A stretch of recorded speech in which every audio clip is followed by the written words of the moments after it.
All right, welcome everyone. Seeing that all the board members are now present, I hereby call the March 2025 meeting of the State Board of Education to order at 8:32 a.m. And I'd like to commence by saluting the flag. Member Yoshimoto Tauri, would you please lead us in the Pledge of Allegiance?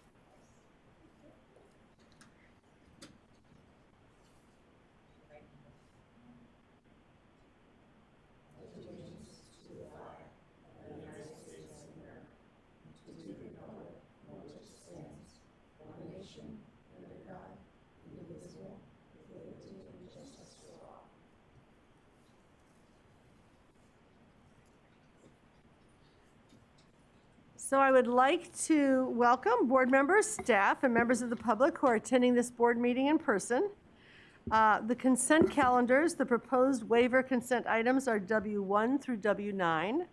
The proposed regular consent items are items 5 and 7. Item 6, approval of the fiscal year 2024-25 Career Technical Education Incentive Grant Allocations Round 10B has been removed from the regular consent agenda and will be heard. Public hearing, there is one public hearing on the agenda. It is item 9, the petition for the renewal of a charter school authorized by the California State Board of Education, consideration of Altus Schools, South Bay. There are a few changes in the agenda. We will reopen item 1, SBE priorities, later today to take action on the preliminary report of actions, draft January 2025 meeting minutes, and report on our liaison assignments. There will be no closed session today. As I mentioned earlier, item 6 has been removed from the consent calendar, and we will be taking up that item after the regular consent item agenda and before item 8, our community schools item this afternoon. Public comment will be accepted either in person or by phone. Members of the public wishing to call in for public comment should view the live stream of the meeting to know at what time public comment will occur for each item. Public comment may be provided by dialing the phone number, entering a participant access code, and then following each of the operator's prompts. Upon dialing in, callers will be added to a caller queue. The operator will notify callers when it is their turn to provide public comment. We will also ask callers to please turn down the speaker volume of their computers if they are following the live webcast to avoid an echoing effect. Members of the public wishing to provide public comment in person should sign in using the binder at the table just outside the room. The binder is on the table with separate pages for each item number. This will help ensure that staff is able to track the in-person speakers for a particular item. Public comment will be limited to 1 minute for each speaker.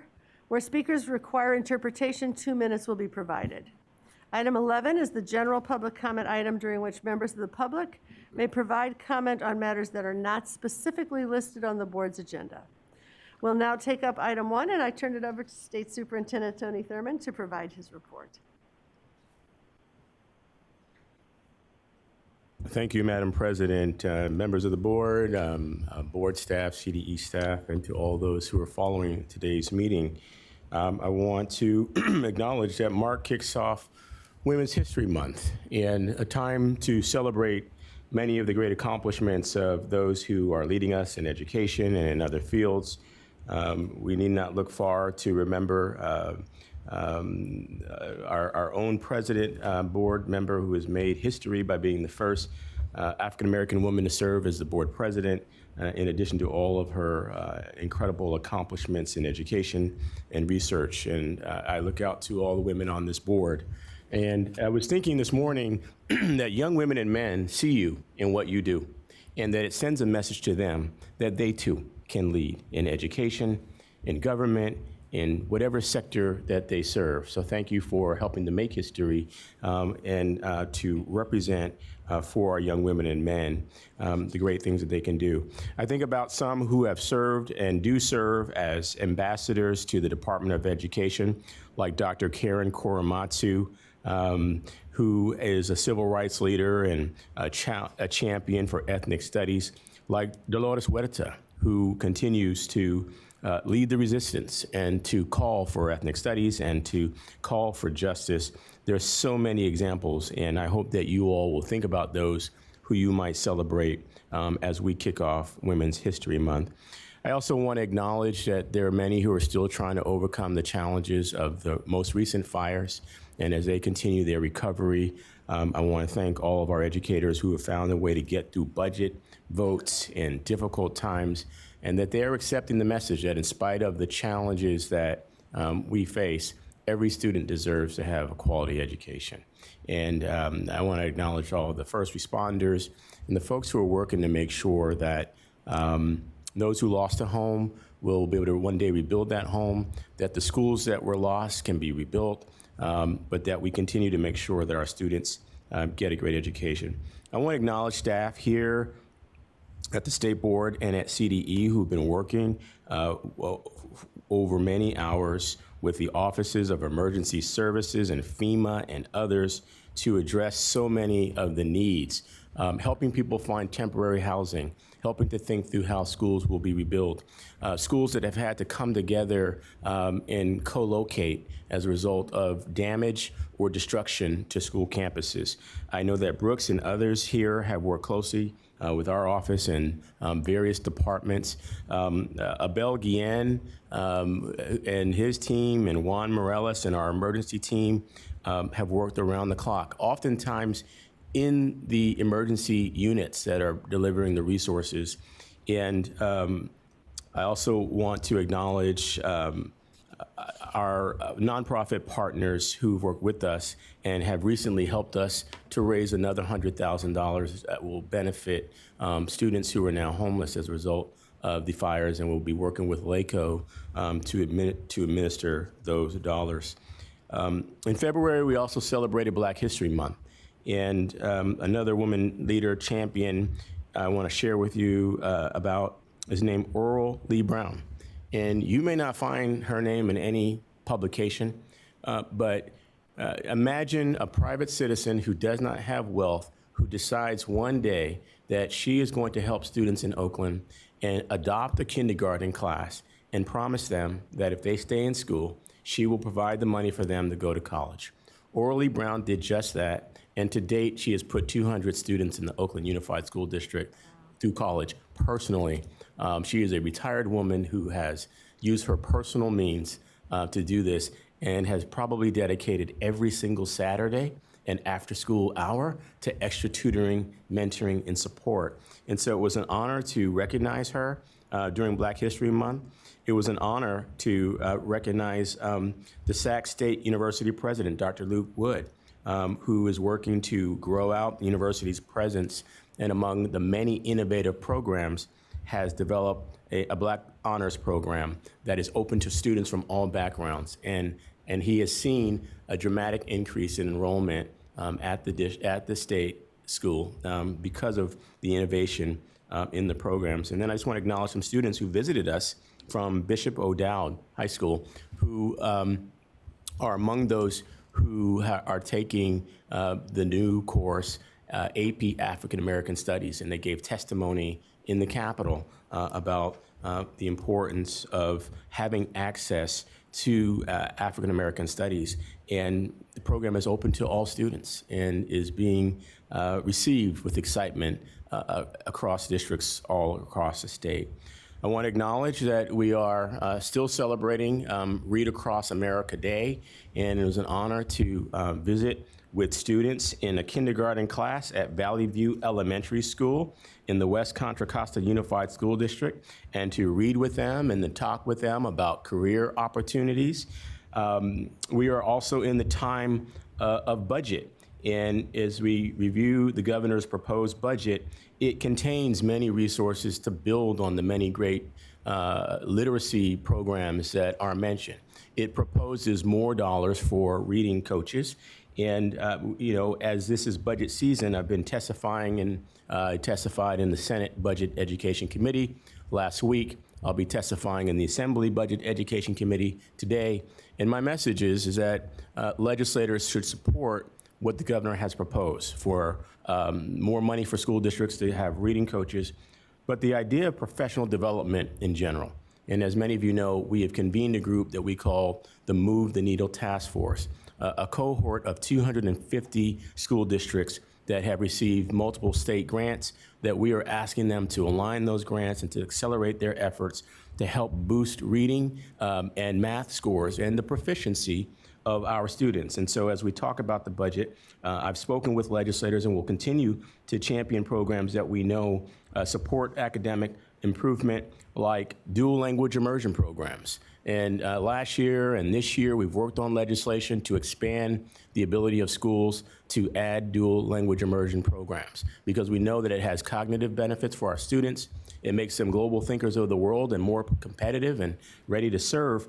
But we believe that programs like dual language immersion can help our school districts offset the declining enrollment that they are dealing with.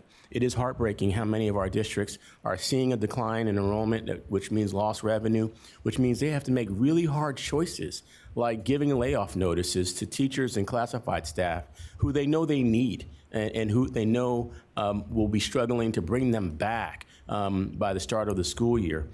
We are testing a theory that if schools bring programs like dual language immersion and expand the number of programs that they can offer, that they will see a way to offset declining enrollment.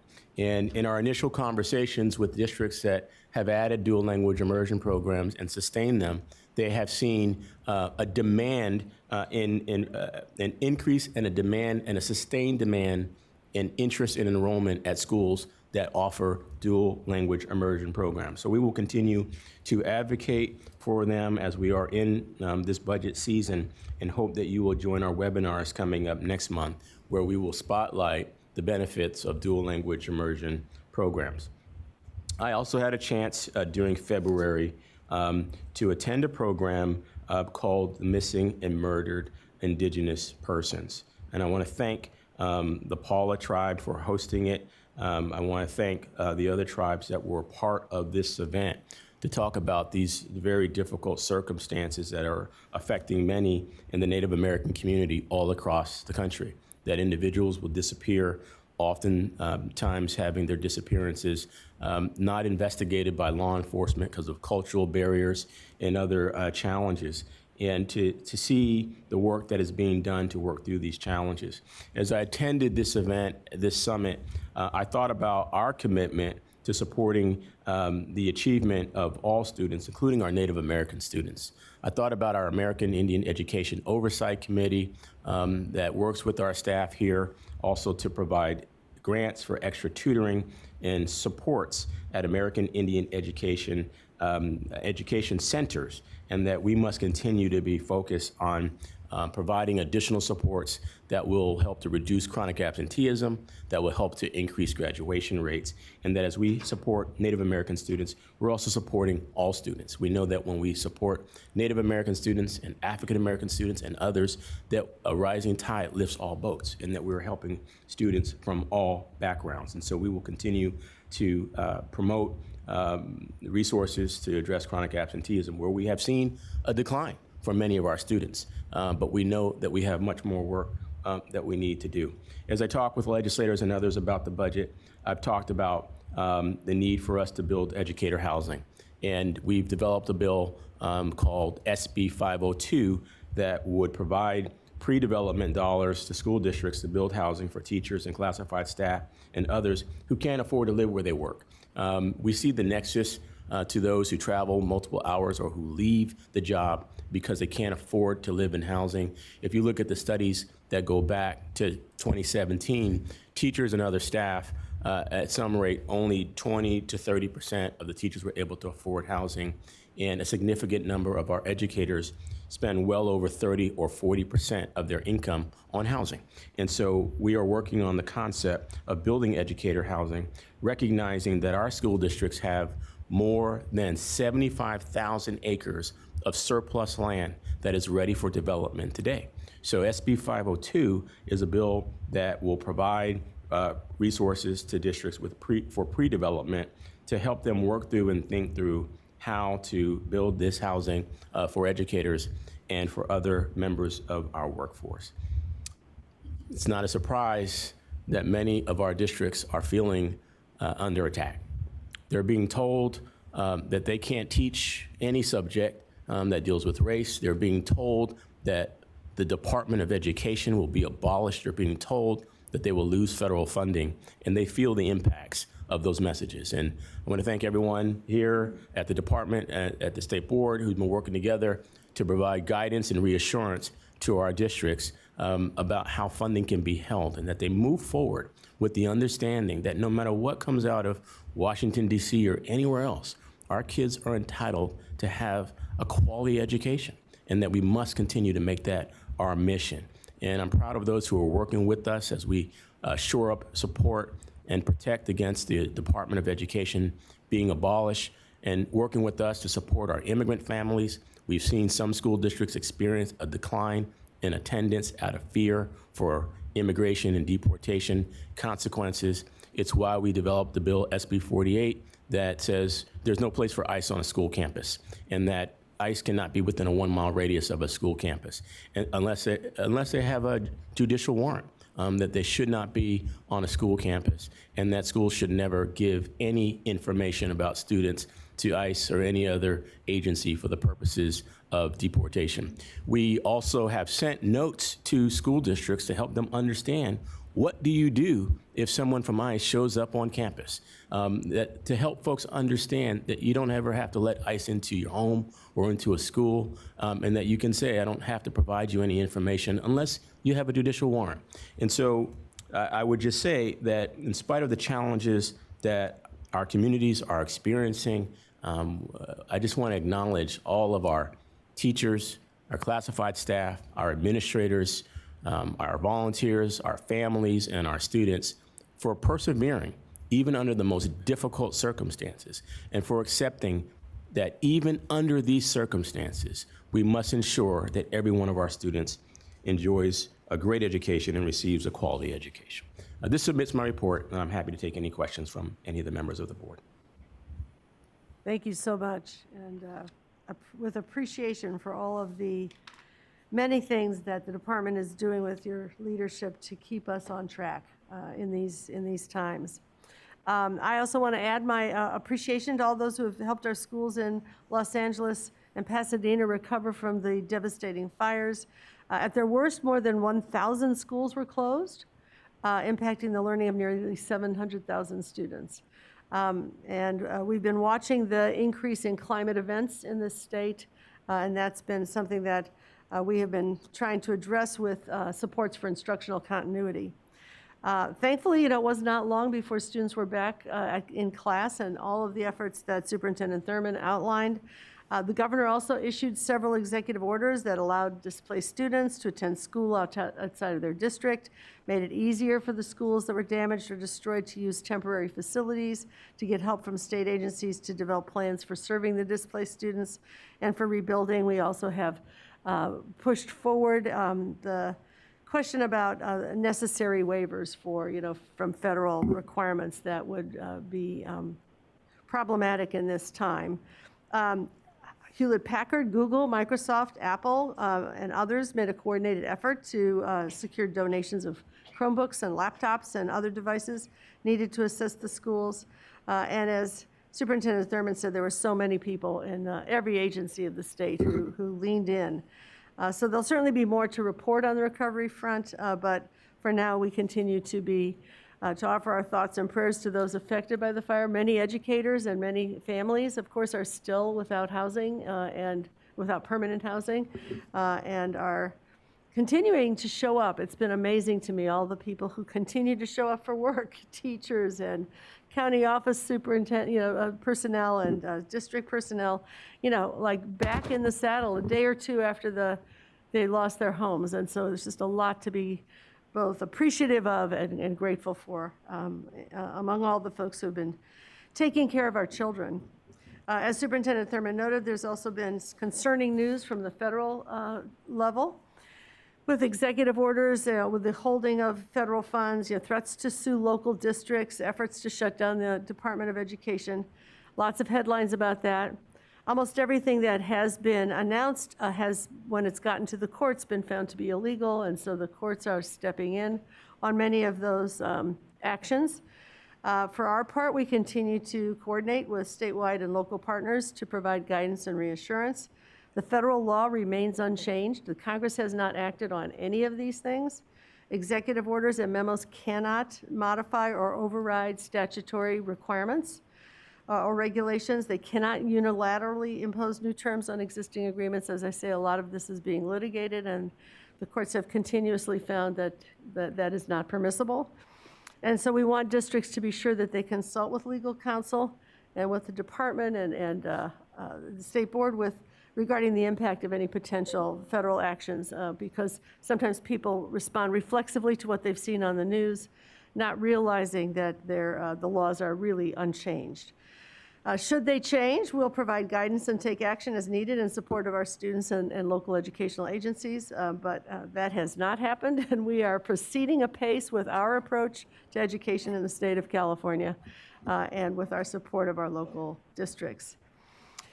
Thankfully, as the superintendent said, there are many positive things to look forward to in March, and in addition to Read Across America Day, which is always exciting and wonderful, and many of our teachers are doing fabulous things in the classroom to recognize that. March 14th is coming up, and that is Pi Day. Pi Day is an opportunity for all of our math enthusiasts around the world to recite the infinite digits of pi, talk to their friends about math, and eat pie. And I look forward to hearing about the activities that our math teachers are planning and all of the amazing pie that is being eaten.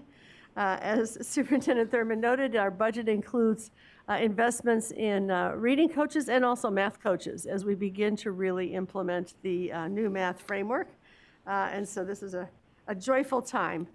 It is also Women's History Month, of course, a time to look back on how far women have progressed and marvel at the brave women who often defied the establishment to inch the world closer to equality.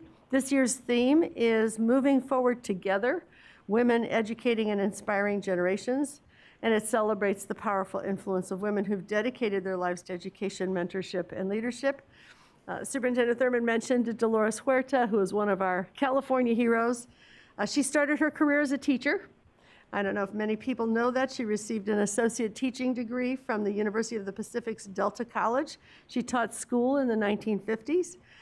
And it was as she saw so many hungry farm children coming to school that she began to organize farmers and farm workers and co-founded the Stockton chapter of the Community Service Organization, led to voter registration drives, fought for economic improvements, of course worked with Cesar Chavez to found the National Farm Workers Association and ultimately the United Farm Workers Union.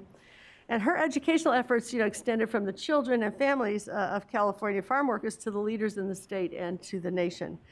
One of her favorite sayings has been, "Every minute is a chance to change the world." And we should really think about how that plays out for each of us in our lives. So, of course, we want to recognize and learn from women like Dolores Huerta and so many fighters for educational quality. In these times, that mantra, "every minute is a chance to change the world," is really an important mantra for all of us to take up. And finally, in State Board of Education staff news, the governor recently appointed Katie Hardiman to be State Board of Education's new Chief Deputy Executive Director, effective March 10th. Do we have Katie here? No, okay. We'll have to see her at the next meeting in person. Katie comes to us from the California Teachers Association, where she's been a legislative advocate since 2019. Before that, she was a consultant for the California Assembly Budget Committee from 2013 to 2019, and she was previously a senior legislative aide for Assemblymember Susan Bonilla at the California State Assembly and worked as an executive assistant before that for Assemblymember Jose Solorio. So she is a member of the Women's Leadership Program at Leadership California and a player for the California Storm, a semi-professional women's soccer team.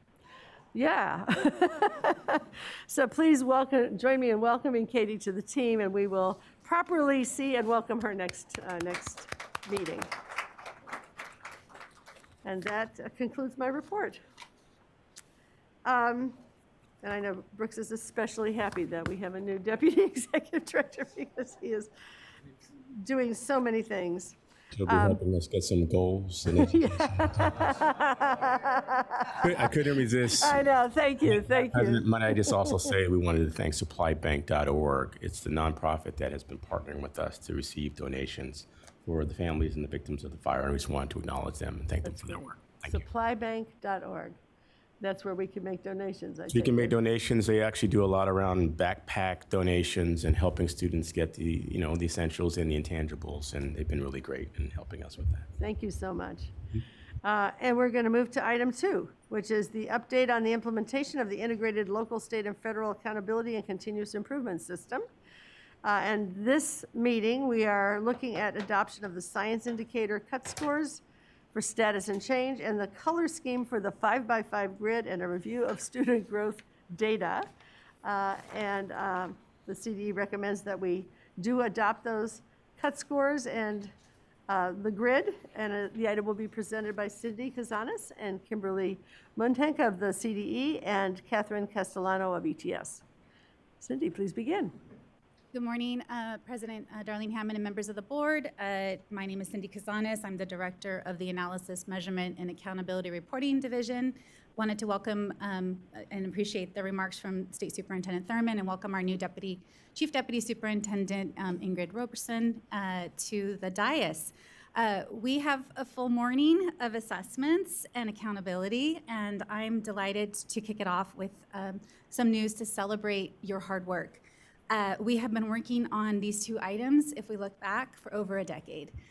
So when we look at growth, it's 26 memos and information and actual items that you have either reviewed or your predecessors have and gotten us to today.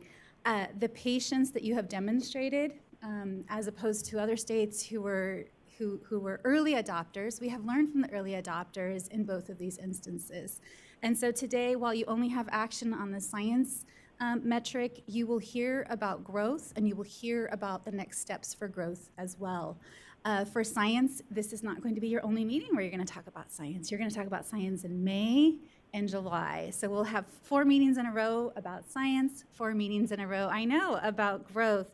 So just super exciting. I wanted to also just share with you just a couple of just brief updates around our work. We are very focused on November 15th and getting out your 2025 dashboard. And so the things that you'll see and the information memo you got in February puts us on track to achieve that. We have been so fortunate, and I just wanted to express my gratitude to the administration, to President Darlene Hammond, of the amount of support we've had over the years to invest in our state employees. And that is why you see no disruptions to what we're doing, because it's not a contractor, it's actual state workers who have developed the skill set to put together what you see today. There is one exception to that, and that is our testing contractor. And I am so delighted today that you're going to hear from one of the most brilliant people in the space of the growth model conversation around why our growth model really excels among others.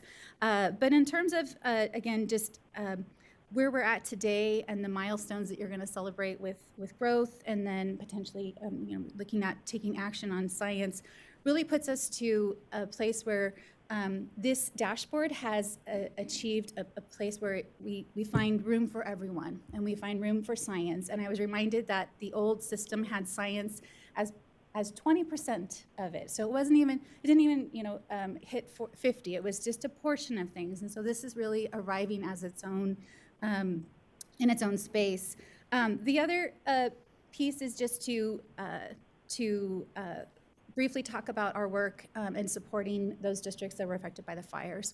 The governor's executive order also permitted schools and districts that were affected to have a longer period of time to actually submit their student accountability report card, which you all see each July. And we have been providing service to the field around that, and even week 2 spoke with one of the both affected districts, the large ones at least, to say, we're here, don't worry about accountability right now, just focus on your students. And we've had more of those conversations of late. And so just so you know, districts are worried about how this will look in terms of accountability. And while there are things that we will do to help them try to put those worries aside, those are things that come to light when fires happen, and how will this impact their student population? Who will be left in their student population too? And so we are here to support those districts and those schools, and have already provided that support over the last weeks and months, in addition to our emergency services individuals who you heard about from the superintendent. So without further ado, we do, as part of our work plan, are bringing to you updates on the growth model with a conversation, and then action on our science indicator. And you'll hear just a little bit about our outreach activities over the last couple of months. And our recommendation is that you do approve the science, the status cut scores, change cut scores, and 5x5 color grid for science, the science indicator. And I'm gonna just keep this moving very quickly, because you're gonna wanna hear it from Catherine more than me this morning. So the first thing up is attachment 1, and the incorporation of the student level growth model for grades 4 through 8 into ELA and math on the dashboard. And this does address and is relevant to our dashboard principles that you see on the screen, 2, 4, 5, 8, and 11. So just a reminder and a reflection of how this is integrated into the current work of the system. So without further ado, I would like to welcome Catherine Castellano, who is a principal research scientist at ETS Research Institute. She comes to us from the East Coast. We are so grateful for her presence and work on this over the last several years, if not closer to 5, 6, 7, or 8, I can't remember, but please welcome Catherine to the dais.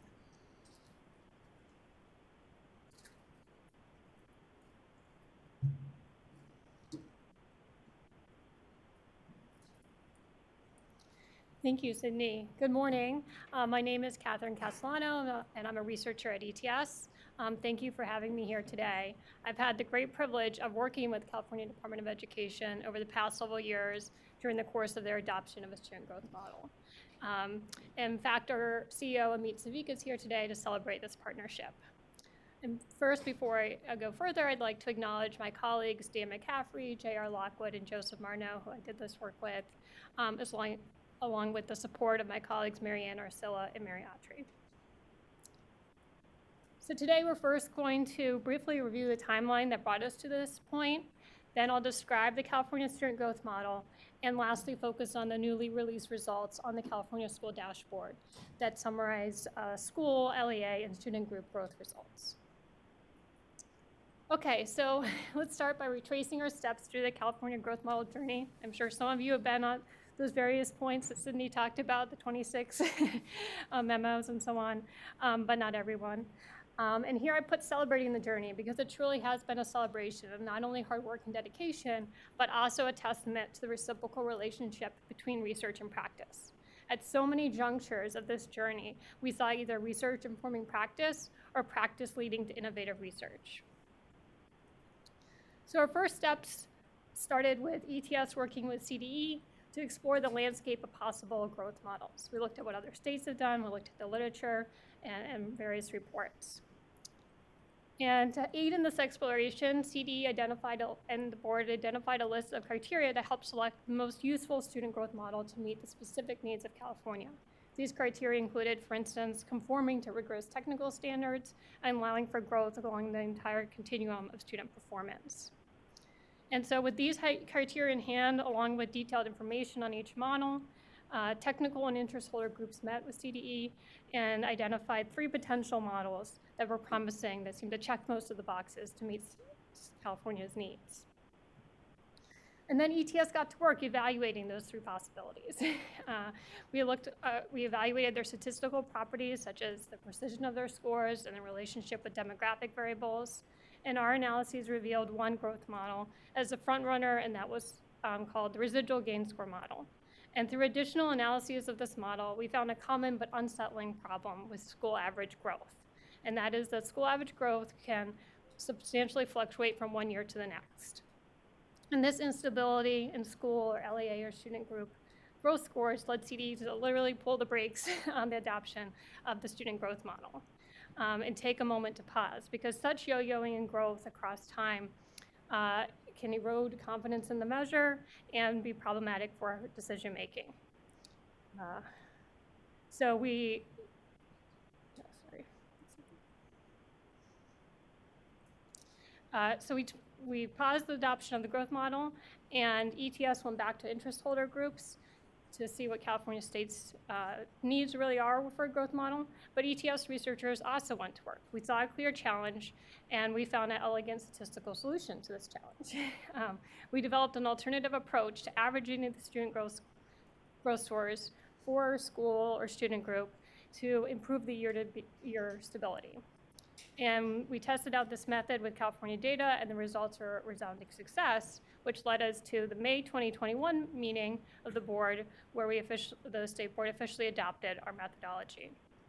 And so California then became the first state with plans to explicitly address this unnecessary year-to-year fluctuation in the school growth scores, and also address the inequity in the quality of growth scores for smaller versus larger groups. Because we also saw that yo-yoing, sort of bouncing around, was more problematic for smaller schools or low-incidence student groups, which really brings up a fairness concern that certain groups were seeing sort of this quality gap. And we reduced that with our new methodology.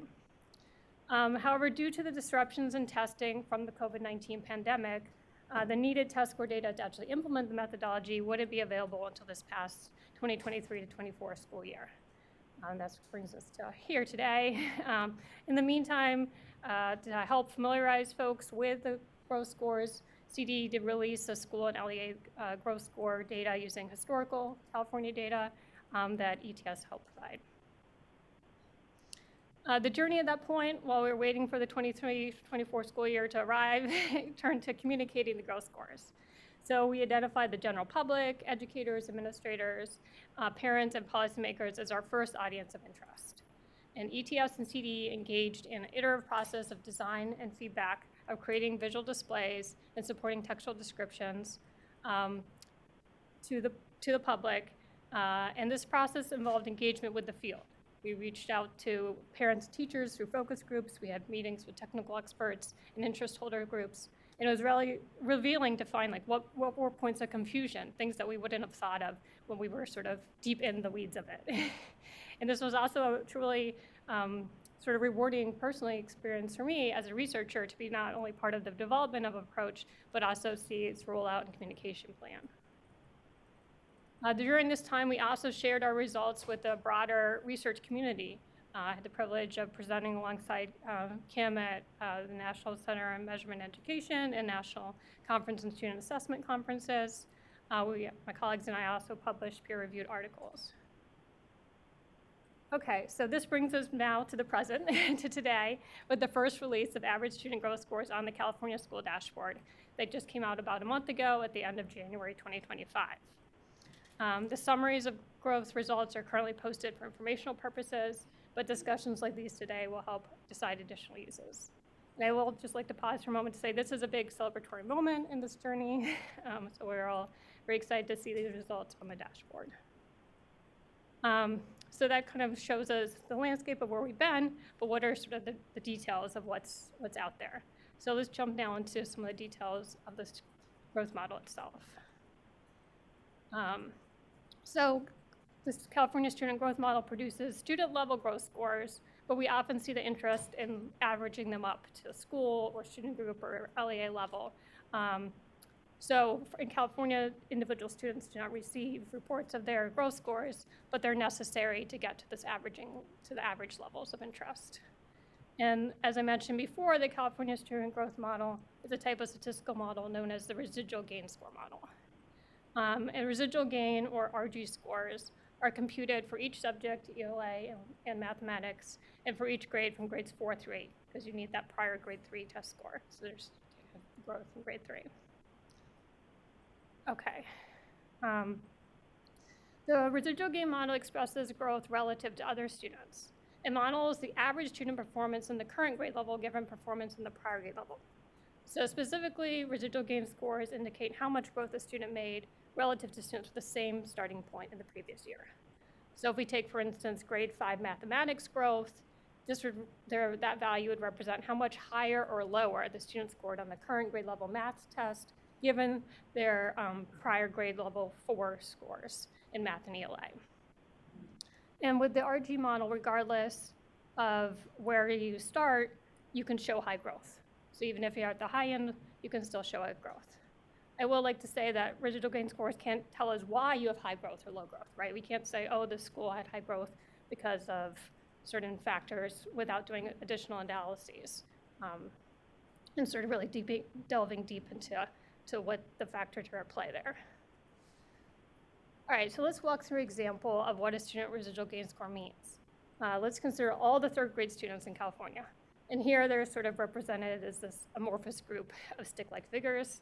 And obviously it's many fewer stick-like figures than there actually are students in grade 3 in California, but I wouldn't be able to fill a slide with that many figures. So let's organize these students instead of in this amorphous group, let's organize them by their performance on their grade 3 tests. And here I've highlighted a group of students at the top end of the performance spectrum in grade 3, and we're gonna focus on this subset of students. And to understand their growth, we wanna see where did this set of students score on average on the grade 4 test. So the peaches, or I don't know if it's greenish showing up. Anyway, that little band in the vertical bar shows the average grade 4 math scores for this particular group of students who scored high in grade 3. And now we want to compare the performance of each student to that band in the middle. And we see one of the students grew more than that average band. So that student grew more than the average or typical student who had the same grade 3 starting point. And then another student scored right at that band. So we say they scored, about average or typical growth. And then the third student we see scored less than that band. So we say they grew less than the typical student. They made less than typical growth. So let's now see how this plays out when we report the growth results up to the school LEA or student group level. So growth scores of students in a school or LEA or student group within a school or LEA can be summarized with average growth scores. Instead of repeatedly say school, LEA, or student group within a school LEA, I will just use the word group or school to represent any of these aggregate units. The growth scores on the California School Dashboard followed the approved approach by the board that it results in improving the accuracy and year-over-year stability of group growth scores. And essentially, this approach involves combining student growth score data from 2 years to obtain a better estimate of the group's growth in the reporting year. So help to understand group growth scores. We're first going to address some of the FAQs or frequently asked questions that we often receive or hear in passing conversation when trying to grapple what data is actually being used to compute the school average growth score. So we often see here, how many years of growth scores do individual students need to be included in their school's growth score? Do they need 2 years of growth? Because you're talking about combining 2 years. And the answer is no, you don't need 2, you could just need at least 1. So as long as a student has a growth score, either the current year, prior year, or both years, then they'll be included or part of that calculation for their school's average growth. We also hear, well, do the students need to be in the same school for every year that you're talking about, that you're tracking the student? And the answer again is no. They can move schools, and it's whatever the school is of, like their valid school of record is for the reporting year, as long as they're attached to a school. Officially, for that reporting year, that's a school that their growth score will be a part of. All right, so let's again walk through an illustrative example to understand the methodology. We have our stick figures back again. In this case, to obtain school growth scores, we have to start with the individual student scores, where each growth score is based on 2 years of test score data. So here we have a student whose growth score in the 2023 to 24 school year represents their progress from grade 4 in the previous 22-23 school year to the grade 5 in the reporting year of 23-24. And I promise this is the only notation I use. I'm going to use 5M as shorthand to represent their grade 5 math growth score. Now this individual student is part of a school that has 4 other students, and 3 of the students are in grade 5 and all have grade 5 math scores, and 2 students are in grade 4 and have grade 4 math scores. And we want to understand, on average, this collection of students at the school, how much did they grow by the end of the 23-24 school year? And we can say, okay, well, we could just average up those 5 scores. But that's, 5 isn't, it's a pretty small number, so To get a better estimate of that school's growth, we're going to bring in data from a previous cohort of students to improve our estimate.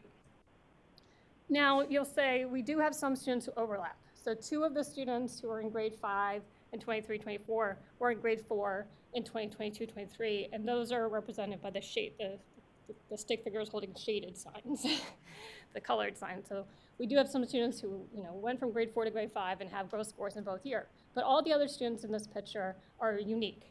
For instance, all the grade 5 students in the previous 22-23 year have now moved on to middle school, say, right? So they're not even at the school. But we don't need to worry about identifying common students and so on. The interest is at the school. We want to understand how did the school do on average. So our method will take it's a weighted average of these 2 years, but it puts more weight on the 23-24 school year and less weight on the prior school year. But it's leveraging the relationship that there is some signal between growth from the past to growth to present for the same school. And this weighted averaging is particularly helpful for the smaller schools and student groups that we talked about before, because for those, there's more chance to leverage this information. For the larger schools and student groups, we already have a pretty precise estimate in just using the average for the current reporting year. Okay, so you may have had a chance to see your school or district's growth results on the California School Dashboard. If you have it, you see a picture like this here shown. Here's an example screenshot where this particular school has an average math growth score of 5 points above typical growth. So this means on average, the students in the school scored 5 points higher on their 23-24 school year mathematics assessment than the typical students with the same prior grade level scores over all the different grades that happen to be in that school. But what do we make of this 5 points above typical? Like, is it good? Well, it's not below typical, so it sounds better, but we still don't know to what extent we should value that score. And unlike other measures on the dashboard, there are no state board approved CUD scores to distinguish among levels of group growth. But in the meantime, we still wanted to give some sense of what the value of a group growth score is. And to facilitate that sense-making, ETS and CD used information in the data to determine whether school growth scores were meaningfully different from that typical growth point. And we used the precision of the scores to help make these classifications. So you can see that 2 schools or groups that are different sizes but have the same score can sometimes be in different classifications. And we'll see an example of that because larger schools and groups tend to have more precise scores. All right, so before we jump into that example, here's just an overview of the 3 categories of growth that you might see, that you will see if you go to the dashboard. We have below, typical, and above. And below typical growth are for those schools that have meaningfully below growth, have their growth as meaningfully below typical growth. And those that are at typical are either not meaningfully different or about equal to that typical point. And those that are above are meaningfully above. We'll show an example of this now. So here's an example screenshot, again from the dashboard, for the same school that we looked at before with the 5 points above typical growth is their value, but their category or classification is typical. And how do we get to this classification? Really what we do is look at a precision band or range around the school's growth score and look to see if that band includes that typical point. So in this case, the school's precision band runs from 2 points below typical growth to 11 points above. So it crosses that typical point. And so because it includes that, we say it's not meaningfully different, or it's about equal to typical, and it has that typical classification. And the reason this band is kind of large, you're like, well, they're 5 points above, why is their range so big? Well, it's because this school happens to only have 47 students who have growth scores. But if we turn to a larger school that has the same growth, growth value of 5 points above typical, here we have one that now has 169 students, but has that same growth value, and is now classified as above, because its precision range is tighter. It only runs from 2 points above typical to 9 points above typical. So it's now entirely above that blue midpoint, if you can see in the little graphic there. And this is because we have more precision around this larger group's your school's score. Okay, so I know we've covered a lot today. Some points to keep in mind are that, school growth scores help us understand how the students in the group performed in the current school year, given their performance in the prior school year on average. This is growth relative to their starting point. We're only covering grades 4 through 8 because of the consecutive testing, less time, and we're ready for the important next steps, which include future discussions on how to use and imbue value on group growth scores. Thank you again for your time today.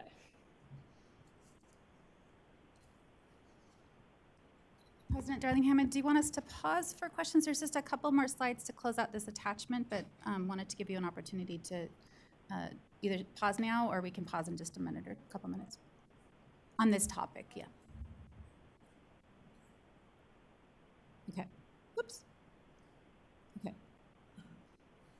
So in terms of what is on your plate for this year, in terms of growth, this is our review of the actual data and the meaning behind it from those that helped develop this. And then in May, we will turn to the analysis of growth and options to incorporate growth onto LCFF. So to Catherine's point, what does this mean? What is the value that the state board would like to place to say what is good growth or otherwise? We will then take the initial findings to the California Practitioners Advisory Group in June, who advises you, of course, on issues related to these accountability items. And then in July, we will come back to you for determinations on performance standards, as well as whether or not we will be including growth into the LCFF eligibility criteria. And then just to piggyback on some of the pieces that Catherine's already touched on, the department did release the growth data on the dashboard at the end of January. And we were so eager to get this out that I think there's some things that folks are used to seeing from us that they may not have seen in that release. In order to support, though, the release, we have been updating on a regular basis the growth webpage. In addition to frequently asked questions, we actually met with some of the core districts who have been using their version of a growth model for a long time, and what could we include in our FAQs to make sure that this was not confused with things that they're used to seeing, especially in Los Angeles, for example. And so there is actually a question just specifically around that came from our colleagues in Los Angeles. We also did not include a data file, which we normally is our practice that we would, to prevent this information from being used for unintended consequences. There is no measure of what is good in this standard. And so to be able to make sure that the file is being used appropriately and that the board has provided the appropriate input on that, we withheld from releasing the data file. We will definitely have that, though, once you have taken action on this, and we will be prepared to have the appropriate support manuals behind the release of the growth data. So in terms of what this would look like in 2025, again, following the dashboard release in November, we would have a release of these growth data in late 2025, early 2026. You'd have a downloadable file, and we'd have the growth data in the location that you have determined is appropriate based on your actions about how you want to see growth and accountability. There are several options before you. These are not things that you're going to have to decide today. Granted, we have our May meeting and you have your July meeting for those decisions, is how do we incorporate growth in the dashboard? And so these are 4 options that we talked about not only in January, but we're just bringing before you as a reminder. In terms of the growth work plan, we have also talked about in January, and we're just revisiting this, is that we have to complete the actual dashboard indicators for English language arts and math before we can give Catherine's team a completed file for her to start working on the growth data. And so that is a very, it is a time frame that is on top of, it would be following that November 15th release, for example, for this year, because we want to get this right, and we want to make sure that there's appropriate time for her team to do their work as well. So there's this tension between the recommendation from the West Ed report from several years ago around the system of support and giving information to counties to get into schools and to districts earlier who are eligible for differentiated assistance, and how growth would come into the dashboard. So that is just, attention I want to state out loud, and the limitations of that work. So with that, I will turn it back to President Darlene Hammond for clarifying questions if you would like.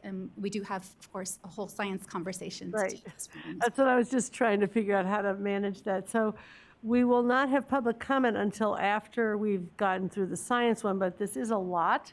So I do want to take time for clarifying questions on the growth model now.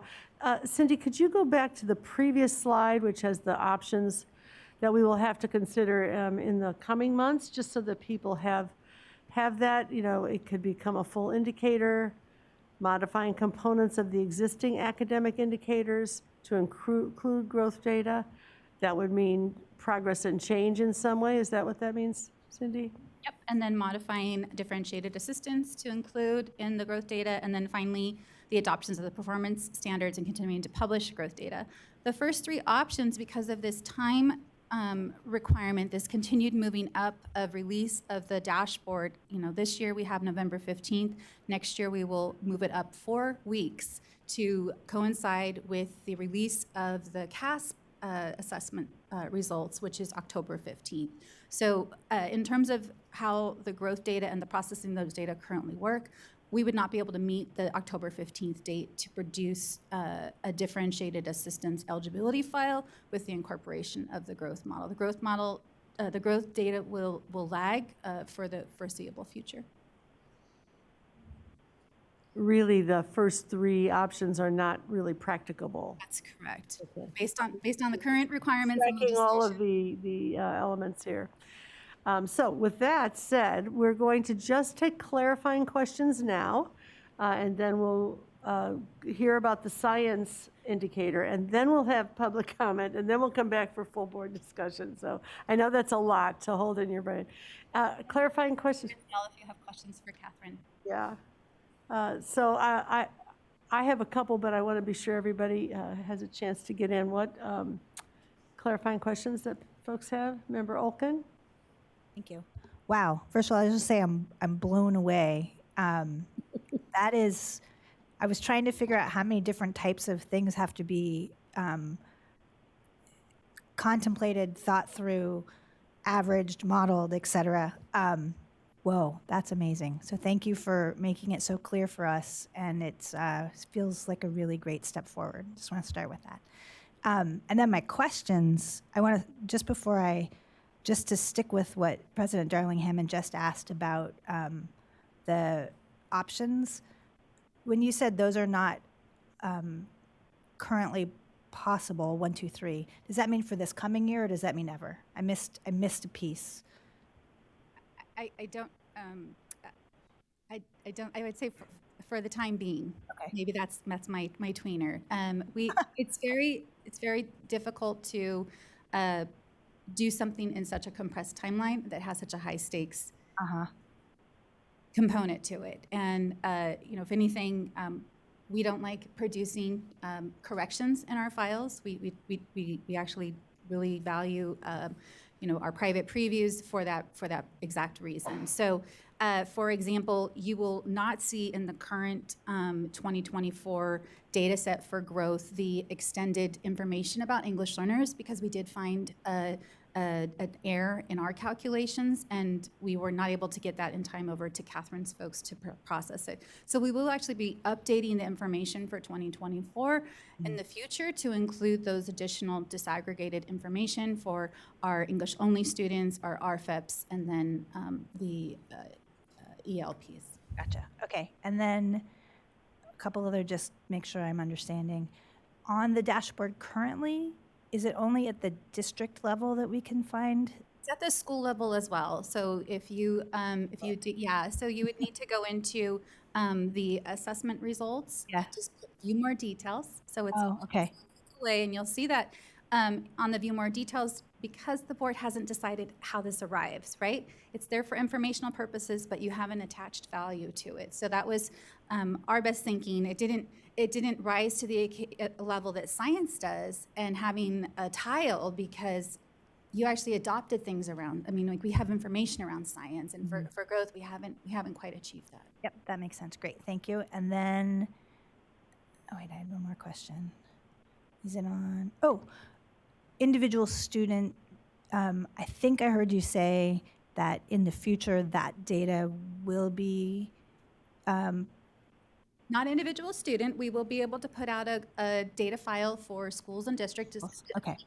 We've done for everything else on the dashboard for the most part, yeah. So we'll keep in current standing. Again, once the board's adopted, what does this mean? Yeah. And so clearly the methodology for this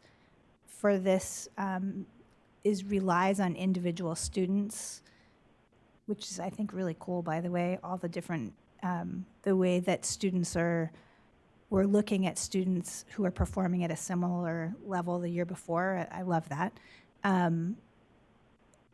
And at the school level, that information will not come to them, that how individual students did compared to other students. I just want to make sure I understand, because Absolutely. No, that is accurate. So we do, again, while schools and parents do not receive individual growth scores, we do have the student score reports. That is the mechanism to inform a parent. I know you're going to hear more about that in future meetings, but that is the mechanism to help parents. As far as schools go, accountability is not about individual students. Accountability is about, like, the whole purpose of what we're talking about is how schools and districts are supporting our students. So we get this question often in the college career indicator. Who got prepared? It's not about individual students. It's about what supports did the district and the schools provide to improve student performance, and make, all students are hopefully rising up to be prepared. thank you. I think that's such an important distinction and really great explanation. And I can imagine that as we move forward, we all and at every other level are going to be asked that question again and again. And so having such a clear and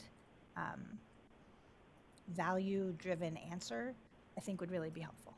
Absolutely. And just one other thing that I did not mention is that there is actually a prohibition in state law to use these scores to evaluate teachers. And so we are very, keep that in the back of our mind, the weaponization of data, which we see in other places in our government, unfortunately, these days. And so I'm just, I just want to say that out loud, that we actually have education code that is in place, that has been in place for a very long time because of concerns around how assessment data could potentially be used inappropriately.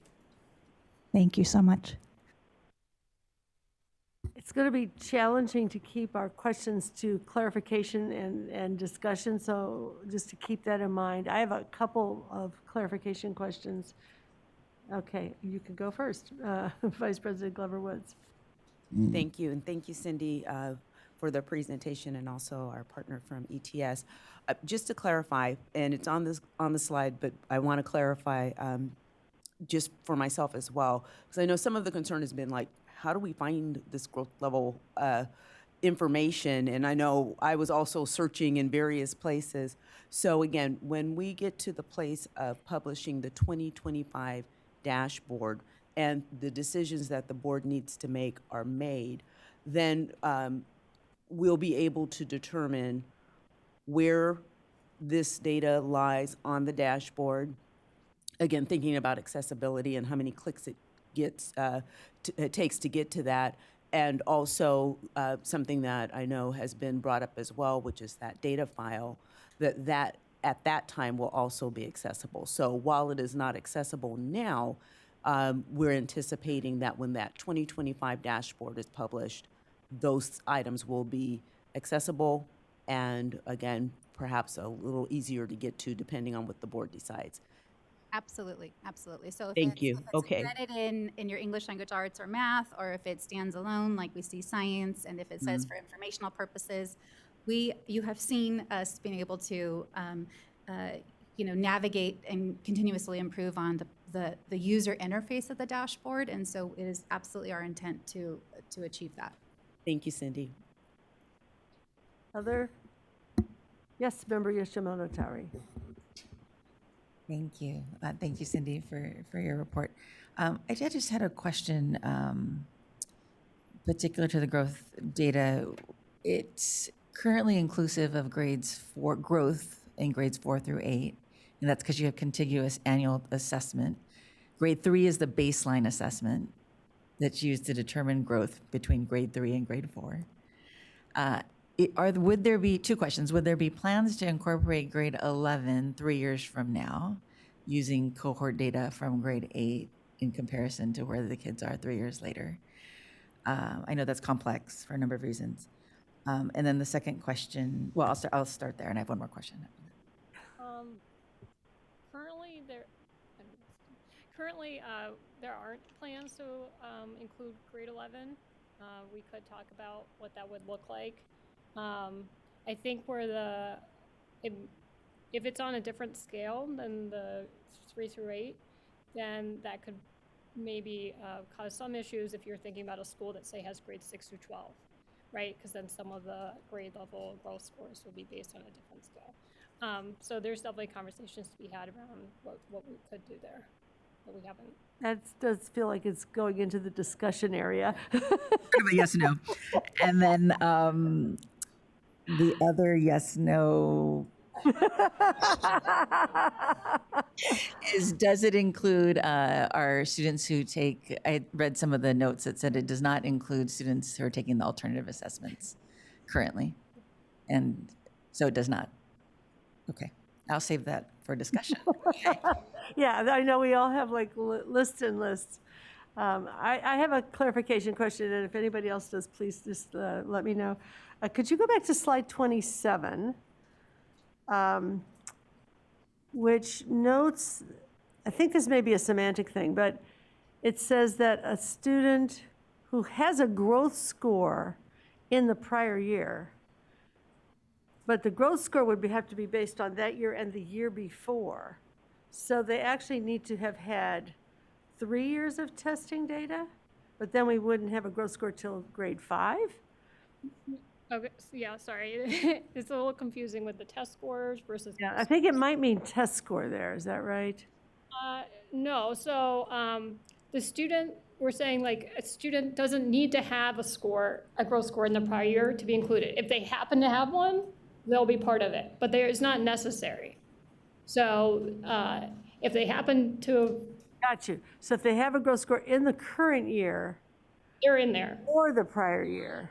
Or, yeah. So current or prior or both. So we will have growth scores for 4, 5, 6, 7, 8. Yes. That's helpful. I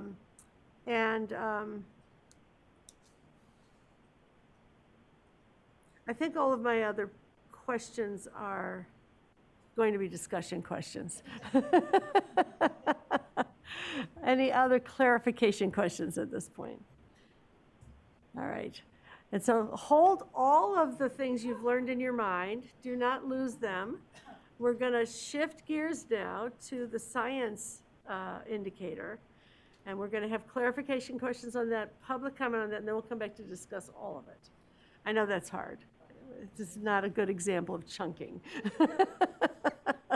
I'm going to turn this portion of the conversation over to my colleague, Kimberly Munpank, who has been holding this, as well as the team who's probably watching upstairs and maybe even the audience, but this has been an echoing effort. This has been a coordinated effort through the department, but also just want to acknowledge what a tremendous outpour we have had from the public on this, right? So growth has gotten a little bit of shadowing this meeting, but the public comment has arrived for science, and I will acknowledge that not everybody's on the same page. And so you're going to hear some of the things that we've been working on, and we've been working on directly with our accountability liaisons, and I'm very grateful for that guidance that we've had, especially over the last couple of months. So without further ado, Kim, we'll take it from here. Thank you so much. Good morning, State Board, President Linda Darling-Hammond, Chief Deputy Roberson. Thank you so much. I am setting my timer because I know we've got some time to go through. So we're going to try our best to get through science. I'm going to look to see if we're on par, if people are understanding. If not, I will stop and explain a little bit more, but we're going to try this in 20 minutes and see what we can do. I am so excited. I began my career as a 7th grade math and science teacher down at Los Angeles Academy Middle School in Los Angeles Unified many years ago. But I'm so excited to see science fully coming on the dashboard and honestly taking place right next to English language arts and math, because I know as a math science teacher split between those subjects in middle school, there was a lot of pressure way back in the day to just keep teaching math throughout that giant block session. Just keep going on the math, and if you get to science, good job. Maybe one day a week, good job.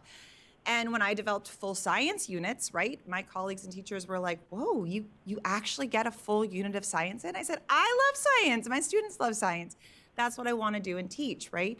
And it was challenging, right? It is challenging, especially when things get slashed like that. English language arts wasn't slashed, but math and science were. So I'm so excited to see this come to place with your decisions today and through July and moving things forward, and have been truly the opportunities we've had to connect with the science community around the state of California has been a real honor to be able to have those communications directly with folks in the field.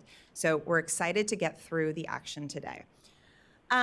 As you can see, as Cindy put forward, we have action today in March that sets you up with the adoption of the science cut scores for status change and your color scheme that will allow us to then in May review options to incorporate the science indicator into LCFF eligibility for the 2025 dashboard.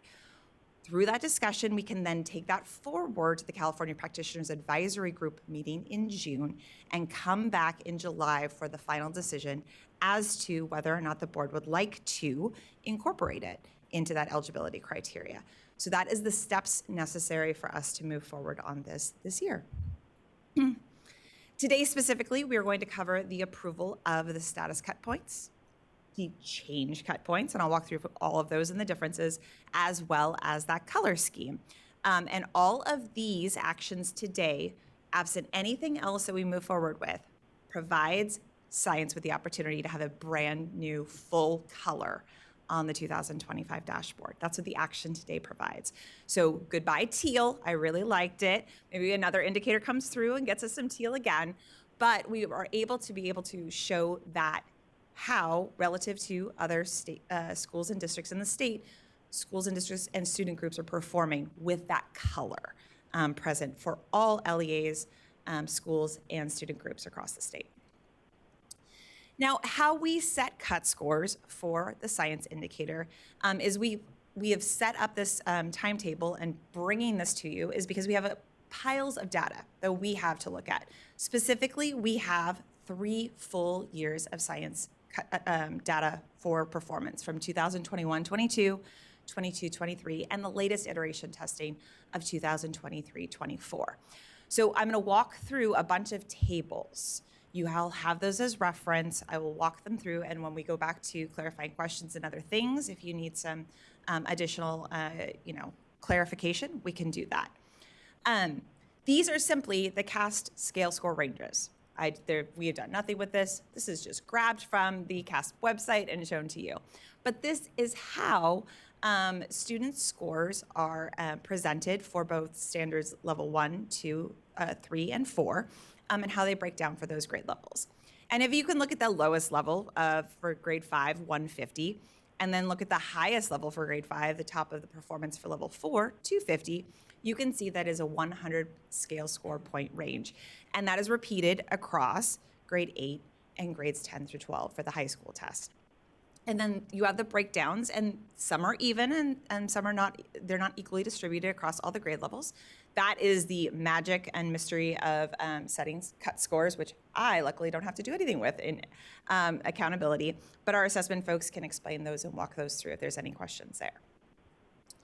As for the CAA for science, because they are happily included in all of our results, I want to make sure that's clear.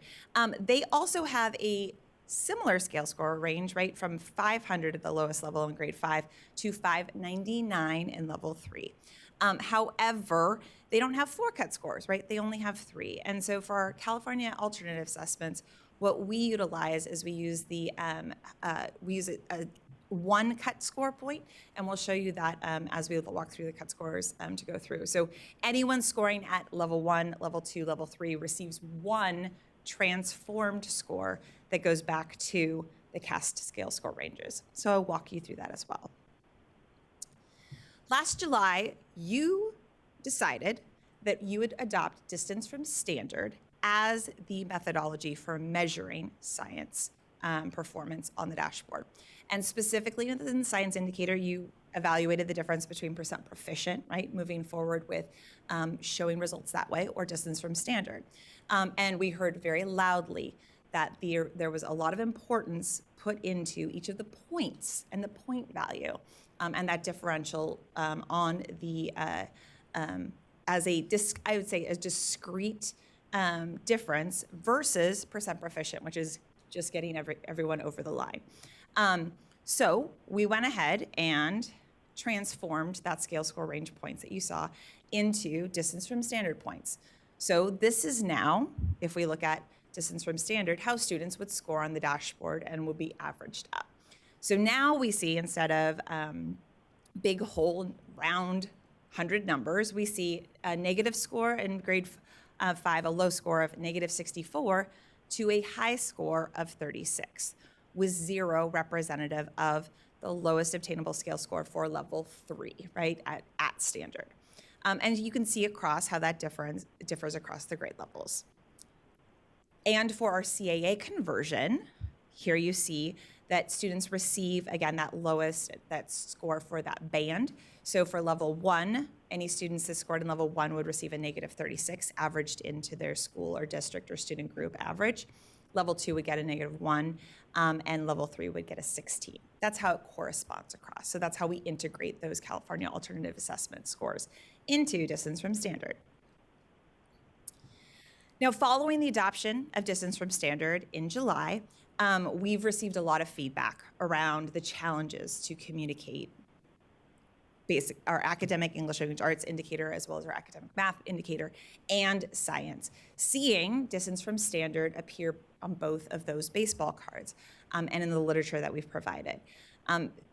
Most promising because the scale for English language arts and math is different for every grade. However, that range is 467 points to 617 points. It's a very large range.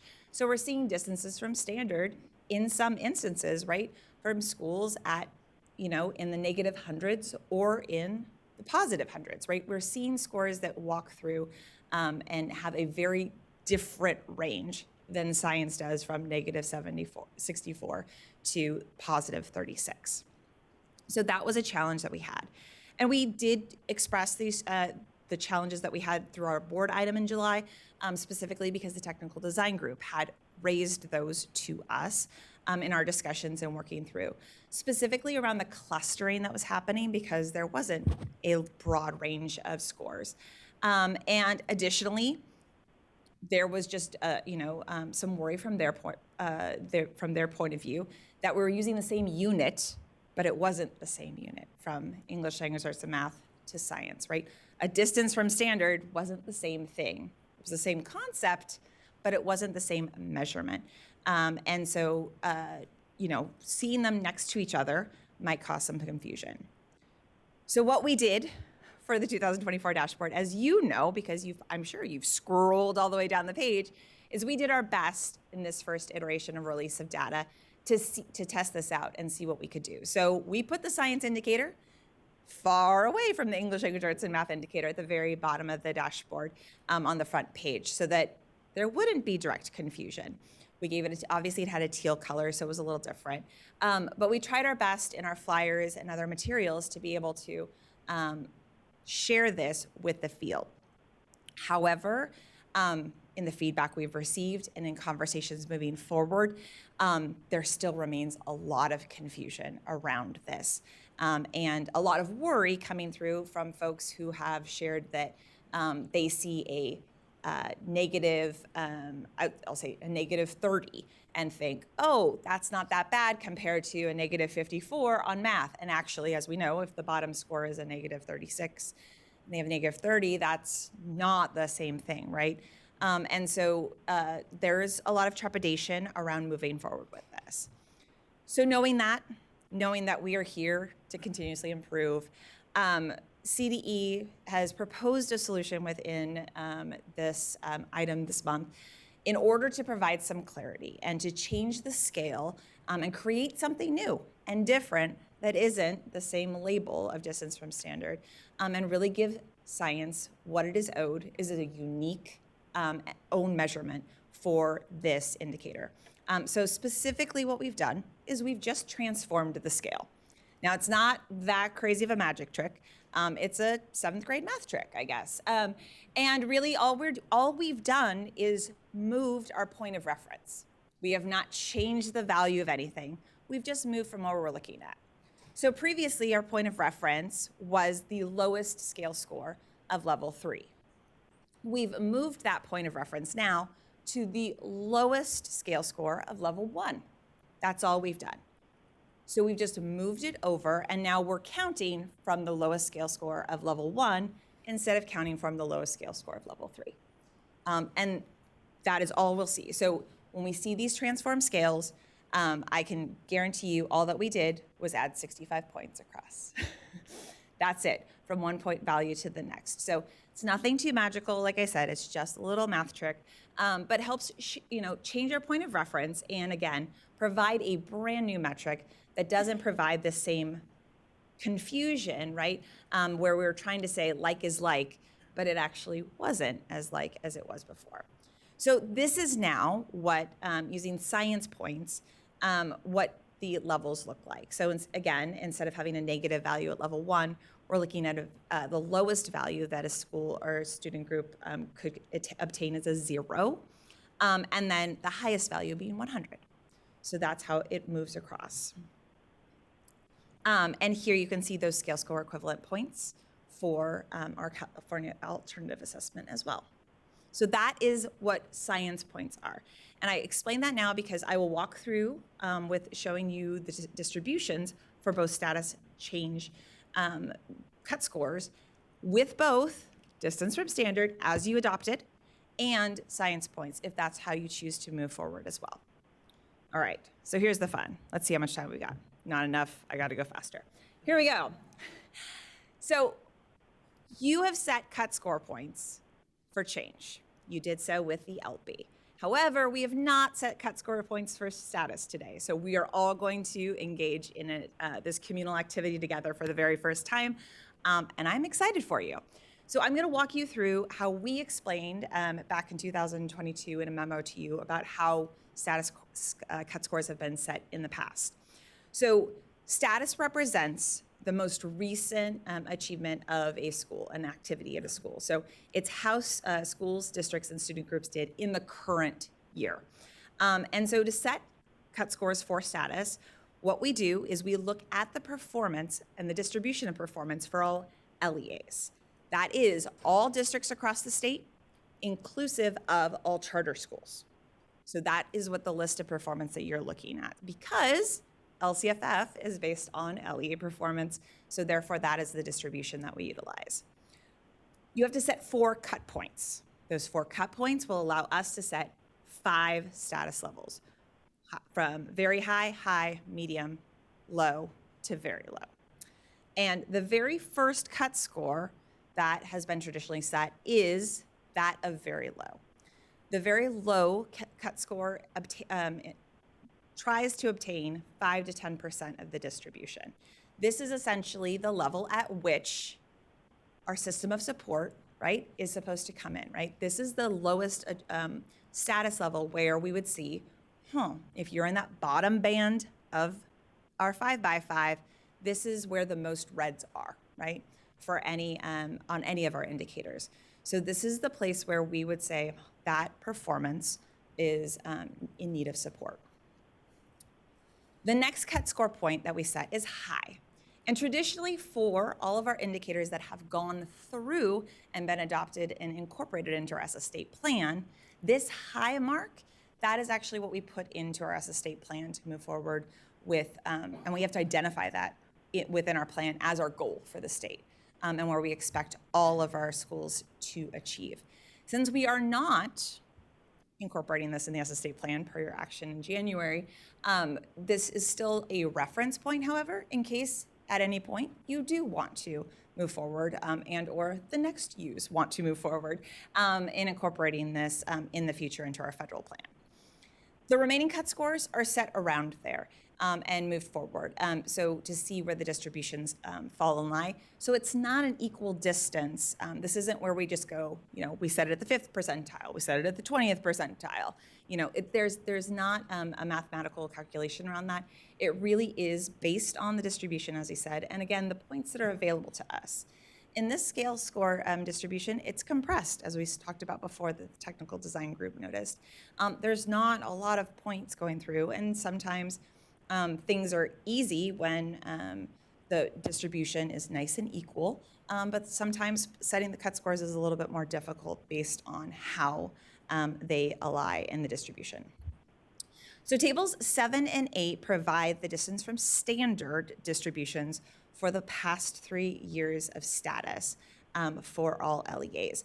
And the first table, table 7, shows the scores without a participation rate incorporated into it. So that 95% participation rate that you adopted in July as well, these are not inclusive. So here you can see the 5th percentile performance in the most recent year is -26 for distance from standard, and with the 95th percentile, the top 5% of LEA scoring above 3.6 distance from standard points.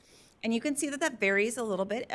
It's a higher achieving distribution than the prior years, but you can see overall there's a pretty similar distribution of scores for the past 3 years. When we get to incorporating that science, that participation rate penalty, the scores drop a little. And we've talked about that before because science does not presently see the same participation rates as our other assessments, but we think this year that might change because of this. So we're excited to see that moving forward. But you can also see, I think that's the great part of this, is from 2021-22 to the current year, how participation rate has improved because you can see the distributions changing over time. So that's what this looks like for distance from standard. If we want to look at it in science points, those are tables 9 and 10. So magical math transformation, you have from science points for the 5th percentile at 39 science points up to the 95th percentile of 68.6 science points. And then when we go to seeing the participation rate incorporated, you can see that drops just slightly by a few science points. So we have a distribution from 36.4 all the way to 68.2. Looking at those distributions, CDE proposed the following cut scores for the board to consider as a starting point, and these are obviously up to the decision today.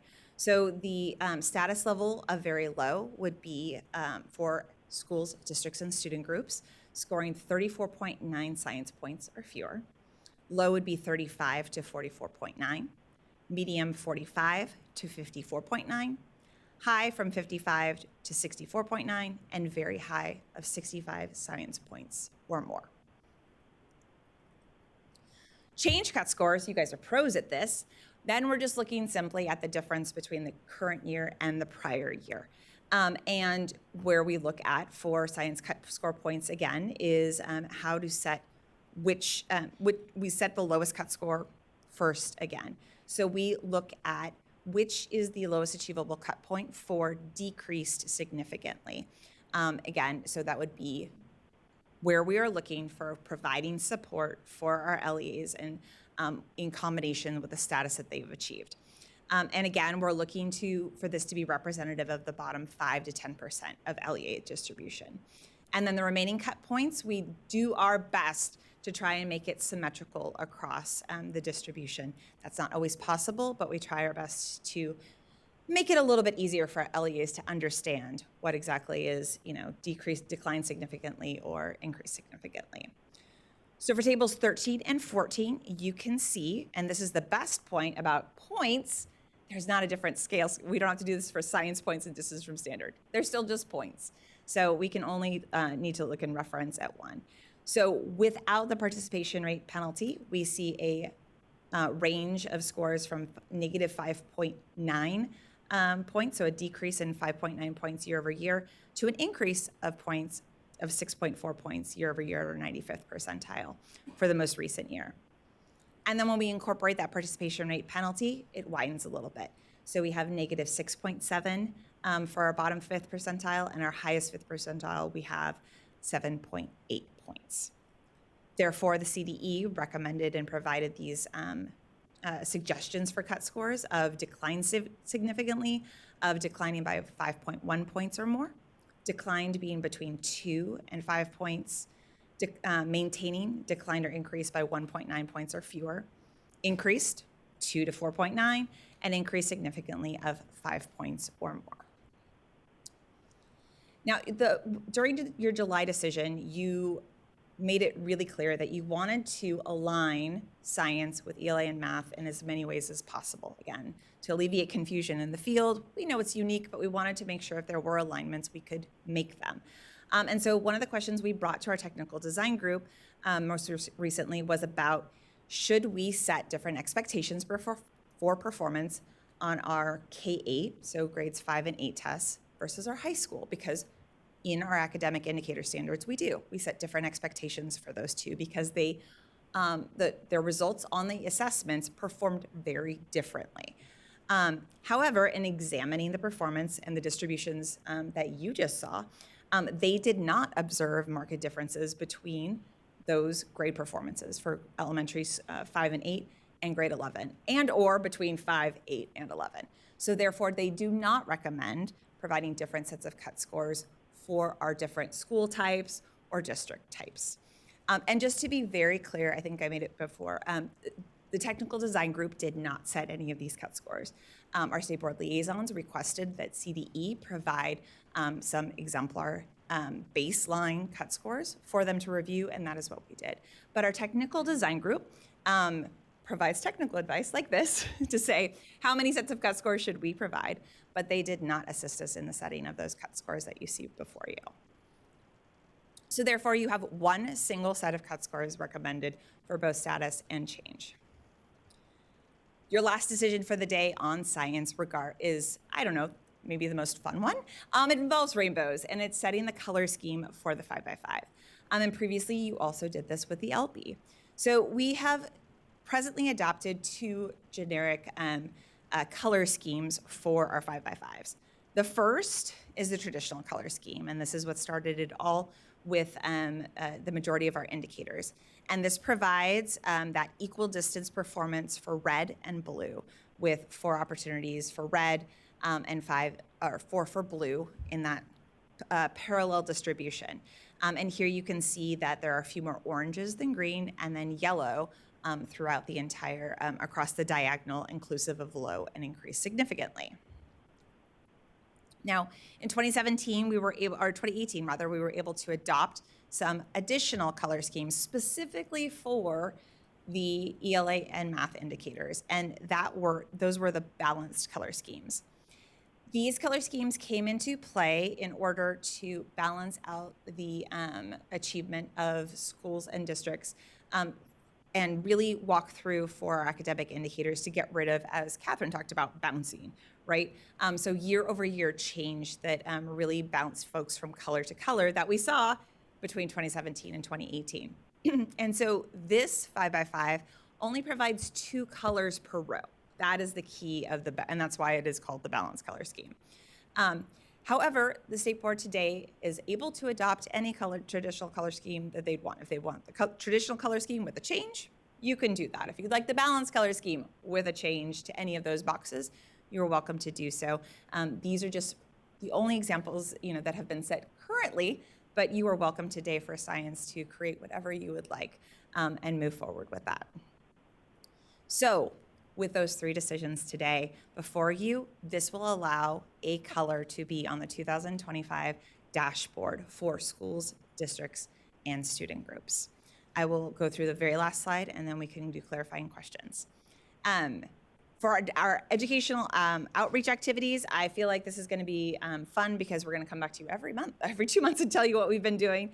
But between December 16th, 2024 and February 19th, 2025, we've engaged in 2 policy work groups, 1 in-person meeting and 10 virtual meetings so far, with a total of around 1,500 participants. And we continue to engage with folks daily and try our best to remember all of the times that we engage so we can tell you about them at the next meeting.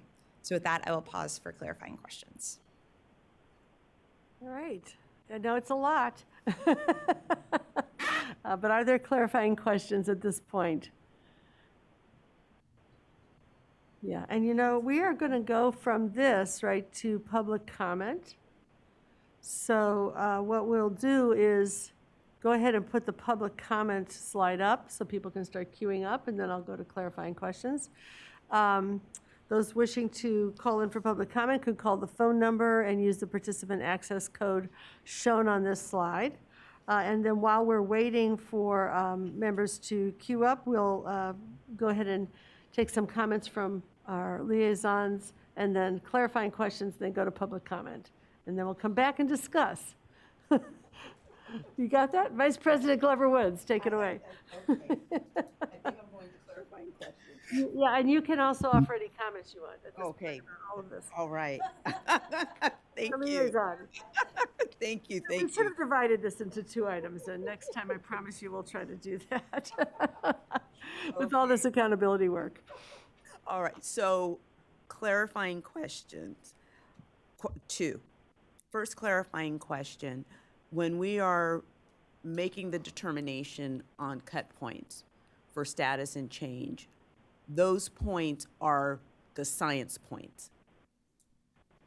You are welcome to choose whether, previously you've adopted distance from standard. So if you would like to adopt a point value for status based on science points, we would like science points to be these.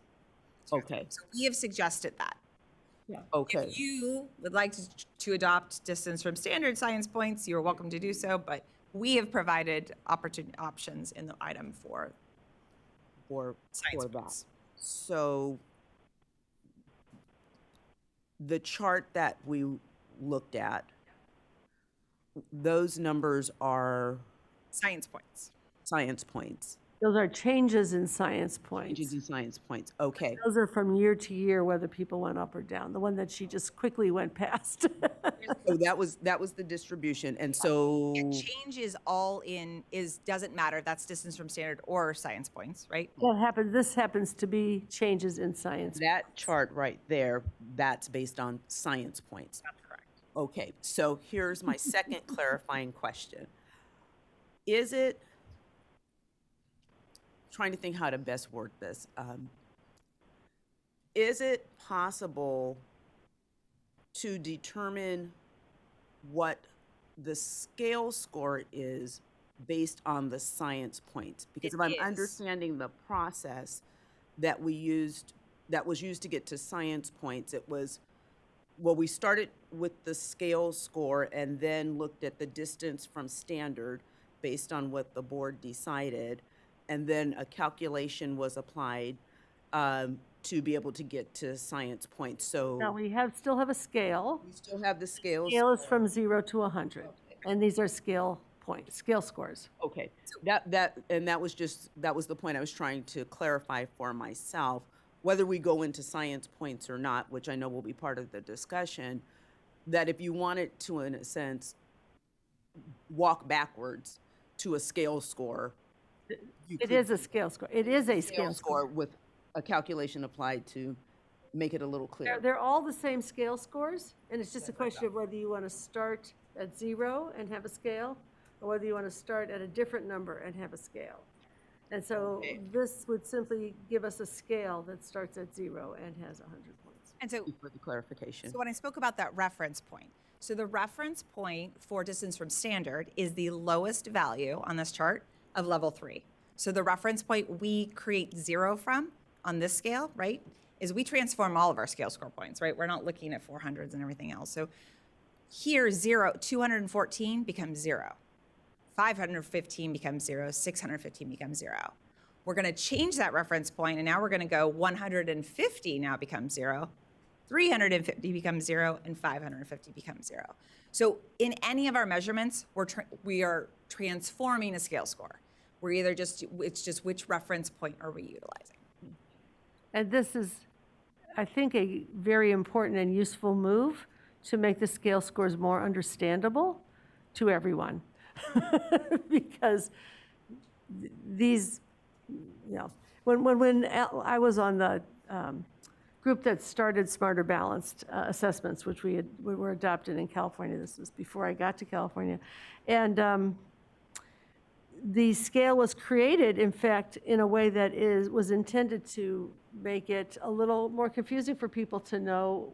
I mean, the scale is like thousands of points, but you can create any kind of scale. So this is a much more simple, straightforward science point scale. So I just want to, in my comments, I just want to say yay for the science points. It's very clear. It's, it's intuitive. It's the same distance between every point as we've always had, but it is understandable. And so I really, really appreciate that. And this is the point at which we would each offer our comments. So I'm going to do that and then go back to you if you want to offer some more. And then we're going to ask for clarifying questions. Then we're going to go to public comment. Then we're going to come back for discussion. So that is that's the way it works. So I just want to say I'm very happy just to see the growth model, because we're going to combine these conversations now. It has been a long time coming. It is also based on scale scores, which is a really good thing. It's much more precise than the 4 cut points that we often talk about. I do want to just note that the growth model will help us understand how students are growing within the assessment we have. We cannot talk about grade level changes. People will want to do that. Like, is this growth above a grade level or below grade level or something? Because that's the way testing used to happen. And we often had that language before No Child Left Behind. And the federal law requires that all of our state tests used for accountability only measure grade level standards. They do not measure above the grade level. They do not measure below the grade level. That does put a barrier on measuring kids' growth across grade levels, because there are students who, if we were using tests that had a longer range, would show up at different points in the range. So it puts limitations on measuring growth. Students who are, potentially working on standards below grade level aren't getting those standards measured. Students who might be, demonstrating standards above grade level aren't getting those standards measured. So we have this constrained range. It does not tell us anything about below or above grade level. It tells us something about what's happening within grade level standards. And that will be very, I think, helpful, but we also need to understand that there's a limitation on what we can do with the tests that we currently have, given the federal law as it currently exists. And I'm mentioning that because we're going to have another conversation today about the way in which we offer descriptors on our current assessments. And quite often people want to talk about above or below grade level. They do not measure grade level above or below grade level. They measure within the grade level, how much students can apply the standards and with what complexity and with what sophistication. So I'm happy to see it, and we just want to start us off understanding what it does and does not tell us. Happy also to see the science indicator moving along, and really appreciate the science points. Thank you very much, because I think that they are the same scale, they are the same points, but they're understandable because of the way they're displayed, and they will not be as easily confusing with the different scale that is used for ELA and math. But they're the same scale we've always been using for science.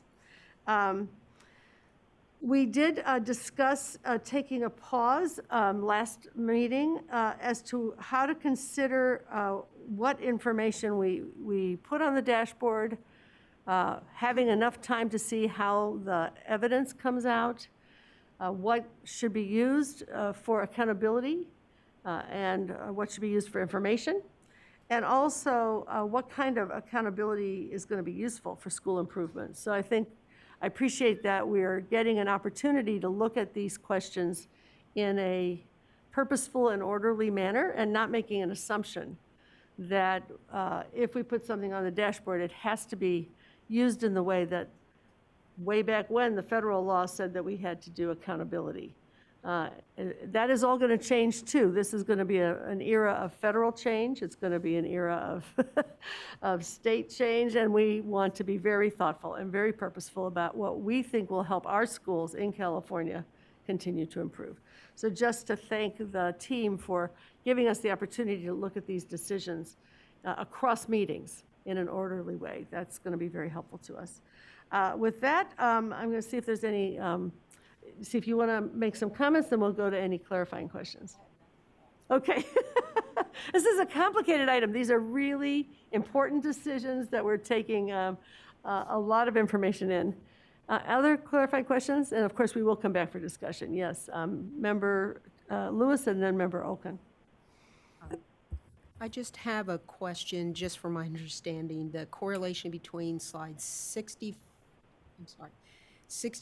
and 66, where it gives the science points without the participation rate and with the participation rate, and how does that impact slide 67? Let's see which title. The table 11 is the suggested status cut scores, and the 2 slides prior to that. I just want to understand how they correlate with each other. Okay, so table 9 is is the performance rate of all LEAs across, and this does not include the participation rate incorporated. So there's no penalty included for the way that the 95% participation penalty works is for every for all of the students that are needed to get to 95%, we have to impute a lowest obtainable scale score in there. So for these, we would impute a 0. And then that average, so essentially we add zeros to the numerator, and then we add those students to the denominator. So 9 is simply the overall performance absent a participation rate penalty. 10 incorporates that, we add that process. And 11 is our suggested cut scores based on looking at 10. Okay.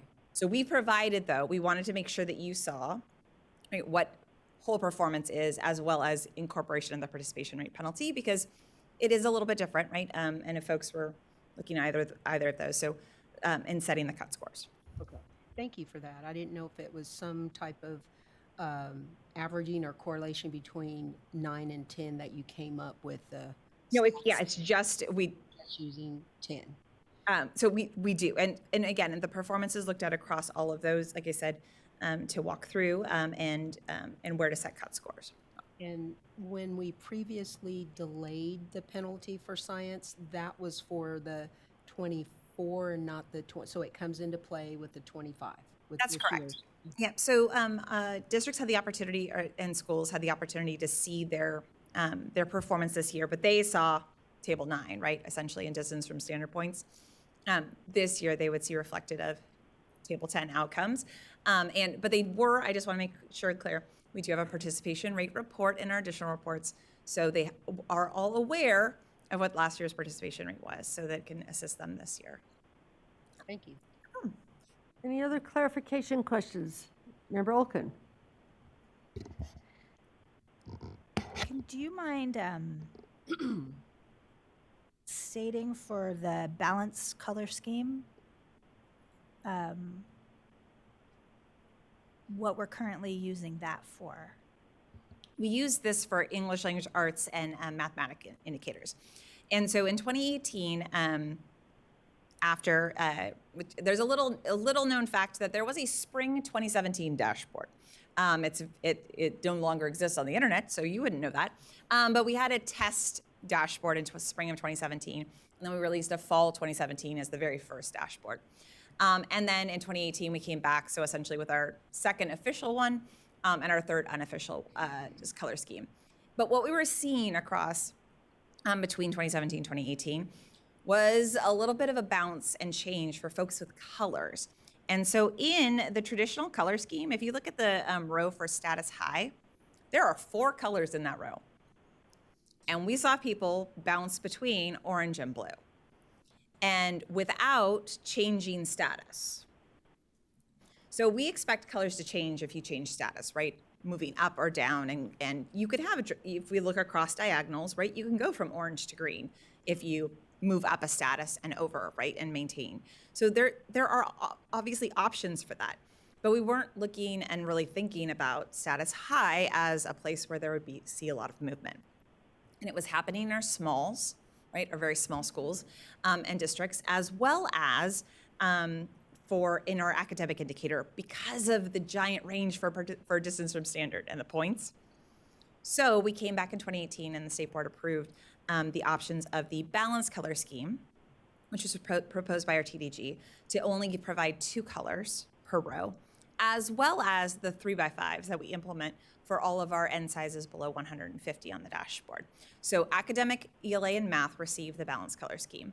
And then all of our other indicators, if you have under 150, receive the 3x5, which takes off those tail ends of decline significantly and increase significantly. So that's available to them.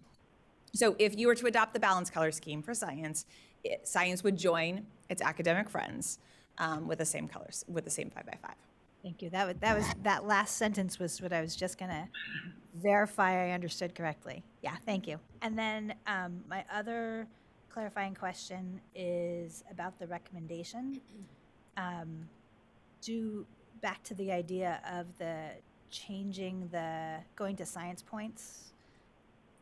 Do we need to say anything about that in the recommendation? If you adopt science points, right, it would be, you're either going to be adopting a set of cut scores that are science points, or again, you could change them to distance from standard. Because, so if you adopt science points, then we would take that forward. Great. Okay, thank you. Any other clarifying questions? Seeing none, we are now going to go to public comment. Thank you so much for all of the presentations. And is there any public comment in the room? Yes, we have 5 people signed up. As I call your name, please line up at the microphone. Sasha Horwitz, Eric Premack, Lindsay Tornatori, Diana Vu, and Deborah Godfrey.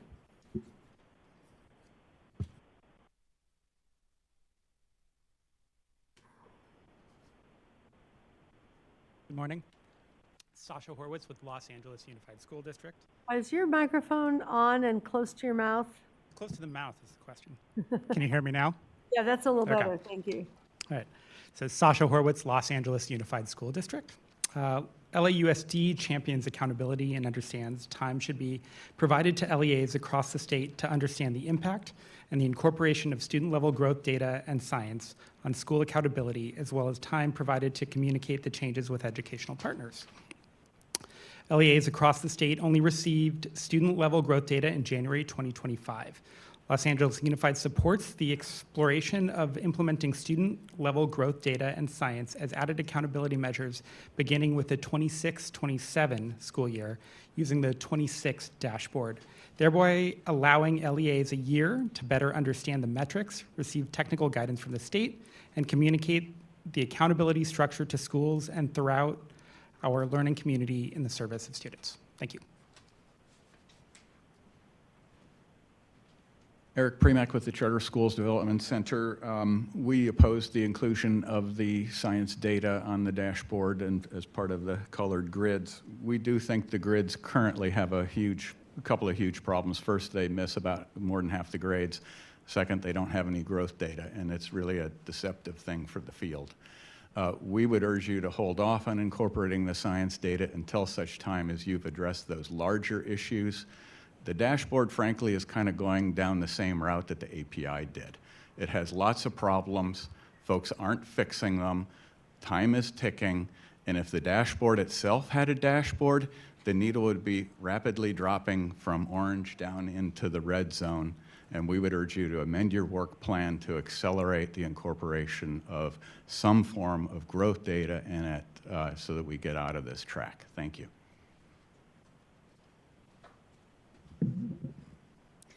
Good morning, Lindsay Tornatore on behalf of the California County Superintendents. We want to start with a warm welcome and congratulations to Chief Deputy Roberson. You were such a leader while you were at Alameda and CCE. We're really looking forward to working with you in this role. And good morning, President Darling Hammond, Vice President Glover Woods, members of the board. We would like to lift up our coalition letter we sent in partnership with other statewide agencies and county offices. In it, we urge the board to move forward with option 4 for the student level growth model. In addition to not being practicable, we also think options 1, 2, and 3. We do not think options 1, 2, and 3 are equitable. For example, the growth model data are not inclusive of any students who take the California Alternative Assessment or any students in grades 3 or 11. Therefore, we feel using the growth model data for any accountability purposes would yield an inaccurate picture of how our students, especially those with disabilities, are performing. We are very excited to see science grow up to a full indicator. We fully support CD's recommendations to get us there. Science is a top priority, and we are very excited to engage in the discussions about how science will be used in accountability and where it will live in upcoming board discussions. Thank you. Good morning, Dr. Darling Hammond and board members. Diana Vu on behalf of the Association of California School Administrators. AXA appreciates the state's ongoing work in refining the science indicator and believes that visual consistency will be needed for ease of interpretation. To help further support understanding, we also believe that more information needs to be included on the dashboard, such as which students are included in each indicator. With science on the dashboard, it may often be compared with ELA or math, but the students being administered the assessments are not the same. In addition, there are also continued discussions around where the science will live. AXA respectfully recommends the board consider making the science indicator a local indicator as part of Priority 7, access to a broad course of study. In regards to the student growth model, AXA believes that option 4, additional information on the dashboard with no accountability implications, is essential because it provides valuable insights into student progress without misinterpreting the complexities of student growth. Instead, it serves its primary purpose to support educational improvement. Thank you.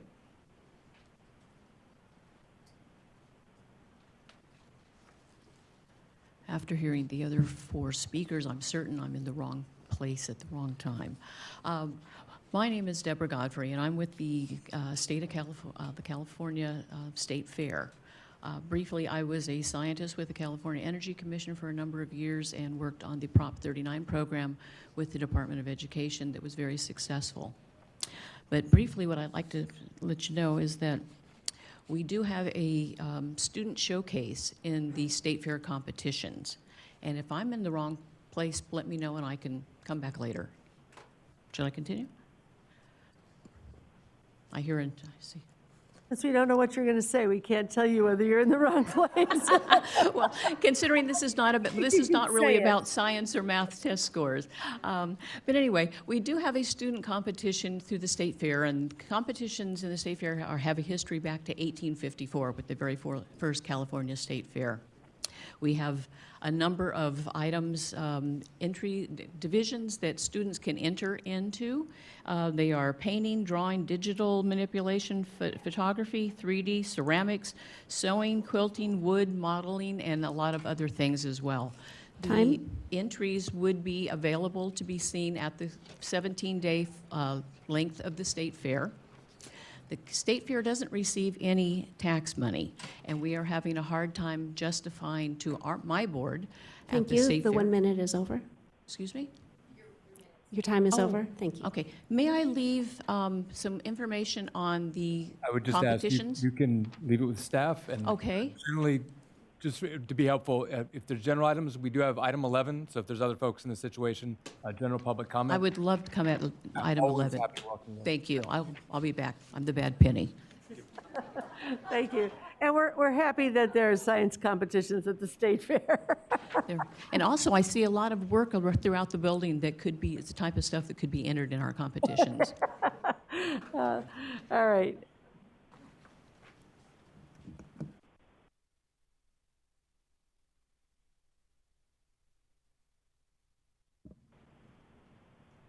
I think we're going to any callers on the phone. Okay, there are 8 callers in the queue. I will open the phone line now. Caller with the last 4 digits, 2777. You are now live. Please start your public comment. You have 1 minute. I'm Elisa Slee, educator and science trainer in California, speaking on behalf of the CASE membership. Thank you to the board and CDE for your support and commitment to include science in the dashboard and accountability system. Science is fundamental to our democracy, economy, and public health. Without full accountability, science remains sidelined. We support the current timeline and urge you to follow through. Science must be fully included in differentiated assistance and the academic indicator to drive real progress in student achievement. What gets measured gets prioritized. If California treats science as a second-class subject, districts won't build internal expertise. Science is an equity issue. It opens pathways to STEM careers, and access to those careers is deeply unequal and limited for underrepresented students. Science also provides a powerful context for learning. When all students engage in science, they develop critical thinking, problem-solving skills, and a real-world purpose for ELA and math. California has set ambitious goals. Thank you. Now it's time to deliver. Thank you. Next caller with the last 4 digits, 7768. You are now live. Please start your public comment. You have 1 minute. Hi, Peter Ahern, California Association of Science Educators. We thank the board and CDE for their hard work in supporting high-quality science education. It's especially important at a time when science is under attack. Robert Kennedy Jr. is the Secretary of Health and Human Services, for crying out loud. We are excited to see the Science 5x5 full-color grid, but we need to set a higher bar for success. The science status cut points should reflect the same expectations as the state has set for math. Also, for districts to take science seriously and make the necessary investments, science needs to be fully included in the accountability system, including DA and as part of the academic indicator. We have heard grumblings that counties don't have the capacity to support high-quality science. If they believe they lack capacity, it's because science hasn't been seen as important, or they haven't developed the capacity. But I assure you that the capacity to support science is there in California, with organizations like CASE, California NGSS Collaborative, K-12 Alliance, California Science Project, Cal MSCS, amazing county office science leaders, and a strong sense of community and mutual support. We need science. We are ready for science. It's time to do this. Thank you. Next caller with the last 4 digits, 1162. You are now live. Please start your public comment. You have 1 minute. Good morning, Madam Chair, Madam Vice Chair, members of the board and staff. My name is Cindy Livers. I'm calling on behalf of the Riverside County Educational Leaders. We're part of the Education Management Group Coalition letter. I'm calling in support of 3 items. Item 2, all related to item 2. 1, CDE's recommendation to explore option 4, adoption of performance standards and continuing to publish growth data as additional information on the dashboard with no accountability implications. Second, CDE's recommendation to create a distinct metric for the science indicator. We believe this is a step in the right direction. And 3, we look forward to being part of future discussions as the board considers final decisions in the coming months regarding the science indicator and the state accountability system. Thank you very much for all of your work on this and for the ability to provide public comment. Thank you. Next caller with the last 4 digits, 6415. You are now live. Please start your public comment. You have 1 minute. Hi, I'm Katie Wilsker, a 20-year K-8 science teacher and consultant, and I want to thank the board and CDE for their ongoing support for science education. It is paramount that we create generations of capable critical thinkers who are environmentally and scientifically literate and capable of working collaboratively to solve problems. Adding science to the dashboard will support these efforts, requiring accountability and instilling a sense of urgency for our districts to support science education. As a longtime middle school teacher, I've seen the impact of students who receive minimal science teaching because testing is only in 5th grade. As a result, educators focus primarily on subjects that they're tested on and frequently are under-supported in receiving the professional development and resources for effective science programs. Students come into middle school unprepared to think scientifically, with little background knowledge, and they have heavily lost the innate joy and curiosity that accompanies learning about the natural world. Adding science to the dashboard and accountability system, and ultimately as an academic indicator, will push the state and districts to support science programs and provide funding for the resources to do labs and create future generations of curious, critical thinkers. Thank you. Thank you. Next caller with the last 4 digits, 8256. You are now live. Please start your public comment. You have 1 minute. Hi, this is Robert Mangan with Children Now and also representing the California STEM Network. Darlene Hammond suggested earlier about the science item. It's a lot. Science has been sitting on the accountability sidelines for a decade. Don't rush it now. Don't bring science into the accountability game with so low expectations. We believe that science points is going to be confusing to the public, and that's why we recommend delaying the standard setting until the May meeting to provide more time for these discussions. Since we had no idea what the proposed state goal of 55 science points meant, Children Now went and found districts that performed at this level. Turns out that you're proposing to set the goal for the state and the high level at a district that has 35% of its students performing proficient. We find these expectations unacceptably low. By comparison, our students in science do worse, perform worse than they do in math. And yet, when you look at these proposed performance standards, only 28% of LEAs would score low or very low in science. Thank you. Your time is up. Next caller with the last four digits, 8674. You are now live. Please start your public comment. You have 1 minute. Good morning. This is Rachel Murphy, Public Advocate, Senior Legislative Counsel, and member of the LCFS Equity Coalition. We appreciated seeing in the February 14th informational memo that the board and the department plan to modify the Priority 1 teacher indicator in the coming months, and we stand ready to participate in that process and will be sharing mock-ups with the department soon. We reiterate our recommendations that the indicator's clear teacher metrics should be reflected at the school level, right alongside other school-level data from statewide databases like test scores and absenteeism rates. The indicator should also include at the district level an equity component to identify disparities in access to fully prepared and properly assigned, i.e. clear, teachers between school sites in the same district. Among the other recommendations mentioned in the Equity Coalition letter, we highlight here the coalition request that the board support amendments to the statutory dashboard timelines in order to fully integrate the growth indicator into the dashboard and the identification of districts in need of differentiated assistance. Growth scores are the gold standard for determining which districts are or are not continuously improving and should be a core part of California's system of support. Thank you. Thank you.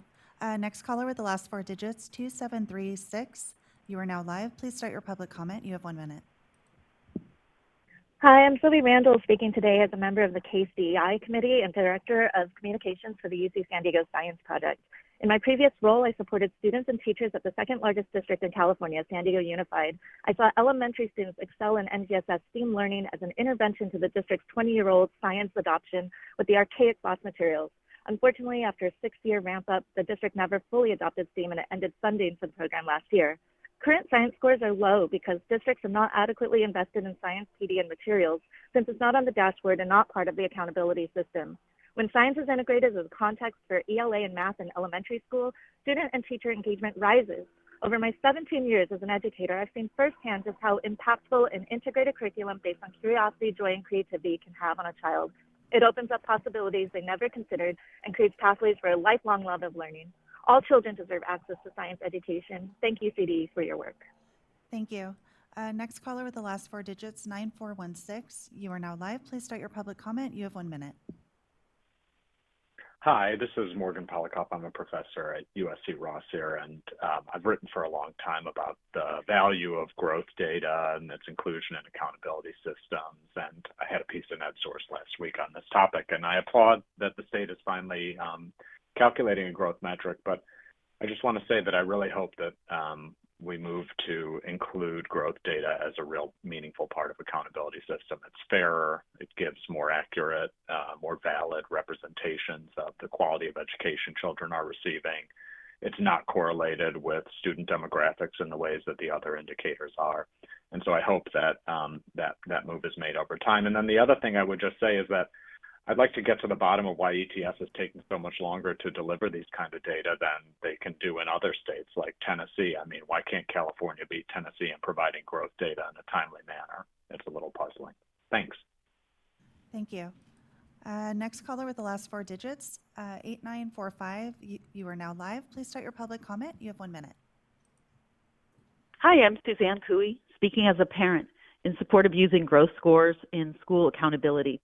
In my kids' district, I advocate for practices supportive of neurodivergent learners. Mindsets are resistant because old ways are comfortable. Growth data can shine light. Learning rates indicate school effectiveness. So I was taken aback that the district and county associations are advocating to not include learning rates in school accountability. ACT's letter says removing accountability pressures will lead to a more supportive environment for all students, but my experience is the exact opposite. Accountability for improvement is lacking and leverage is needed. Regarding the timeline, either create a new contract with ETS to fit the timeline or seek a legislative tweak, but the tail shouldn't wag the dog. Thank you for board members for your courageous leadership in valuing learning rates. Thank you. That concludes public comment for item number 2. Okay. This is a big item, as many people have noted. We do need a quick break for folks to just be able to take a minute and get themselves straight. It's 10:41. We'll come back around 10:50. At that point, I'm going to ask that we divide our conversation about the two components, and then we'll move forward to get to the motions. Thank you.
Move expeditiously. Yeah, we'll do our.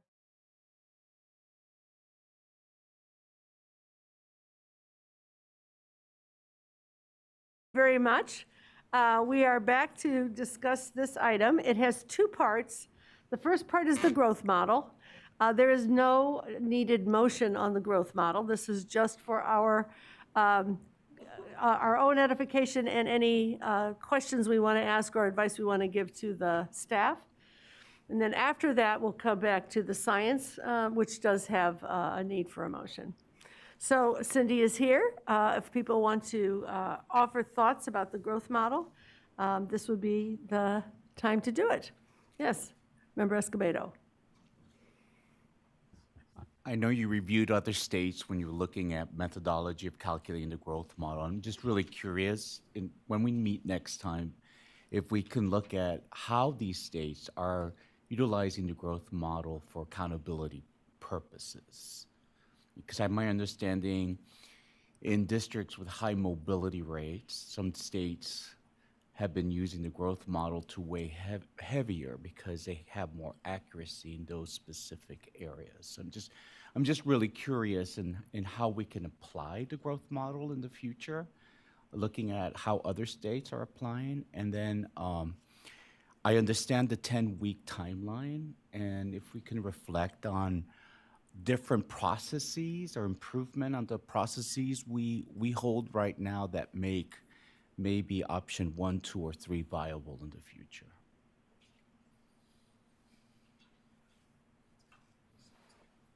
Sure. So let me start with the first point about what other states are doing. I would even look back at one of our 26 info memos because I know that we definitely have looked at this over the years. It may not have been updated based on any recent action by states. Of course, a lot has happened since the pandemic, and some states have actually looked at what we're doing in California to potentially make changes to their own approach to growth. So it's something we can get to you. It may not be for May, it may not need to be for July just because it's not, we have a couple other things that you definitely need to take action on. But we can definitely get that to the board. In terms of the 10-week timeline, let me be clear, this is not an ETS issue. This is a department constraint, and it's around data quality. So we want to make sure that what we release, and we have a more complex model than any other state, is accurate. These things are being used for things like charter school renewals. These things are being used to talk about the performance of a school and a student group. And it is not just running a couple of lines of code. This is a very complex process that starts with the department receiving an assessment file from the contractor and then us applying the metrics around accountability. And so we will definitely look as we move along this process, where we can reduce that time frame. But we do have this looming date of October 15th. And I can tell you other states don't release a lot of their data in the year in which the students actually finished, the calendar year in which the students actually left that school. They wait until February. They wait until the spring to release things like cohort. And so in California, we're fortunate that we have this new goal, achievable goal, I think, of getting everything out by October 15th, which is just unprecedented. Thank you. Other questions? Okay. Member Yoshimoto Tari? Just following up, Cindy, on my clarifying questions. Is there a plan to include students who take the alternate assessment? I'm going to have Kim answer that question. Call in a friend.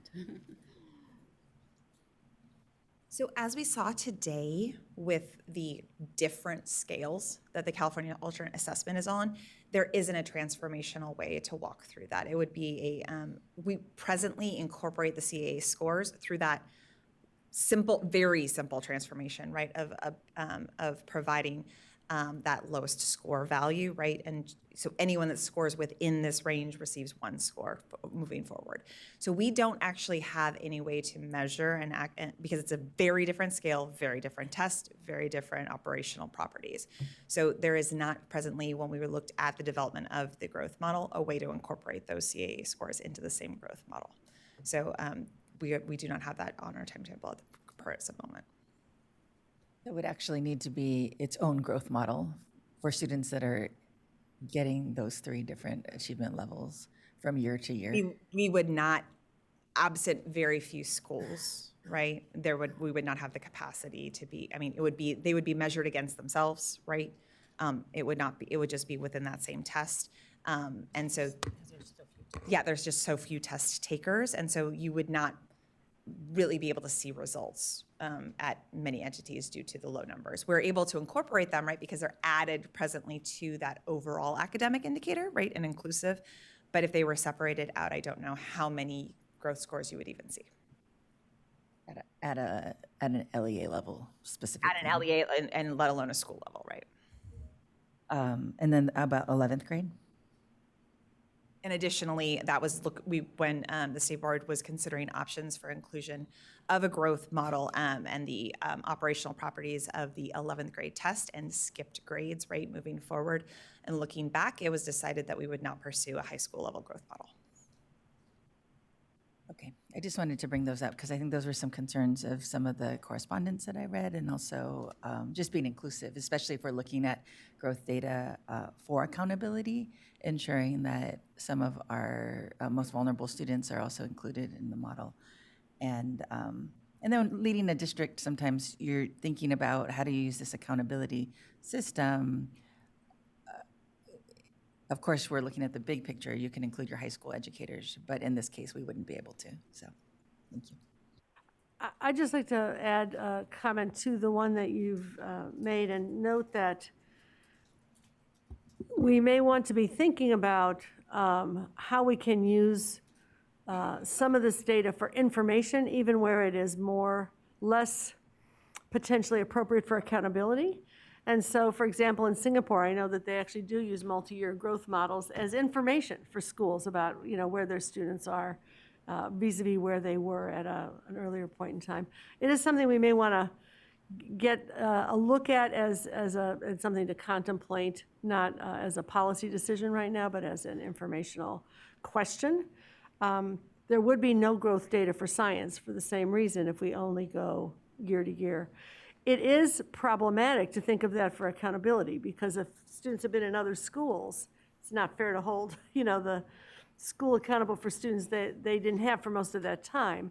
But there's also an informational question. And I do think that one of the things that has happened in California is we become much more informationally and data oriented, as Cindy can attest, because there's a continuing, set of questions for more and more data.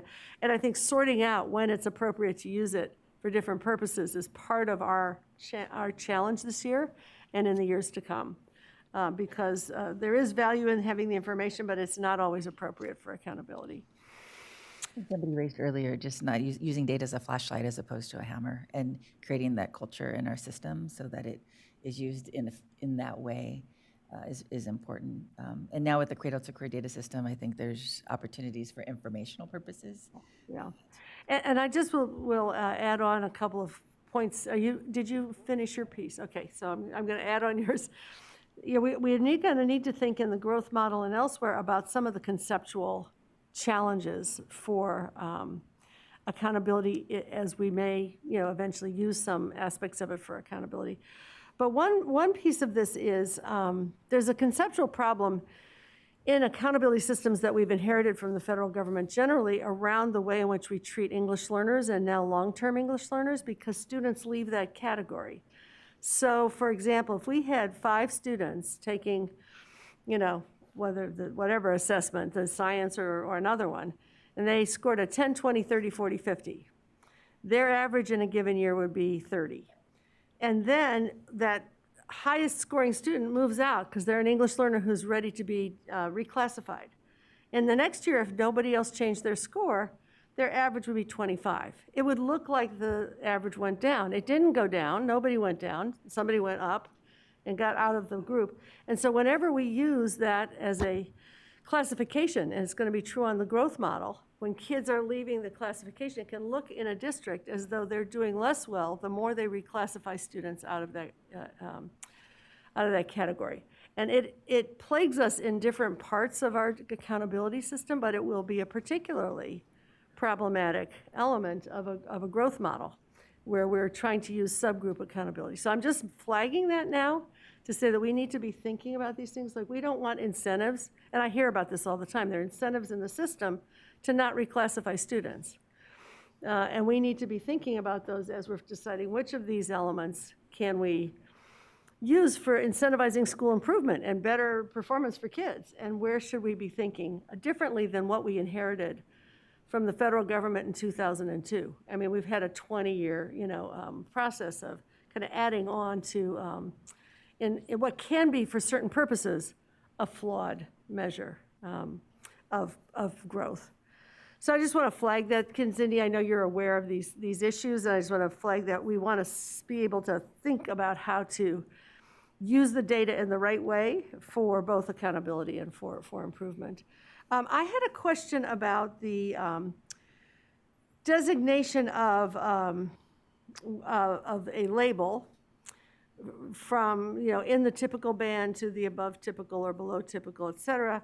Right now, there's a statistical significance decision being made about what would allow something to move to, say, above typical. The example that you gave on that was basically based on, whether there was a sample size sufficient to get to sort of a statistical significance. But I wonder, from a policy perspective, whether we ought to be considering a way to look at the practical meaning of the change rather than identifying the label based on whether the sample size was large enough to actually, move them in that way. Yeah, no, definitely. Like I mentioned in the presentation, the labels right now are just to fill the vacuum, to fill in the gap while we're waiting for guidance from the board. So it was just a way to use the data to give some sense of how different do these look from that typical point. That's good. So these are going to be some of the things we'll just need to consider as we, bring the growth model into whatever status it is going to have in our system. Appreciate that. I really appreciate the presentation. It was extremely well described and understandable and helpful as we're moving forward. Are there any other questions or comments about the growth model? We do not have a motion at this point. Member Clausen. Yes, thank you so much for the presentation, and I appreciated all the detail. But I had a question about the 10-week processing timeline for the data. I'm just wondering, in the future, can that be streamlined? How does that affect its integration into the dashboard? Yeah, I think that's what we've described on those slides and the 4 options for being included. So we don't have the feasibility of those first 3 options because of the sheer amount of data processing that takes place between beginning with our team and then going over to the ETS team. So it does impact the options for using the growth model.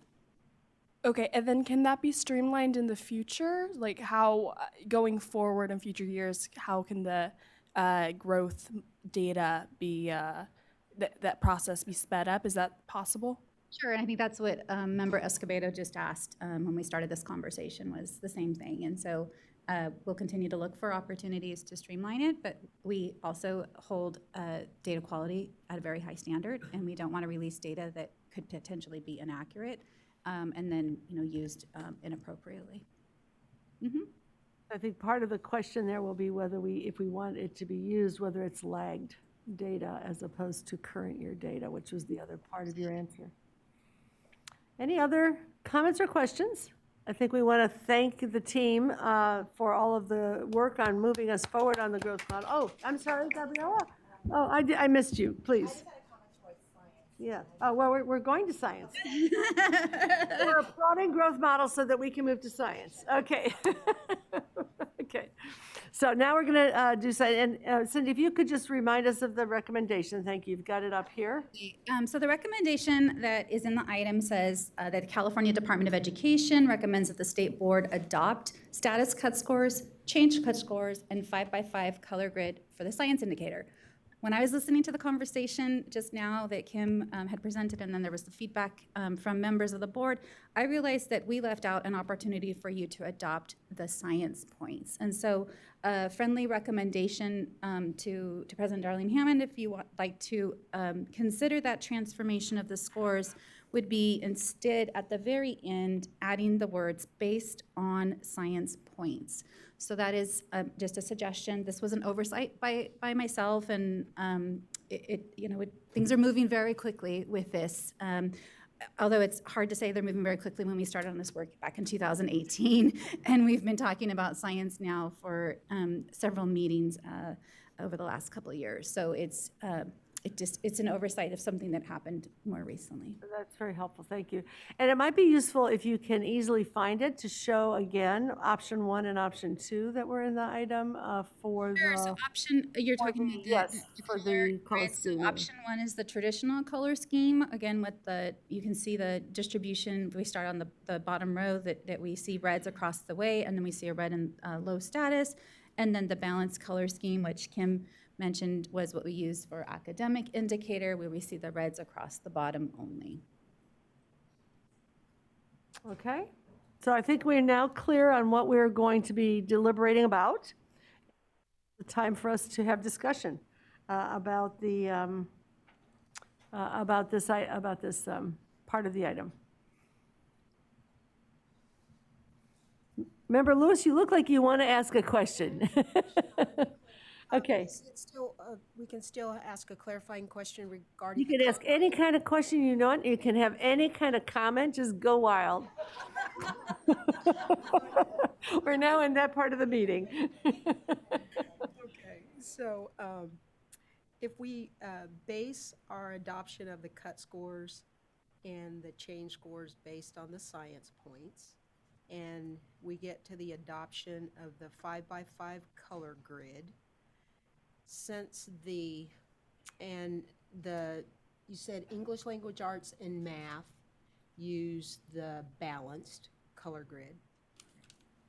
Is there any consideration for us considering the fact that ELA and math uses the balanced, and they're based on distance from standard, and if we adopt the science points, is there one of those color schemes that lends itself better to science than the other?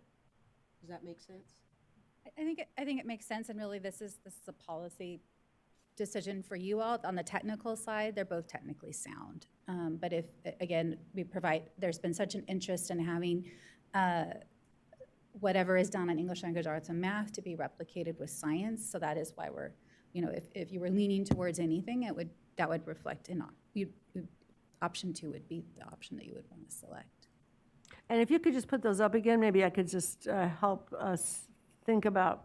So in this one, this is the option 2, the balanced color scheme. And as I think someone mentioned in the conversation, if you have very high scores, this ensures that your colors don't go, even if you decline, but you still have the very highest level, it ensures that your colors don't go below green.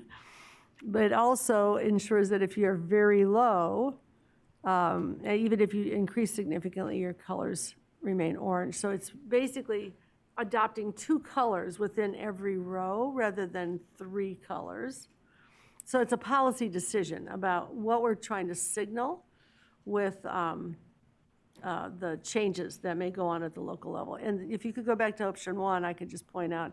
So in option 1, if a very high scoring district or school declines significantly, then they go down to a yellow in that upper left-hand corner. If a very low-scoring district has a significant increase, they go up to a yellow in the bottom right-hand corner. So those are the kind of, each of the rows has like 3 different colors that are applicable at any given performance level. So that's the policy distinction you're making when you look at those, okay? Yeah, and the scale scores don't affect that anyway. Any other questions? I'm sorry, I did leave off something for the recommendation. probably you would like to add in which option, or if you want to do the balanced or the traditional color scheme, because we didn't have a recommendation for you. We left that to you to decide. So I think we should take two motions, one on which option, and then the second on the overall recommendation of adopting the, or maybe, I don't know, in which order we do them. We could vote on this first and then talk about which option we want to have incorporated. Member Yoshimoto Tari? A question, can you clarify what was shared in the correspondence and public comment about 35% proficient equates high? Is that because we're, our dashboard's based on a norm, on a So it's my impression from the correspondence and the public comment that, which one's on? Hello? Maybe. Okay. People say I talk too loud all the time, so I apologize. So it's my impression that what they did was they looked for a school or district that was scoring the scoring of, I believe they said 55 science points. They looked through the file, found a school that did that, and then found what their percent proficient was. So it's not there's no transformation or looking across that is the average performance, is that's what they did. They looked for a case study and provided that evidence to you through their correspondence. It doesn't change the fact that a school could score 35% proficient. Yes, very much so. I mean, because the distance from standard, again, so distance from standard and or science points are not equivalent. There isn't a magic, like we're not hiding a formula of equivalency. And that is also the same for our distance from standard presently, right? So an average, to say that, a school or district that has, let's just say, an average of 1 distance from standard above, like 1, positive distance from standard, I can't reflect back to you what their percent proficient is, right? That's not a direct correlation or causation. Again, they just found a case study and shared that with you. I do want to move expediently, but just because I also want to move thoughtfully, I just want to ask the question. On slide 46, since we are talking about science for 4 months in a row, what happens if we push a decision from today until next month? If you do not make this decision at this meeting and you push it off 2 months until May, right? 2 months until May. I guess I would change the question. What do you hope to learn in the next 2 months? Because I think we've done an exhaustive work to get you to a point where you can make a decision today. And I don't know what is left to do on the technical side. Maybe it's on the policy side, but on the technical side, we're done. Like, unless you've got other things that we've left out, right? Like, I think we're done, like, right? So I want to make sure that, like, we have this honest conversation of what are you gaining from May? And if it's to bring the policy, advocates along, we can do that as well. But on the technical pieces, like, I'm just at a loss as to, like. Can I also add what the implication would be, which is we would not get it to the dashboard if we don't move on this today. That's what I wanted to hear. Thank you. And I do think, from spending 30 years explaining these types of scores to families and, students and board members, even our conversation here shows how complex it is to understand what these scores mean. And we're going to come to it in another item later today around the achievement level descriptors. And so it's just incumbent upon us. I asked the question because I think it's incumbent upon us to make these decisions thoughtfully and in a way that we all feel comfortable being able to explain it publicly to bring everybody along, right, with us. So thank you. Thank you. So any other further questions? If not, I'm going to entertain 2 motions, one about the general recommendation that is here, which we're going to get back to in just a moment, and one about the, thank you, and then one about which option we want, which color grid option we'll have those two different decisions that we need to make. Sharon, you look confused. I just wanted to, I want to make sure I understand all the decisions we're making. So one is whether we are going to move to adopt the recommendation of science points as our metric. That's one. It's full, that would be Cindy's We could just fold friendly that in. amendment would be to incorporate that into this item. Okay, so then And we would be adopting the proposed, in the item, the proposed status cut scores, change cut scores, and color grid. Either before or after doing that, we have to identify which color grid. Okay, that's the option part. Separate decision for Right. us to make between option 1, option 2, or, if we were to get creative. But I would not recommend us to get too creative. So the cut scores and the change cut scores, that's one decision, and then the other is which color grid we want. Right. Right, okay. You good? I got it. Great, thank you. I had it all written in my notes as, I had it all in one motion, but that's Right. probably too much. It's a lot. It's a lot. So we're going to take it as 2 motions. And I would recommend that we take this motion first, since it's right before us, and then come back around and clarify by voting which of the color grids we want to be attended to. So, Vice President Glover Woods? I was ready to make a motion. Okay.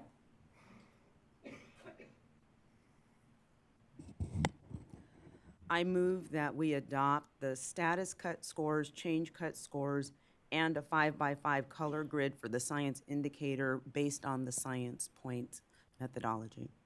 Thank you. Is there a second? So polite. Member Rodriguez? And then we need to see if there's any further discussion, and then we don't need to take the roll. We can vote at the podium. Any further discussion? All right, all in favor say aye. Aye. Any opposed? Nay. Any abstentions? Okay, motion carries. Thank you. Now, the color grid. Do you need to see the color grids again, or are you ready to make a motion? Vice President Glover Woods? I am. I move that we adopt the 5x5 balanced color scheme color grid for the science indicator. Which will remind people is the same as what we have in ELA and math at this moment. Well, I think I should let Member Orozco Gonzalez second it this time, since you equitable voting. Any further discussion? All in favor, please say aye. Aye. Any opposed? Nay. Any abstentions? Motion carries. Thank you. Good work. And thank you to the team, to the accountability team. This was a lot, I know. And now we're going to take we were going to take the next 2 items before lunch. We're going to take 1 item before lunch, and that will be item 3, which is the California Assessment of Student Performance and Progress Approval of the receipt of the report Advancing Excellence in Mathematics, Smarter Balanced Support of Big Ideas in the California Mathematics Framework.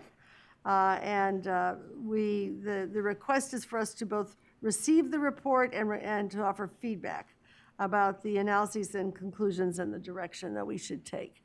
To remind you, we asked Smarter Balance to look at whether our new mathematics framework is well represented on the mathematics assessment, so that we could be coherent in our curriculum and assessment work. And that's what they're going to present about. And I think Mal Vang is going to present this item, and Tony Alpert of the Smarter Balanced Assessment Consortium.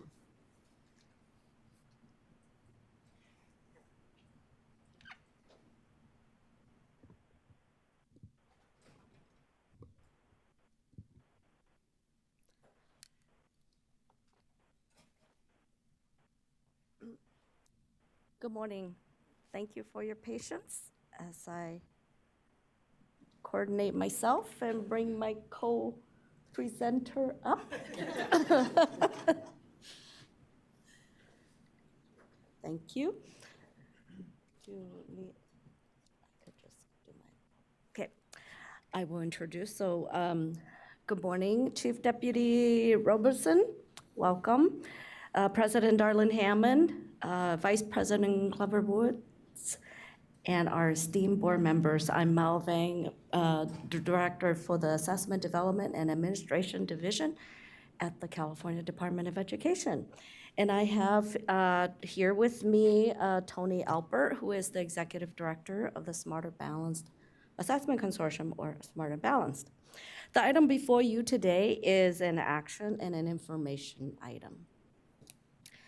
The presentation that will give a recommendation to the board for action followed by a history and some background information on the study that is recommended for receipt, a description of the analysis methods and results of the study, conclusions, recommended next steps, and a specific recommendation for board action. Okay. And then in this section, I will provide a quick overview of the California Department of Education's recommendation for approval.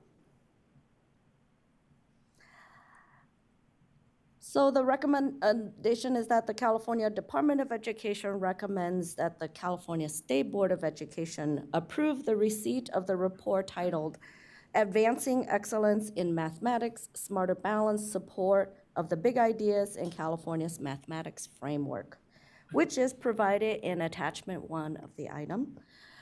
The California Department of Education also requests feedback about the report and direction from the SBE on next steps.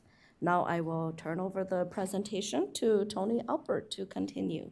Thank you. Thank you, Mel. I'm Tony Alpert, for the record, Executive Director for Smarter Balance, and really pleased to talk with the board about this important project. As a brief overview and a reminder, today we're going to be talking about the summative assessment principally, but Smarter Balance, of course, is a balanced assessment system that has interim assessments and formative resources to help improve teaching and learning. And the summative assessment is really geared towards that end-of-view look and progress check that is consistent statewide. So we're in abbreviated schedule, so I think we're going to be skipping through some slides. Hopefully that's not too confusing for folks. But just wanted to remind folks that the purpose of this study was to connect the California Math Framework with, yeah, thank you.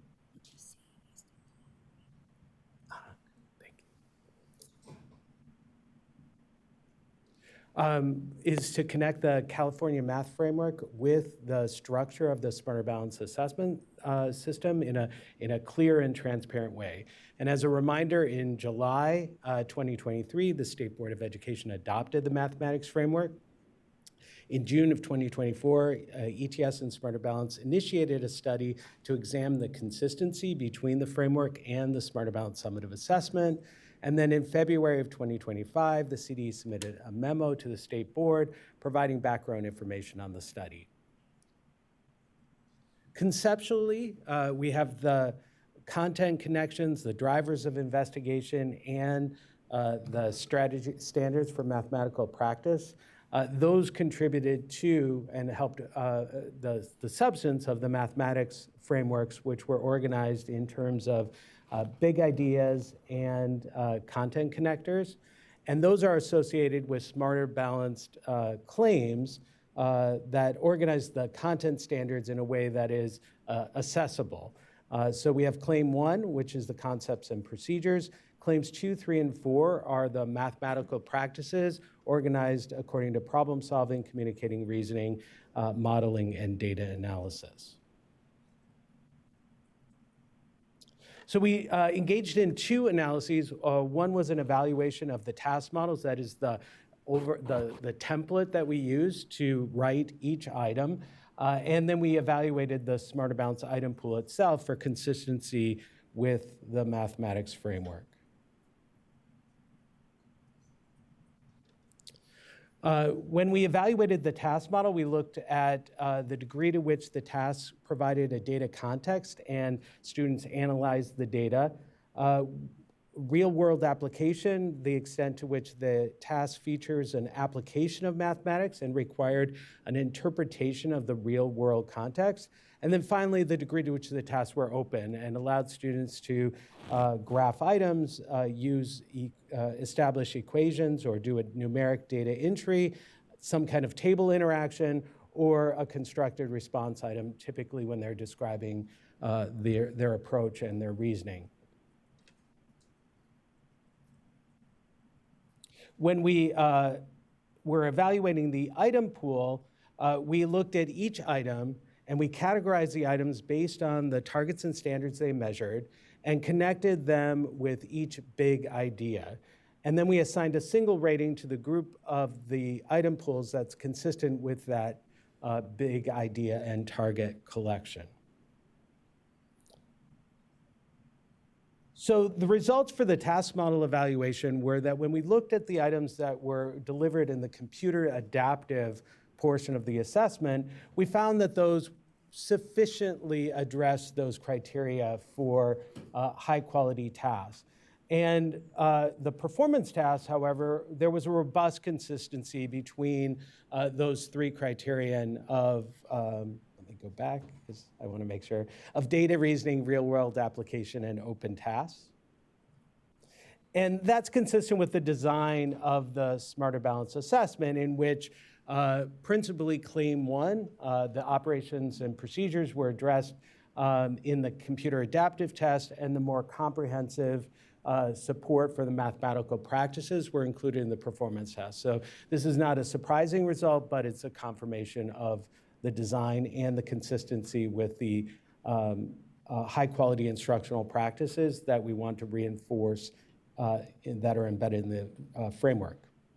For the item pool evaluation, in grades 3 through 8, all of the big ideas were associated with sufficient items such that we were able to assert that there was a robust relationship between the content of the items and the associated description of big ideas. In high school, there were two big ideas that received a robust rating and did not, all but two received a robust rating. And those were mathematics, the shapes and structures, we rated that as limited. And then fairness in data, we rated that as none. And so we can talk a little bit more about our next steps. And I think I misspoke on the task model. Sorry, we're skipping ahead. Grade 4 was not robust on the task model for data reasoning, and that's simply because the performance tasks that we developed didn't address data reasoning. They addressed all the other mathematic practices included typically in the Smarter Balance assessment, and all the other grades included at least one question that addressed data reasoning, but for some reason grade 4 didn't, and so we have a process in place to address that and develop performance tasks for the future that will include data reasoning for grade 4. So back to the item pool evaluation, we have those two areas that similarly would benefit from improvement. And so the next steps that we suggest is that Smarter Balance and the Department of Education discuss the results of the study and move forward with a plan regarding addressing the gaps that we identified. As I mentioned, for grade 4, we're already developing performance tasks that include data reasoning in the mathematics performance tasks. And then we need to discuss more in detail about high school. We need to think about and review the original design decisions that omitted that body of content from the item pool. And then we need to talk about whether or not the adding that content can be done within the current blueprint, or whether or not we need to add content, which might increase the test length or otherwise require a blueprint change. So we want to engage in a thoughtful process and manage and mitigate unintended consequences. We do want to fully support the mathematics framework and give that confirmation to teachers that if they're teaching to the mathematics framework, they can have they can expect that students will be able to demonstrate those knowledge and skills on the assessment, but we also don't want to create negative consequences for students. That's a very abbreviated presentation, but I'm now open and available for questions. So at this point, we're going to go ahead and put the public comment slide up. In case folks want to call in using the phone number and the access code there, and then we'll open up to any clarifying questions for the board. And I'll ask our liaison, member Orozco Gonzalez, if she has some comments before me.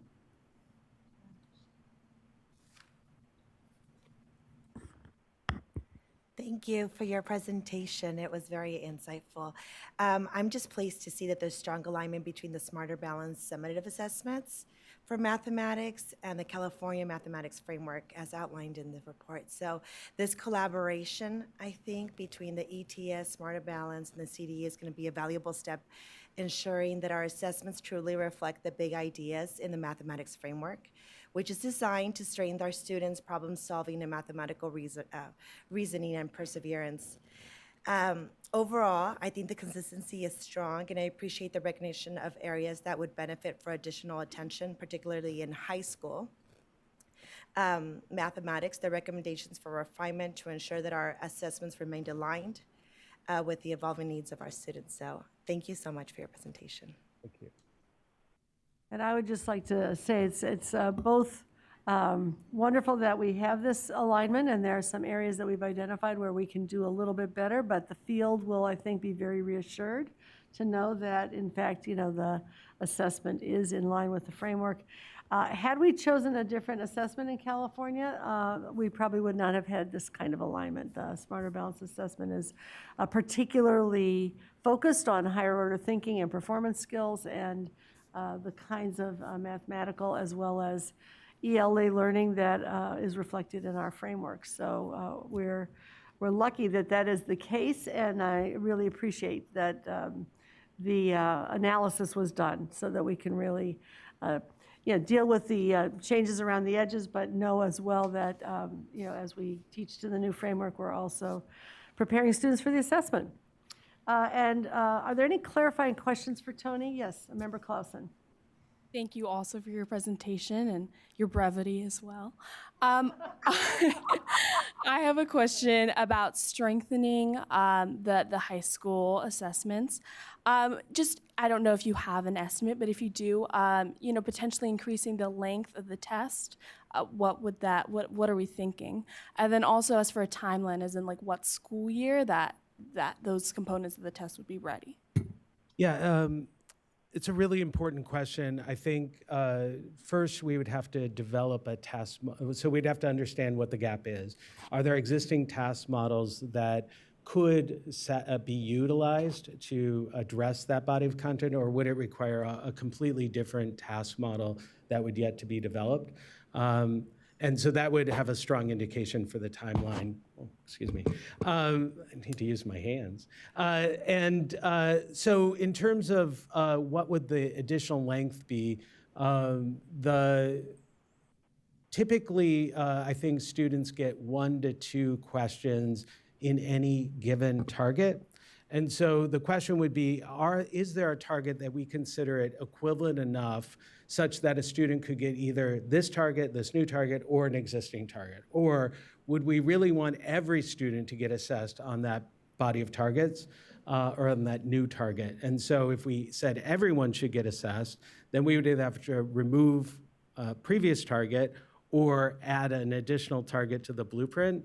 And then we would allocate probably 1 to 2 items. Each item, depending on its complexity, can take anywhere from 5 to 15 minutes, and that also is impacted by the student's ability and fluency in mathematics. So if it were a run-of-the-mill, more selected response, probably 10 minutes would be added for 2 questions. On average, but for some students that would obviously take more. But I think we're a long ways away from adding the length to the test. I think there's a lot of tools in our toolkit that we can look at to mitigate the need for that. And in terms of development, it would probably take about 5 years from the time of conception to this is what the item should be, to engaging in with educators to validate the task model, to engage with educators to write the items to the new content, to field test the items, to calibrate them, ensure that they're of high quality and that they don't differentially disadvantage any group of students, and then they would appear on the operational test. So it's a long multi-step process, but critical to engage educators and certainly California educators especially in any design and development process. Any other? Tony, thanks again for the presentation. Could you clarify the alignment of the fourth grade mathematics assessment with the robust rating? I know you mentioned a little something in your presentation. Could you either restate that or just add a little bit more to that? Absolutely, thank you for the question. So each performance task is composed of about 4 to 6 items, all centered around a theme. And so they build on each other, and that's what makes them so robust and so difficult to score. Is a student might give initially a wrong answer to one question, but we score it conditionally, assuming their base answer in some item types. And there is a lot of discretion that the item writers have as to whether or not they're addressing communicating reasoning, problem solving, data analysis, modeling. And in this case, in fourth grade, for whatever reason, we didn't have an item that addressed data reasoning. And it could have been that it was originally included, but fell out once during field testing because it didn't meet our quality criterion. It's unusual that that would happen across the board in a grade, but that's why we do these kind of evaluations to make sure that we're checking what are otherwise our assumptions. But it really was either it was a systematic oversight or it was just a problem with an unlikely problem with field testing where those items just disproportionately didn't meet our quality criteria. So when we move forward now, we're going to be deliberatively including data reasoning as part of new performance tasks, and so that's how we'll fill that gap. All right. Any other questions? I think at this point, then, we're going to go to public comment. Thank you very much, Tony. Is there any public comment in the room? There is one person signed up, Miles Timpson.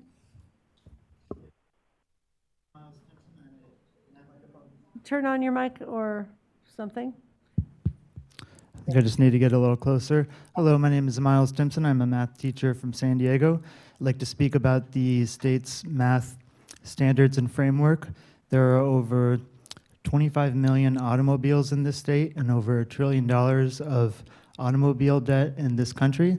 I think we should include information about automobile ownership, including car loans, in our secondary math courses. Thank you for your time. And there are no callers in the queue. There are no callers in the queue. That concludes public comment for item number 3. All right, I think we are then ready to have any further discussion and make a motion. If we could put the motion up here.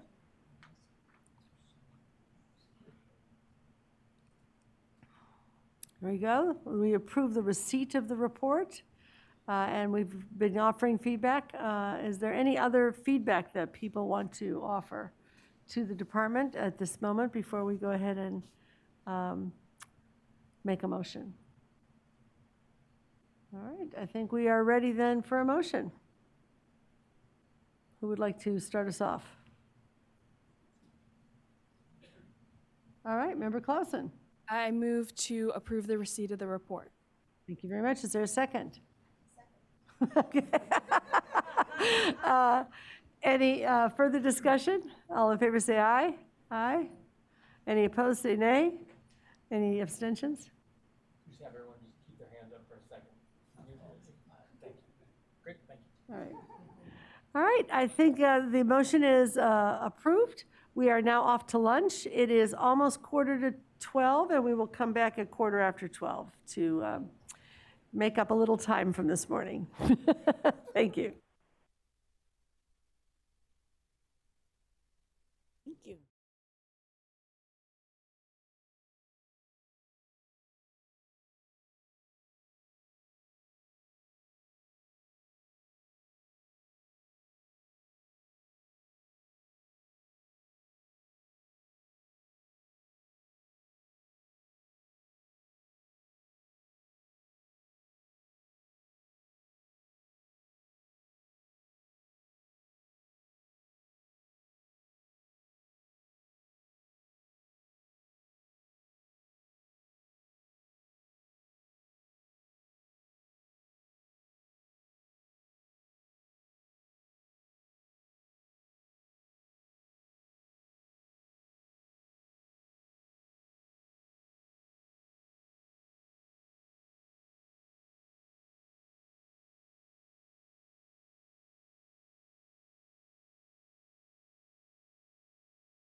All right, we are back from lunch and ready to tackle item 4, which is the California Assessment of Student Performance and Progress Request for Approval of the proposed revisions to the reporting achievement level descriptors.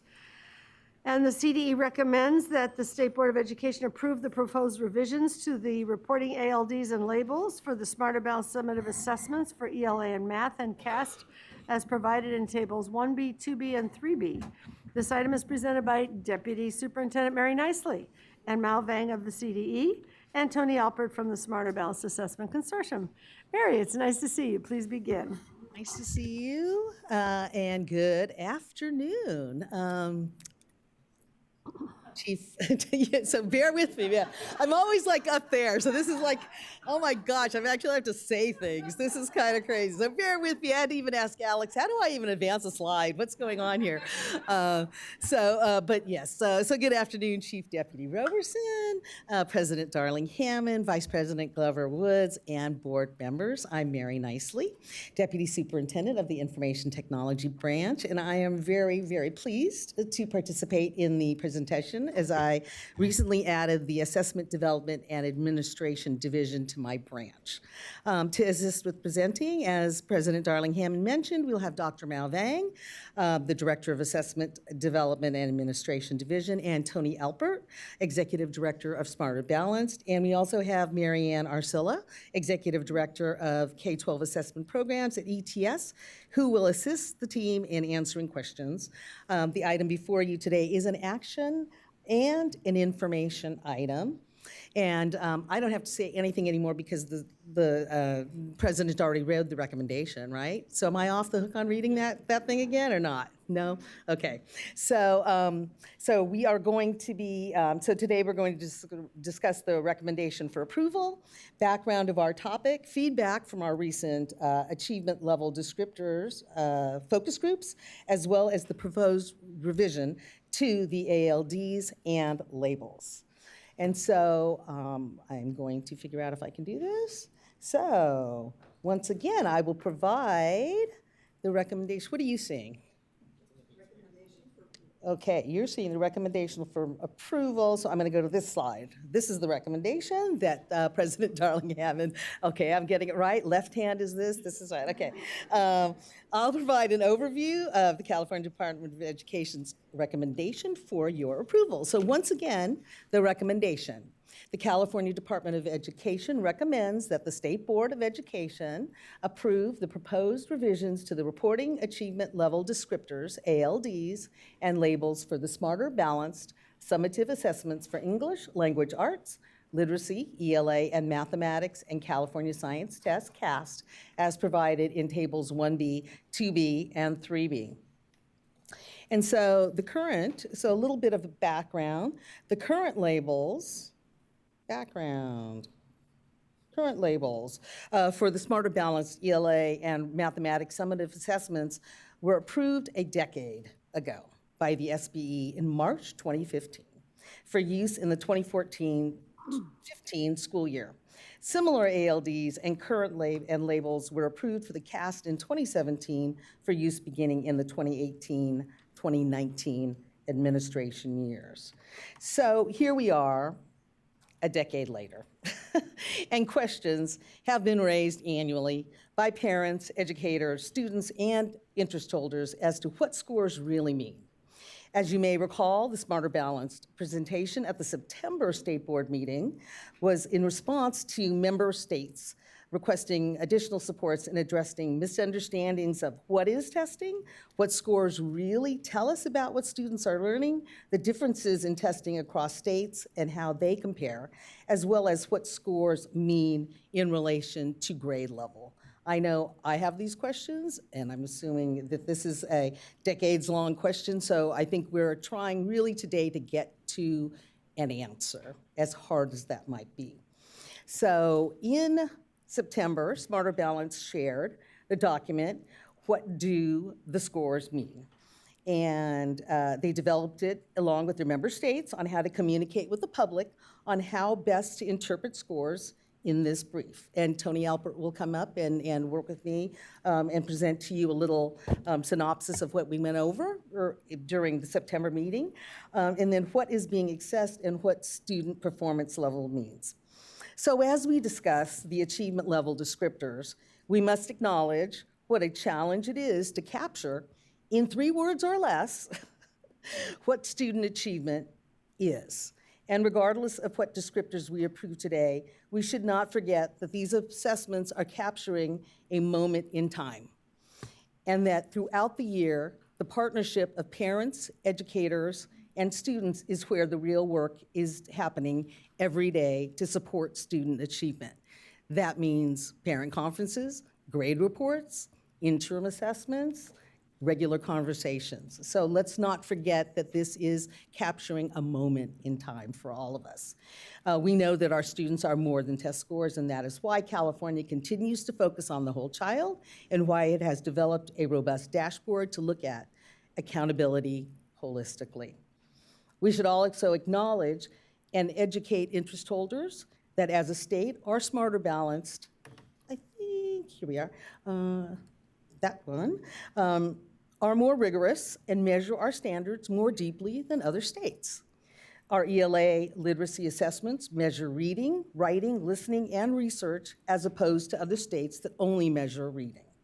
Our math assessments require analysis, problem solving, communicating with math, as well as operations, as opposed to other states that only measure operations. So I'd like to welcome Tony Alpert of Smarter Balance to recap some of the slides presented at the September meeting to exemplify the depth of knowledge we assess as a tool that can be used by parents and educators to support our students in achieving bright futures and achieve life goals. So, Tony, would you like to join me? Thank you, Deputy Nicely, and thank you again, board, for allowing me to speak. This one's going to go a little bit slower than the last one. I think we're going to spend a little bit more time. But if I'm spending too much time, please let me know.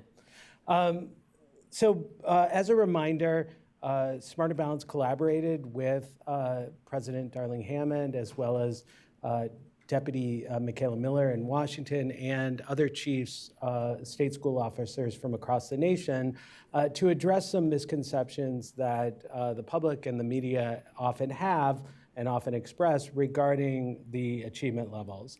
And one of the misconceptions is that only students who achieve a level 3 or 4 are able to engage in grade level content. And so we wanted to clarify that there is a range of grade level achievement, and that that is related to, but it's different than the description of proficiency as described by student performance on the Smarter Balance assessment.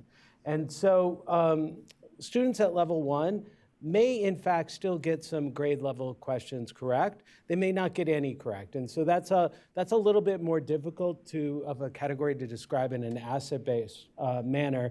But students in level 2 must get some questions, grade level questions correct in order to achieve a level 2. Now that doesn't mean that they're at a sufficient level, and but it does mean that they are expressing some abilities in math and English language arts, and it's important to acknowledge that and celebrate that success. Students who achieve a level 3 or higher have a higher probability of succeeding in subsequent grades, and students who achieve a level 3 or 4 in high school have a higher probability of succeeding at post-secondary opportunities like colleges and certifications or other elements of career readiness learning. So here's an example that we provided regarding grade 6 math, showing the progression of content as it might appear across the differing levels. And so we could see in level, an item that represents the achievement of level 1, there's a one-step solution required with a single operation and one basic approach. So there's a limited number of correct answers, plausible, and it's a fairly straightforward problem to address. At level 2, we start getting into a multi-step solution where multiple operations and multiple approaches can be taken. At level 3, a multi-step solution with multiple operations and approaches are plausible. And then we're also including this more complex notion of rate. So distance divided by time.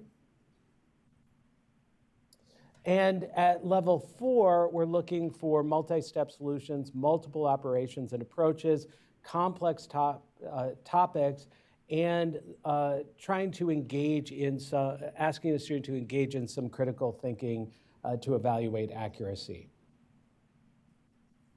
For ELA, we provided an example writing prompt. And students for these prompts are asked to engage in an explanatory essay, develop a thesis and controlling idea, explain the impact of the topic, support their thesis with evidence from the sources, and asking students to actually reference the source. So in thinking about this, really honing in on the type of writing that high schools and post-secondary institutions really identified early on in our design process that were the type of activities that they would want their students to be able to engage in. So similarly, a progression of student responses are provided across the performance continuum. With level 1,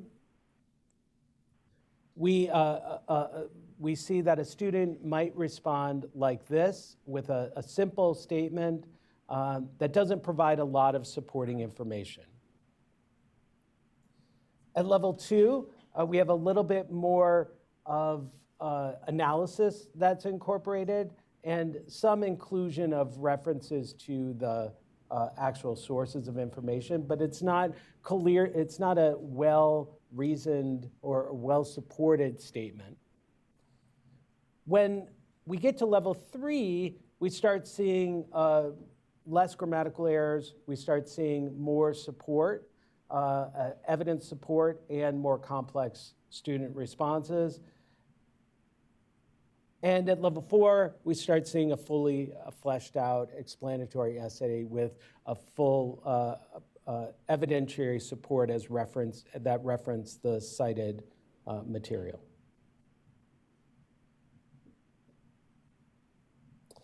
So, consistent with what Dr. Nicely described, we want students to learn higher order thinking skills and analytical communication skills so that they are ready for the full range of opportunities that are available to them after high school. And the Smarter Balance assessments and the associated summative assessments provide these opportunities for students to demonstrate their skills, and with the association of the interim assessments, they have consistent feedback throughout the year as part of a comprehensive approach to supporting teaching and learning.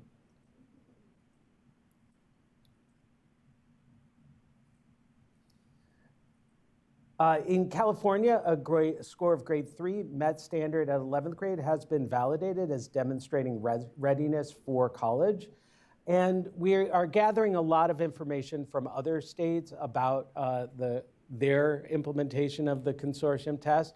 The state of Washington did an analysis of their data, and they found out that large majorities of students scoring a level 3 or 4 in high school later demonstrated success at a post-secondary institution, between 75 and 85% across ELA and math. However, what's really important to note is that a meaningful share of students who achieved a level 1 and 2 also entered college and persisted and demonstrated some success. So reinforcing that these achievement levels are supposed to be descriptive of the achievement that the student demonstrated on the assessment, but there's lots of reasons why a student might not do well. Part of that might be the amount that they learned. Part of it might be the engagement that they had in the test. And so we need to think carefully before we act on the data, and we need to make sure that that particular action is appropriate for individual students, but also recognizing that these levels are designed to be probabilistic. They're not deterministic.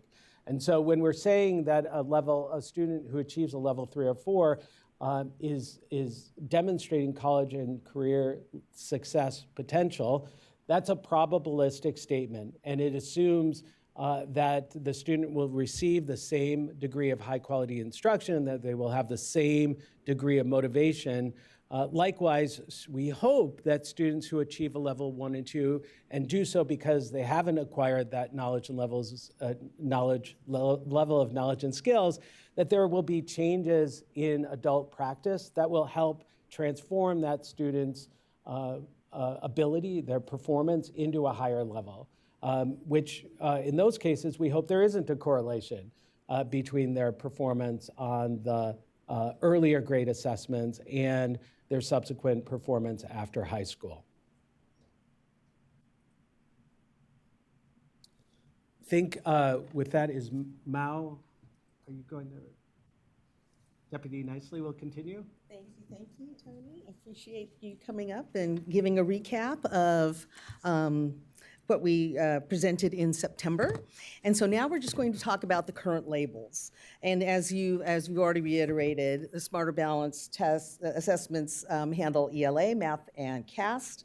And currently, we have these 4 levels and ALDs that correspond to them that we are looking to change today. And these are all to be able to describe a continuum of success that reflects students' increasing accuracy and complexity in the demonstration of knowledge and skills. So currently, the results for overall performance are categorized into 4 achievement levels, each of which has an ALD. So level 4, currently we have standard and exceeded. Level 3, standard met. Level 2, standard nearly met. And standard not met, okay? And as we just mentioned again, in September, we went through the what do the scores mean to get a better understanding for all of you. And at the November 2024 State Board meeting, the CDE proposed some revisions to the reporting ALDs and labels for Smarter Balance, summative assessments for ELA and math and the CAST. And the board, after the board and public comment, the board members requested that CDE conduct additional outreach to parents, guardians, educators, students, and other interest holders through focus groups. The series of focus groups, as we move into here,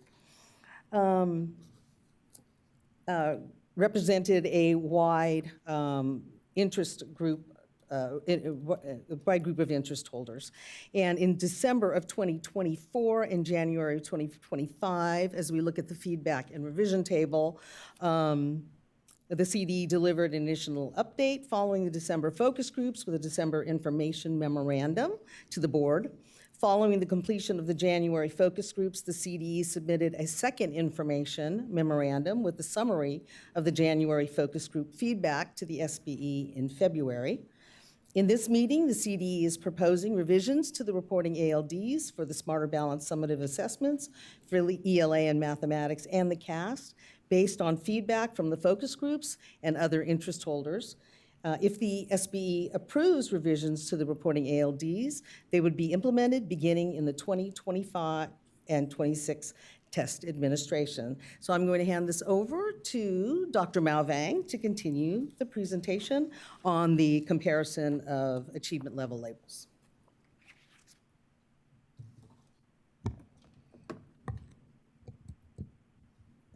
Thank you, Mary. Again, Mao Vang, Director of Assessment Development and Administration Division at the CDE. This takes some coordination, you know. So comparison of the achievement levels. Again, just reiterating, reminded us that at the November SBE meeting, the CDE recommended these revisions to the reporting achievement level descriptors and labels for English language arts, mathematics, and science to align with the language in the Smarter Balance brief that Mary and Tony went over. The reporting achievement labels proposed in November, just to remind us, is that level 4 was advanced in place of of standard exceeded. Level 3 was proficient in place of standard met. Level 2 is foundational in place of standard nearly met. And level 1, inconsistent in place of standard not met. Okay.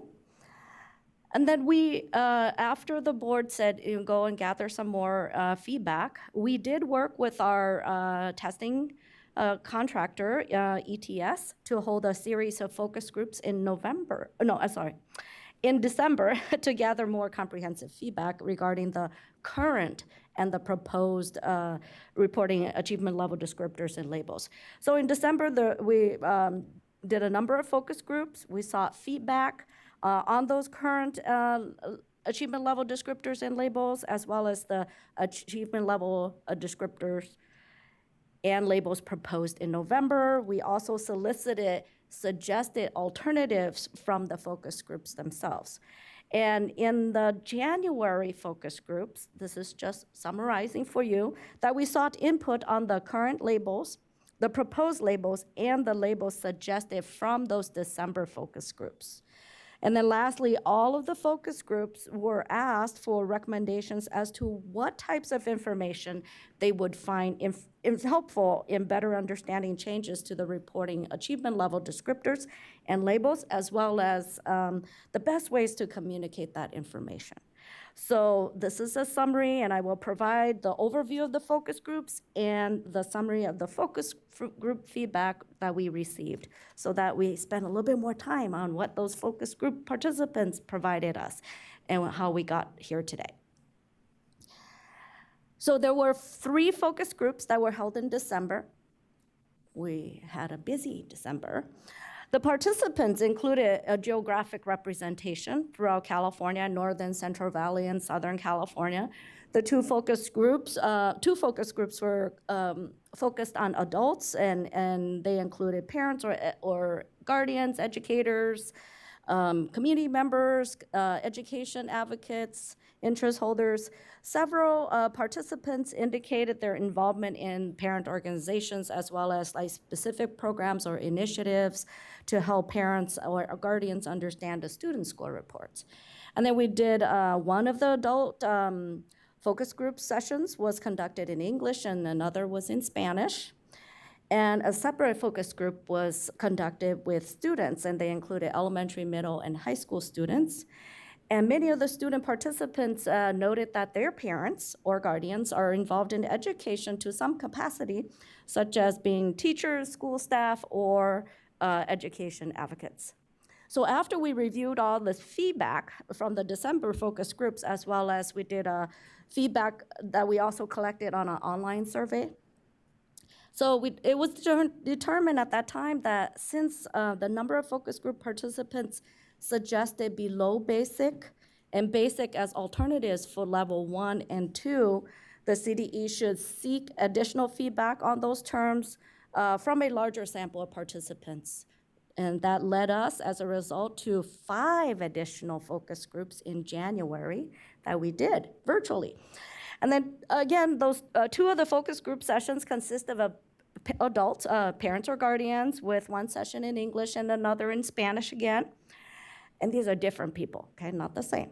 And then other focus groups included local educational testing agency, local educational agency testing coordinators.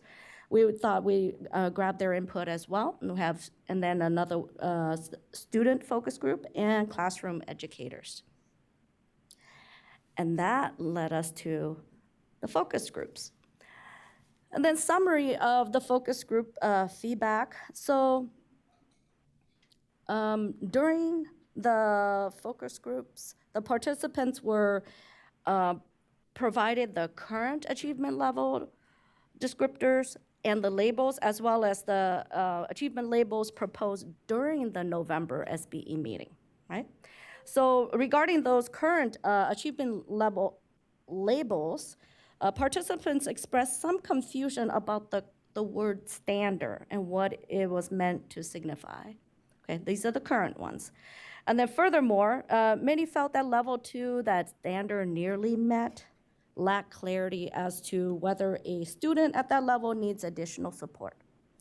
And then level 1, standard not met, was interpreted by some parents as their child was failing, and some students and teachers viewed the label as discouraging.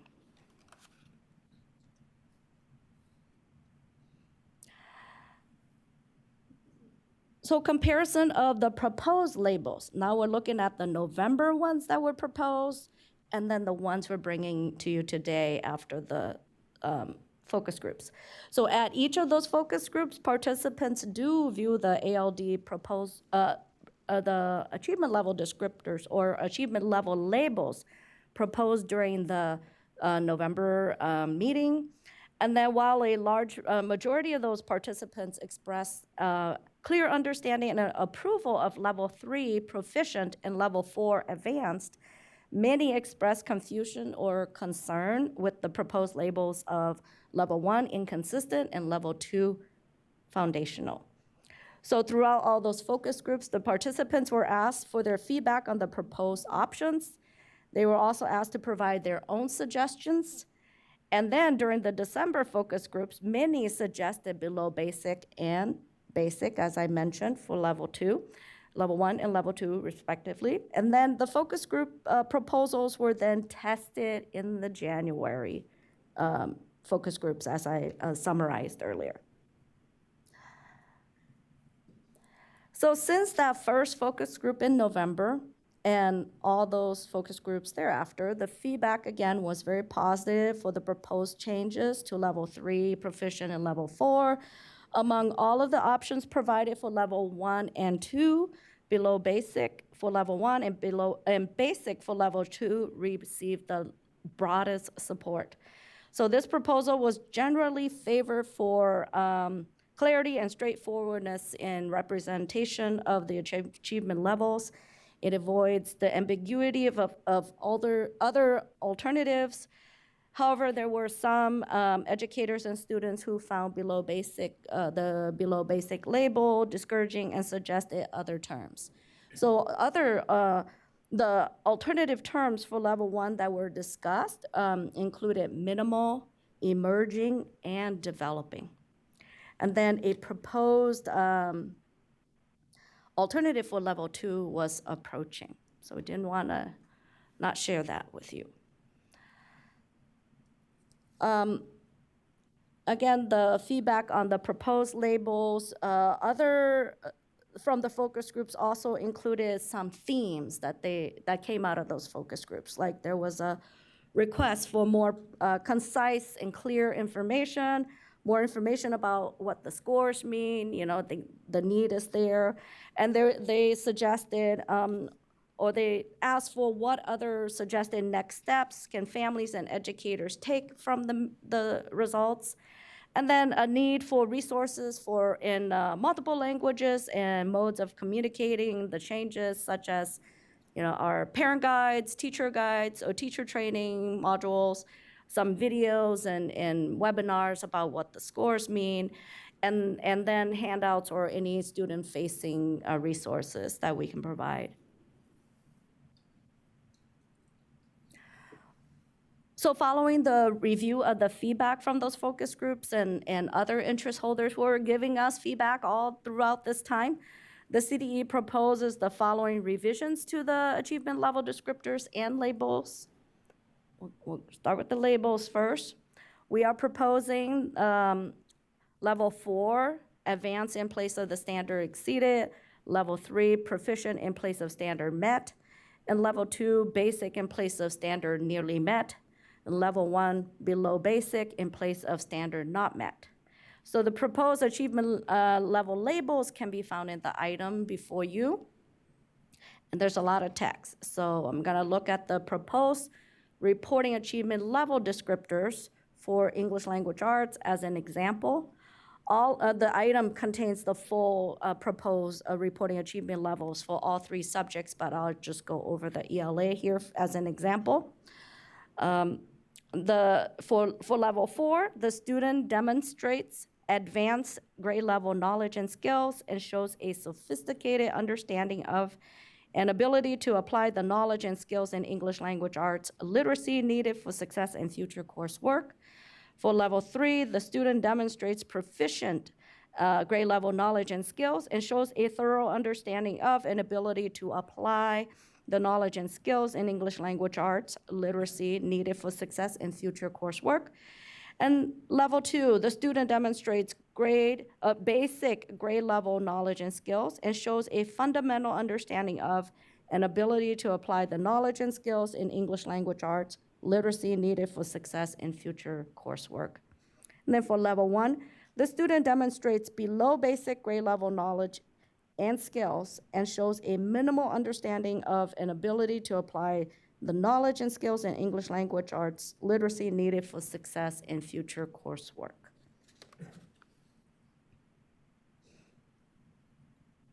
So if the SBE approves these changes, the CDE will work with the testing contractor to create a communication and outreach plan and resources for communicating the changes to our parents and educators and students and our community at large. And then the CDE will also reach out to the interest holders and gather input on those plans and resources to work on and provide. And then the CDE will bring back an update to the SBE on the communication plan. And then, if approved, the CDE will also work with the testing company or contractor to update the following resources. We will bring the student score reports and update them. We'll, again, work on communications and trainings for families, including revamping the Starting Smarter website for families, and then work on the reporting materials, communications and trainings for local educational agencies, and revise or update the California Educator Reporting System, our public reporting website called the Test Results for California's Assessments. We will work on that as well, and any other relevant CDE web pages or reports or resources that pertain to these changes. So with that, we do have another little addition here. I will hand the presentation to Tony Alpert, our Executive Director for Smarter Balance, who will provide some suggested next steps that the focus groups did ask for. So we have couple slides here. Tony?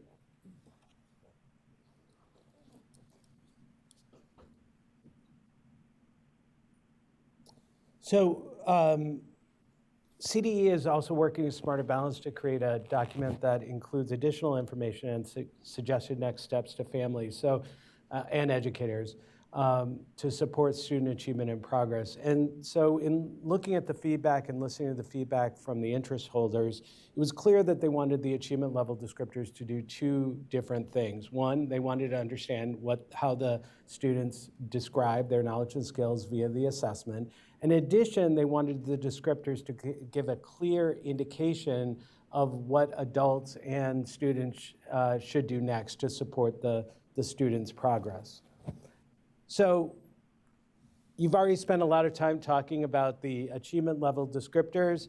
Here are the examples of achievement level descriptors, and then next to it, some suggested next steps. And attending to the feedback that we heard from the interest holders, looking specifically at level 1 and level 2, and identifying that although those students are engaged in grade level learning, that they need acceleration in order to be able to have a higher probability of successful engagement in grade level content or in post-secondary content in their next grade. And so we tried to differentiate the two types of accelerating learning, where students who achieve a level 1 probably are going to need an increased volume of instructional time, as an example. And again, as I mentioned earlier, it's hard to know exactly it's hard to describe what students should get when that really should be an individualized decision, but we wanted to give a general overview of the relative difference. If a student achieves a level 2, Our suggestion is that it's a more tailored support with an emphasis on shoring up some areas of improvement, but also building on the assets that the student has demonstrated to be able to achieve a level 2. For level 3, we similarly want to celebrate success, but with the understanding that there's always room for improvement, and that we should similarly leverage student strengths, but also identify those areas where growth still might be helpful. And with level 4, we don't want students to stop just because they've achieved a level 4, so encouraging enrichment activities and delving a little bit deeper into the grade level content. So with that, I can address any questions, or Mao can address any questions as well. Yes, I think we're at this part. Would you like us to pause here or go to public comment? Yeah, I think what we'll do is put the public comment slide up, and we will ask clarifying questions, but people who want to call in for public comment can enter the queue by calling that phone number and using the participant access code on the slide that is shown. And while we're waiting, I'm going to ask our liaison member, Orozco Gonzalez, if she has any initial comments before me, and then we'll take any clarifying questions. Thank you. Make sure I am close enough. I would just like to extend my gratitude to the assessment team for their thoughtful and thorough work on the revising of the achievement level descriptors. It's clear that it was a great deal of effort went into gathering and incorporating feedback from my diverse range of stakeholders, particularly commendable, through the focus groups, the inclusion of student voices in the process is especially commendable, as it ensures the revisions are grounded in real experiences and the perspectives of those directly impacted by these assessments. I thought that was actually the most meaningful voice in those focus groups, because these student score reports affect them directly. So from a teacher's perspective, I believe these proposed changes will significantly improve how we communicate student performance. The current terms like basic, below basic can often feel discouraging and don't offer a clear, actionable understanding of where students stand academically. The updated descriptors such as below grade level, at grade level, and above grade level are a little bit more specific to help those students and their families better grasp the areas where improvement is needed. One of my primary concerns in the new ALDs must clearly align with expectations for college and career readiness, especially for students at a level 2. It is crucial that families, educators, and students know whether this level indicates that they're on track for future success. Further clarification would help ensure the system remains transparent and effective in guiding both instruction and student growth. I just want to emphasize the importance of ongoing, consistent communication with these changes, multilingual resources, professional development for educators, which was, I think, broadly discussed. Accessible, user-friendly materials will ensure that the revised ADLs are interpreted and used effectively by all stakeholders. It's essential that everyone involved has the tools to understand and support student achievement. Overall, I think the dedication of the assessment team has shown in refining these descriptors based on feedback is just so commendable. We started this work way back in August. We continuously had this discussion in November about these descriptors. Your assessment team went back and did all these focus groups with parents, different interest groups, and students. And that, I think that feedback was so relevant to this work. I just look forward to seeing the impact that this will have on teaching and learning with our students. And I think that they're just on point. So thank you, Mao, and your team. It was very extensive work. And I'll just add that I really appreciate all the work that went into this. I know the multiple focus groups and then, checking and rechecking. I think that the elaboration of the descriptors that's been offered about the way in which the smarter balanced levels deal with increasing complexity across the proficiency levels within grade level standards in every case is very helpful. And the next steps documents also kind of reinforce, what we can build upon. So I'm pleased that we're getting more information out there. There's been, as Dr. Nicely noted at the beginning, a lot of misinterpretation of the score labels, and I think we will get to something much clearer at the other end of this process. I know there may be a few questions for clarification, so let me just ask before we go to public comment whether there are any clarifying questions that people want to ask. Yes. Member Patillo-Bronson. Thank you. I just wanted to clarify on the last couple of slides that were shown with the language around suggested next steps. Those are not part of the vote today, correct? That would come back at some later date, but is not technically today's conversation, or at least decision point. That's correct. Those are just suggestions and drafts because the focus group wanted us to look into that area.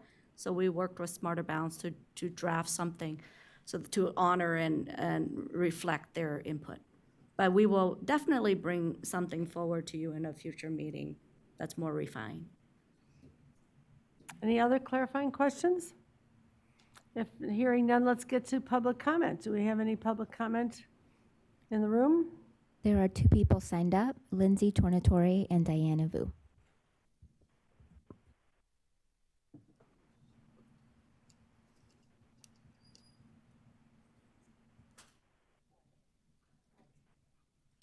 Good afternoon, President Darling Hammond, Vice President Glover Woods, members of the board, Chief Deputy Roberson, Lindsay Tornatore on behalf of the California County Superintendents. We would like to thank the board and CDE for hearing our input to diversify your educational partner input. We are very impressed with the efforts of the assessment division led by Mao and Chad in a very short amount of time. We understand the majority of focus group participants recommend the use of below basic or basic, and as outlined in our letter, we are not comfortable with these terms and encourage the board to adopt the alternative terms proposed, developing or emerging for level 1, approaching for level 2. Also, this process of revising labels has shown there's a great deal of confusion in the field. We are very appreciative of the CDE and ETS's commitment to implement robust communication, especially general guidance on next steps. Our regional assessment network is standing by to support this work and outreach to educators, community members, parents, families, students. Thank you.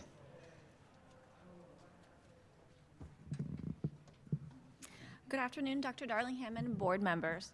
Diana Vu on behalf of the Association of California School Administrators. ACSA appreciates the board and CDE for engaging diverse educational partners in developing the proposed ALDs and for incorporating the diverse educational partner input. However, we believe terms such as below grade level and at grade level and above grade level could be beneficial for broader communication in order to provide students, parents, families, and educators with more clarity on students' knowledge and skills. We also understand, though, that it is important that terms align with the intended meaning behind the ALDs to avoid oversimplification. Additionally, we greatly appreciate the state's acknowledgement to provide guidance and communication tools to parents and educators on the adopted new terms and how to utilize them. There's currently a lot of confusion on what the current terms mean. As such, clear definitions on all terms will be necessary, as well as robust and consistent communication from the state. We believe that this will go a long way in clearing up the confusion. Thank you. And there are 2 callers in the queue. I will open the phone line now. Caller with the last 4 digits, 8674. You are now live. Please start your public comment. You have 1 minute. Good afternoon. This is Rachel Murphy with Public Advocates in the LCFS Equity Coalition. We appreciate the board's efforts to seek additional community feedback on the descriptors, and we support the proposed changes to the titles of the 4 performance categories, but we remain concerned with the language used to describe what these labels mean, particularly for the level 2 basic description. We believe that the explanation of the basic level as a fundamental understanding could suggest a higher level of understanding than level 2 intends. While we agree that a basic performance does not constitute failure for the student or the school, it is also true that there remains greater room for growth in depth and complexity of understanding. As such, we propose replacing fundamental with something more akin to rudimentary in the explanation of the basic level. Thank you. Thank you. Next caller with the last 4 digits, 8256. You are now live. Please start your public comment. You have 1 minute. Hi, this is Robert Manwaring from Children Now. I'd like to align myself with the comments made by the LCFS Equity Coalition. We appreciate the responsiveness to the issues that we raised in November in changing the descriptors. and we support aligning the achievement level descriptors with the NAEP labels that are used. In terms of specific comments, also wanted to raise the issue of reframing what is now level 2 basic, which the proposal is shows a fundamental understanding of and ability to apply the knowledge. We believe that fundamental may have some different meanings in EduSpeak that suggests some type of curriculum or skills that may have been learned, and I don't think that's what the descriptor is suggesting. Alternatives for fundamental understanding might be initial understanding, rudimentary understanding, or partial understanding for the descriptor for label 2. Thank you so much. Thank you. That concludes public comment for item number 4. Okay, thank you very much. We are now open for discussion. Okay, Member Escobedo and then Vice President Glover Woods. I think, what we use and what we decide as descriptors, I think is powerful. Language is very powerful, right? And I think myself and I think we all agree that, knowledge is a continuum. And how we describe students in different levels has a powerful impact. When you look at our ELD proficiency levels, we went from beginner to emerging, to expanding, to bridging. Powerful. Our levels of proficiencies are much higher now than they were before. Labels matter. We see our kids as continual learners. I find below basic as a word that shows that you're failing. I find emerging as a more fitting word, very close to what we already have when we look at our ELD descriptors, as well as developing. So I would like to kind of share my concerns about the whole below basic and basic, and really reframe that. Not that the descriptors, the language describing descriptors will change, but the words used, I think, has a powerful impact. And I would propose to changing the also basic and below basic to developing and emerging. Woods, and then Member Lewis, and then Member Rodriguez. Thank you. My comments somewhat align with Member Escobedo's, and they also do take a little bit of a turn as well. And I have to be very honest, when I read the terms basic and below basic, I went back to NCLB and the California Standards Tests and the levels that we used to describe student performance during that time, and did not leave with a very positive feel, just kind of going back to that space. I do think it is important that we are clear in the descriptors, and not just for those of us in education that are working directly with the students, but also for parents. So the comment that I'm getting ready to make is me speaking with my parent hat on and thinking of parents who don't sit in the space of education to understand some of the terms. And I want to specifically lift up a thought regarding below basic, so level 1. With level 1, below basic, I also am not a fan of that particular term. I think it's important to be clear, though, that students at that level are at a minimal understanding, if you will, with their grade level, with the standards knowledge for that grade level. Because again, the way this test is structured, you can't make a statement that a student is above grade level or below grade level, because the items don't test in that way. They're all related to the grade level standard, from my understanding. So my thought is to take level 1 and to change from below basic to minimal. I think minimal communicates to anyone that there's a minimal level of understanding of the standard. Emerging might be interpreted differently. So I'm just kind of throwing that out as an idea. And when we look at the descriptor, I know minimal is used in the description as well. And that word could stay in the description, or it might change to limited or something like that. I'm not going to try to wordsmith here from the table. But again, just to be clear, I do believe we need to look at a different descriptor or a different label for level 1, moving away from below basic. And again, I would propose minimal, because I think minimal clearly articulates where students are in relation to their proficiency with the grade level standards for that subject matter. Member Lewis, and then Member Rodriguez. Anyone else? Member Patillo Bronson. Thank you. I'll be brief and try not to repeat anything that my two colleagues have already said, because I agree with both of them on various levels.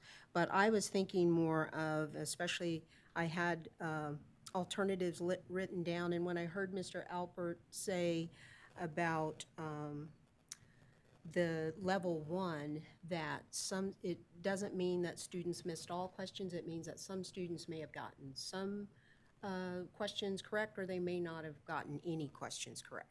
So to me, I was looking at level 1, maybe the descriptor or the label being developing, because they could be in one of those two categories. They could have missed them all, but they're still learning. And when you look at the descriptor, and which goes in line with what Vice President Glover Woods has said about they're showing minimal understanding. So you really wouldn't have to change the descriptor if you said developing, knowing that they're at some level, they're learning something, right? They're on their way. And then you could still leave minimal in the descriptor, because you're saying they have minimal understanding and minimal ability. And then for level 2, removing the basic, because and it was listening to one of the callers earlier talking about partial understanding. So level 2, I would like for consideration approaching as the label, and then maybe in the descriptor taking out fundamental and just, they're approaching proficiency. Maybe a partial understanding of ability and of partial understanding of an ability to apply the knowledge. So I'd like to propose those for those reasons, because, as someone said, we don't want to, I think it was Member Orozco Gonzalez in her statements about, we don't want to be discouraging and we don't want to oversimplify. I think all that's been said are great compromises to basic and below basic, but those are the two that I would like to put forward. Member Rodriguez. Thank you, and thank you for the comments that have already been made. I also don't want to be redundant. I do want to say that I really appreciate all of the outreach and bringing together partners who have a vested interest in how our students receive feedback, right, from parents to educators to the students themselves. I also had a visceral reaction to the word basic, because I remember NCLB and just how finite that felt to students. And then, bringing it to 2025, my colleague to the right could attest to the fact that calling a student basic, like kids calling kids basic, is an absolute insult. And so I would think that, seeing that like, oh, I'm basic, could also shut a child down. So as an educator, I think about the feedback that I give my students, and it's feedback for growth, right? So I don't want to sugarcoat things, which I think is the feedback that we received from parents especially, right? That they want clarity. And so some of the words like, whether it's meeting the standard, approaching the standard, I think that is okay. You're not there yet, but you're getting there. So it doesn't have that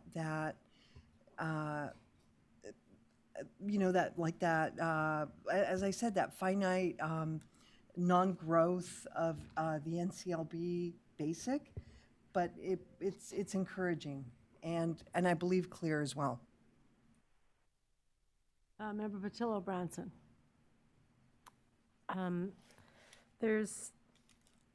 think this continuing balancing that we are trying to do of how to encourage students, recognize the assets they have, and also make sure that they and their parents have the information that they need in order to support their continued learning is what we're all trying to balance. I think on the particulars of the descriptors, I'm very much aligned with some of the comments around particulars for level 2, the descriptors feeling like fundamental understanding may be a little too rosy of a word. I think I can think of many college courses that are called fundamentals of something, which suggests that that is the standard that you should be shooting for, and that's what you should be learning in the intro class, and that's it. And I think fundamental in the descriptor for level 2 might create a false sense of security. I think the suggestions that were elevated around either partial understanding or rudimentary understanding, I think are a little bit feel closer to where we would want to go. I think for the actual labels themselves of basic and below basic and the implications that has, I having 2 teenagers at home, I absolutely hear the word basic as a non-complimentary. It is a slang term among teens that is definitely not complimentary. And I wonder if we are doing ourselves a little bit of a disservice by kind of just anchoring so much on we need to have one word for each descriptor. And a colon does a lot of work.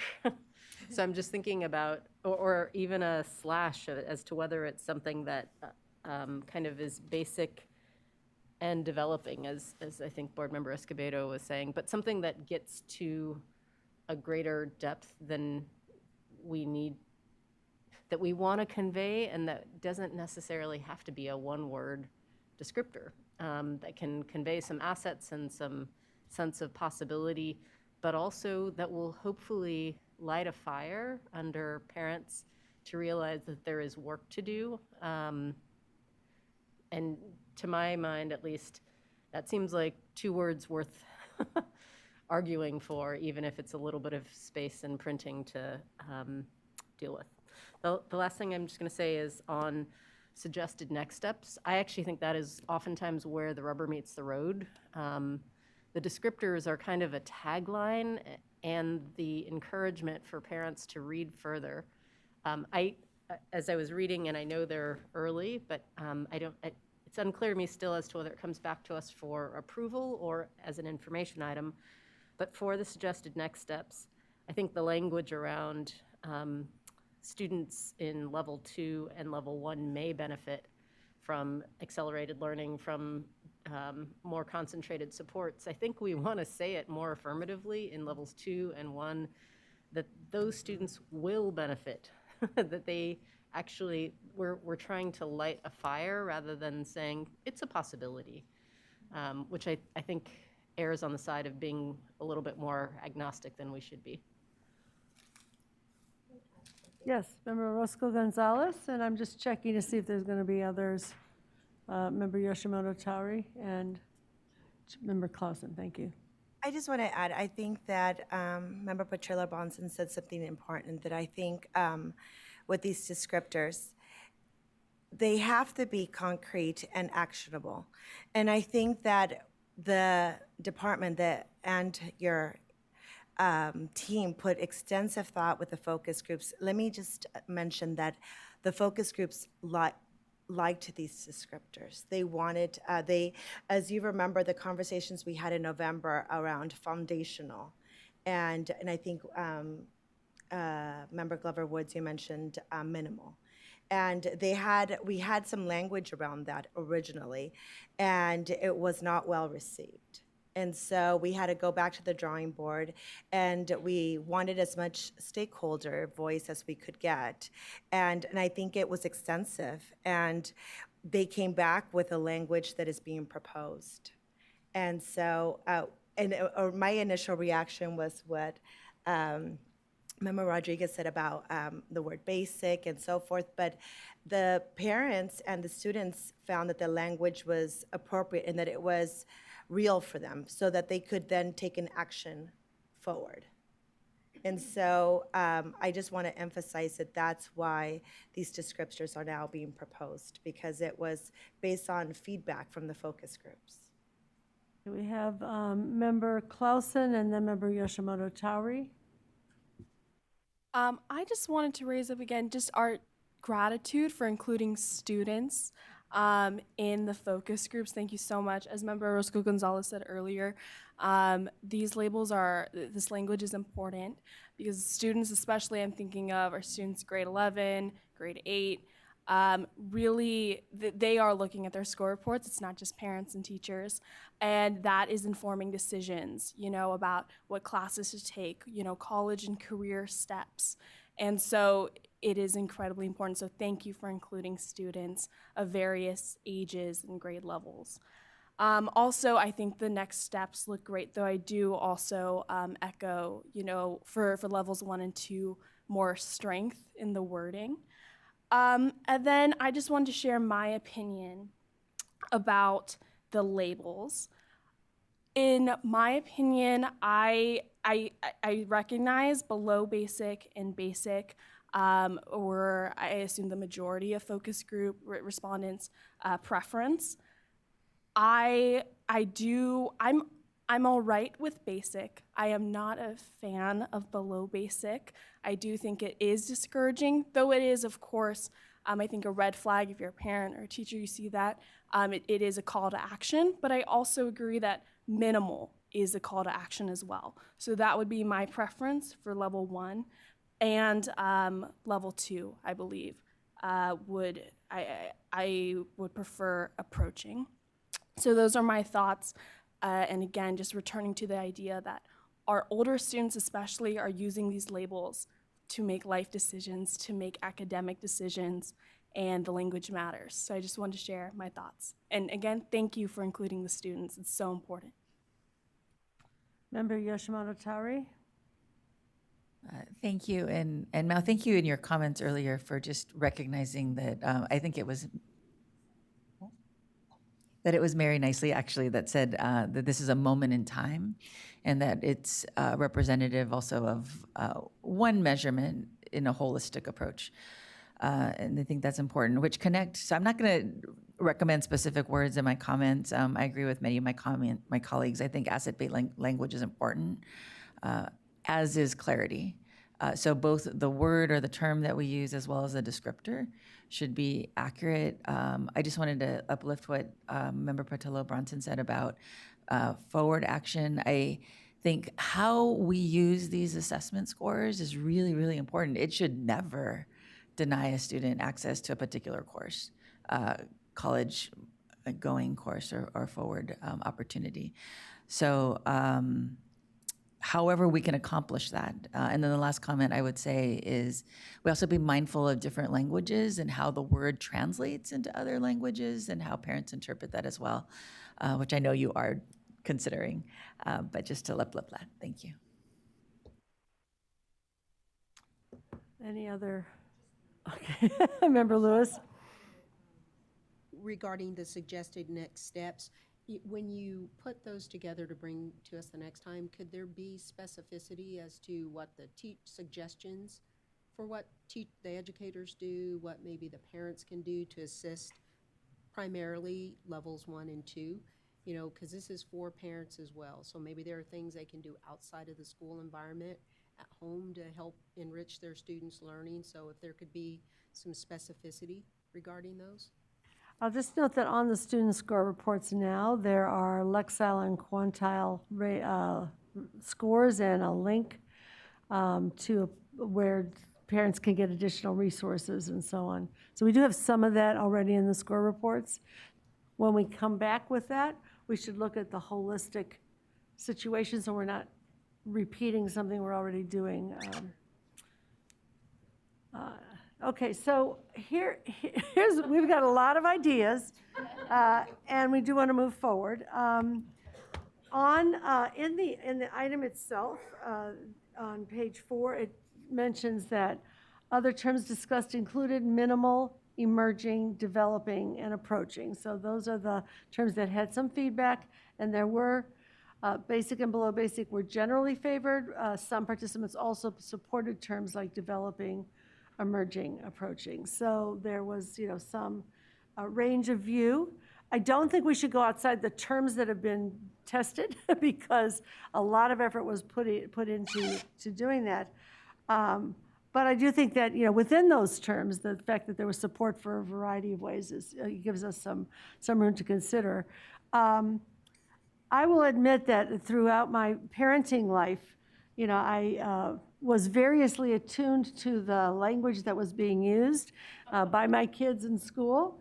But I take it seriously that, and I didn't know this, my kids are grown up, and they're not at that age where they're coming home with what the labels are that kids are applying to each other right now. But I take it seriously that if basic is being used as a derogatory term, I could only imagine how kids would use below basic with each other as a super derogatory term and how that might be received. So I was not aware of that, I will confess, but that is, I think it's a real consideration that we don't want to be pulling a term that maybe had a different meaning for adults that is being used in a particular way. So what I'm hearing from the board is interest in asset-based language that is also accurate, that is also descriptive.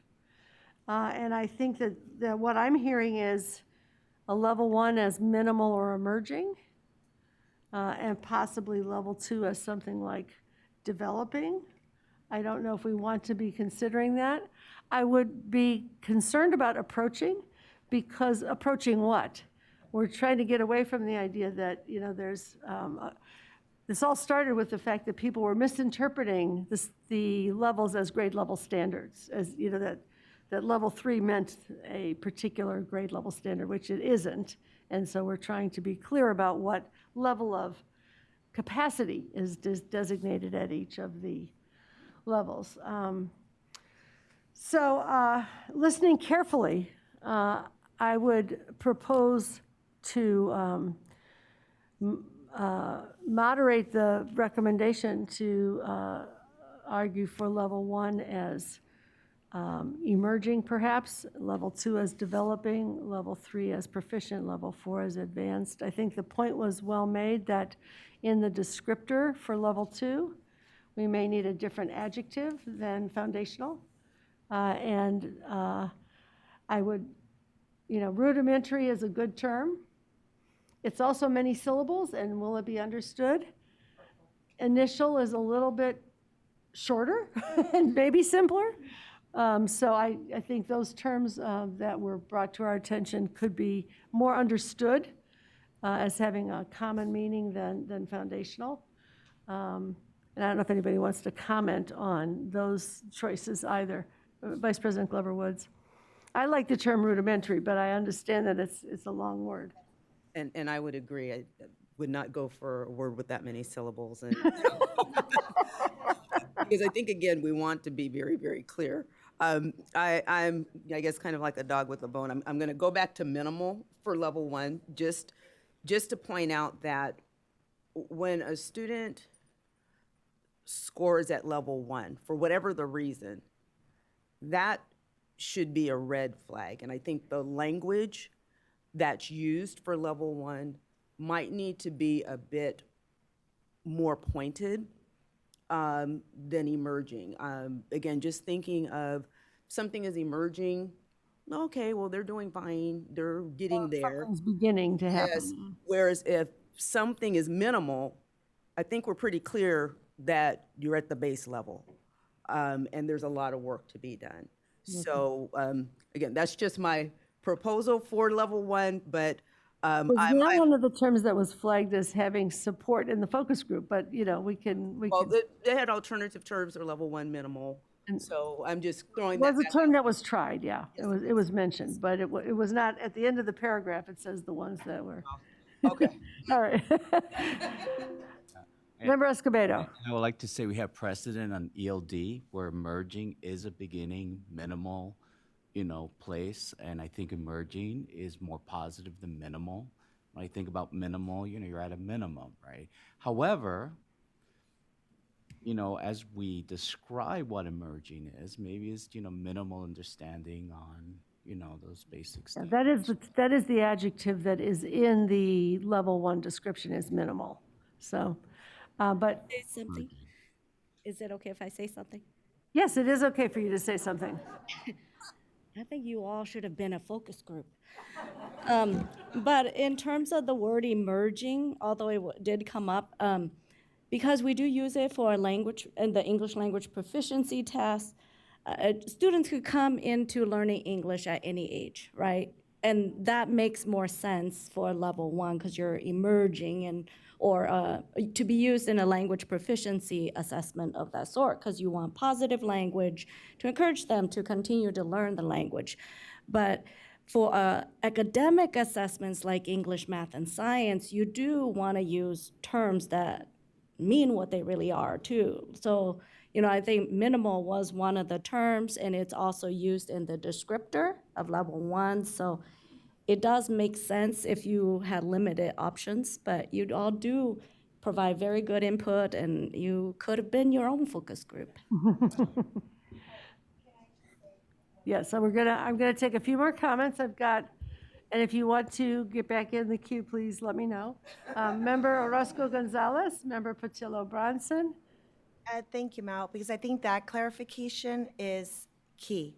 Also, remember that all these are student score reports are translated into multiple languages. And like rudimentary would be a very difficult word to go back and translate. Minimal, there's certain cognates that I think would be, and that's just Spanish. I don't know the multiple languages that are spoken in this state. We have to be aware of that when we choose these words because we have to be able to translate them. And so the complexity of the word has to be to a point where we can have a direct translation in multiple languages, and that in the end, our parents can access and can understand that sometimes being below basic, what I mean by that is that they are at a very minimal, right? That they have a minimal understanding of the content, and it is academic. It's just like when we use the letter F in failure, right? It's not a nice word. So I think we have to make sure. Not introduce any other complexity, no other words, just the words that we're working on. So just the words and I think it's important to use the language that was used in the focus groups because so much time was spent on that. Okay, and we have Member Patillo Bronson. So I hear that as a vote for minimal. That's what I took, okay. I also am a vote for minimal rather than emerging. I feel like it's, emerging is just kind of value neutral to me. Like I have no sense of that meaning that you're a come from behind story at all. I just have a notion of, it almost seems artistic to me to some degree, as opposed to motivating that there is work to do here. I'm sorry, go ahead. Did you have another comment? Yes, I'm gonna make a. Try to push us along to making our comments so that we can get to a motion. I'm gonna make a second pitch for basic and developing, and multiple words there because it does have an edge, but I think it should have an edge. And I don't think we should fully back away from that. And I also think developing is a little more neutral than we need it to be if we want to motivate parents, teachers. And you have the descriptor, in the other. You do, but I feel like having an extra word does not cost us that much, but it conveys a lot. It gives you the asset, but it also gives you the edge. So this would be a slash idea, that there'd be 2 words in the. Yes. Or even a colon. One in the descriptor and one in the label. Oh, sorry, and then last part, I agree, rudimentary is likely not a word that will translate well. I think one of the others that was discussed was partial. Initial was another one. Initial or partial, either of those are great. Member Yoshimoto Atari. Not going to participate in the wordsmithing, but it sounds like we're going to go for it. So I'm going to We're going participate. to come to a motion soon because we have a lot of other items on our agenda for the day. I would just throw in the idea that we use the word, instead of minimal, that we use the word beginning understanding of grade level knowledge and skill. And in the description, we can use the word minimal understanding the way it is currently. You're talking level 2. One. Beginning and then developing and then proficient and advanced.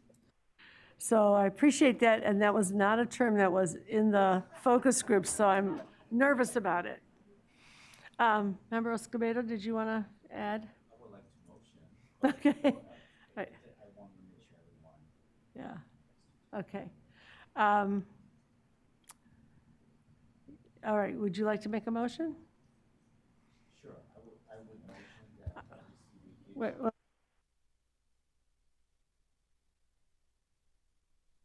comment before you move.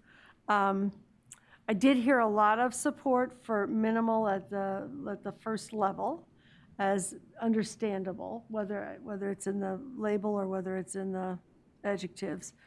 And I heard the notion of developing at level 2, potentially with basic, but I just want to say that having learned that basic is being used in a way that is derogatory, that is understood, many of you made this point, so it must be widespread, that it's being used in a derogatory way. I think we just should keep that very much in mind.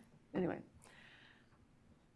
Board Chair, can I just clarify that as a teen parent? It's not a derogatory term of intellect. It more has to do with aesthetics. It's not. But whether it's used, anyway. We've got 2 more people who want to weigh in on that, so I probably shouldn't have mentioned it again. Yeah, go ahead. Quick comments, please. Yes. Member Olkin and then Member Yoshimoto Tari. I just wanted to make sure I understood with all of this discussion, and there was so much time and thought that went into the process of getting here. I'm wondering if we absolutely need to decide this today, or could our motion be to, I don't even know if we can do this, deputize a small group to think it through? Like, I just don't want us to, A, spend any more time on this, or B, make a decision that has been decided by committee, literally. So I don't know I guess that's a question for you. I would just say that we have a report about what was discussed in the focus group. So we've gone back to the terms that were discussed in the focus groups and that had various kinds of support and rationales. And I think we should try to base our decision on what was there. I don't think we should go necessarily to terms that went beyond what was tested. That's the place where I feel like we would be in a new territory. So I'm not putting out any new ideas. I think we've got Member Escobedo ready to make a motion, and we can vote it up or down. So Member Yoshimoto Tari wanted to make a comment before we get the motion. I had a similar comment to Sharon. I think, I thought we missed the window to impact the next student score reports already. No. And that we were talking about not this next school report, but the following year. Am I off on that? That is correct. That this is not going to happen this change will not be made in the score report that goes out in June, July. Yeah. So because of that, I just had concerns. There were a lot of ideas raised today. And in the public comment, there were, sometimes there's a lot of alignment with our decisions. And in this case, there was no alignment, actually. And so I was just wondering if there isn't a reason it could be, I don't want to be known as the kick the can person, but if it could be pushed so we have more. I will just say that I heard educators having a perspective on asset-based language, and I heard others who were advocates saying we're fine with this, but they weren't thinking about it from that same perspective. Member Escobedo, do you have a motion? I'm curious to see what it is. I do have a motion So I'd like to move to approve the proposed revisions to the reporting achievement descriptors, the ALDs, and labels for the Smarter Balance Assessment for English and Math and California Science Test as provided by tables 1B, 2B, and 3B of item 4 with the following amendments: that the label of below basic will be replaced with a label of emerging with minimal as a descriptor, and the label basic for level 2 will be replaced with developing. And do you want to add the descriptor? Minimal after emerging. So emerging would be the. Yeah. Okay. Was level 2 the one that had rudimentary? And I think we had the proposal that it would be replaced by initial or something like that. Okay. Yeah. So if we understand, emerging with minimal as the descriptor and developing with initial as the descriptor, I think was also discussed, rather than foundational, which people were concerned. Let's try that. Do we have a second for the motion? Yeah. Do you mind restating the motion? Surely. Okay. So we move to propose the revisions of the reporting achievement levels, ALDs, and labels for the Smarter Balanced Summative Assessment for English Language Arts and Math and Science as provided by tables 1B, 2B, and 3B of item 4 with the following amendments. Below basic, level 1 will be replaced with the label of emerging with minimal as a descriptor of that term, and label basic for level 2 will be replaced with developing with, I believe, Initial as a descriptor of that term. We have we have a lot of puzzled looks. So do we need to ask any further discussion before we need to see if there's a second, then we can take further discussion, then we can. Is there a second for the motion? Okay, there's not a second for that motion, so we need to see if there's another motion that would get closer to the consensus. Member Lewis, were you? You raised your hand. I'm calling on you. Okay. And I move that we approve the label of minimal for level 1 and leave minimal understanding in the descriptor, and change the label for level 2 to developing, and change the word fundamental to initial in the descriptor. Okay, we have a motion. Is there a second for the motion? Okay, Vice President Glover Woods, you're seconding the motion. Any further discussion of the motion? All right, all in favor, say aye. Aye. Keep your hand up so that Brooks can tally.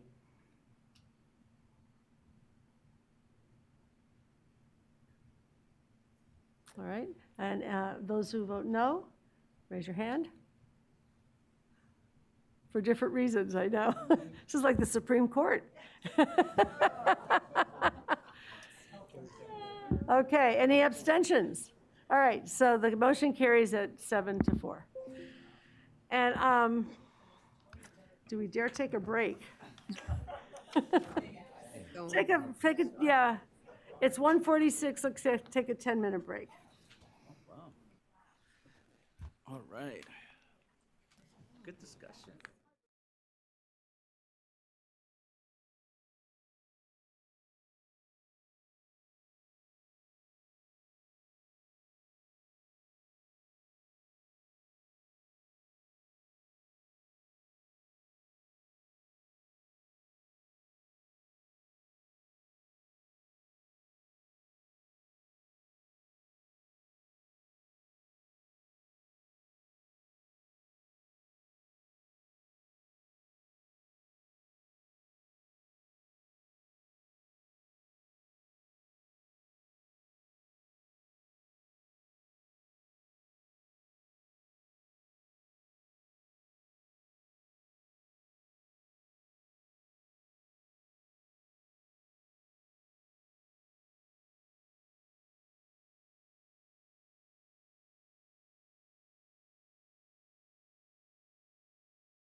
All right, we are reconvening, and we're about to take up consent agenda regular items 5 and 7. And I'd like to, I understand Member Escobedo will be recusing himself, and we're going to open up the phone line for the queue for public comment on consent items 5 and 7. And you can make a comment by dialing the number and using the participant access code shown on the slide. And while we're waiting, I'll ask our liaisons, Member McQuillan and Member Rodriguez, if they have any. Whoops, am I on the right page here? No. Too many pages. Are there any speakers signed up for public comment? You guys don't get to comment on this one. I'm like, are there any speakers in the queue or in the room for these items? We don't have any speakers signed up in person. And there are no callers in the queue. All right, do I have a motion on items 5 and 7? Consent items 5 and 7. Thank you very much, Member Rodriguez, and a second, Member Olkin. Thank you. And at this point, show of hands for all in favor. Say aye. Aye. Any opposed? And of course, we have one abstention because Member Escobedo is recused. All right, we can get, here we go.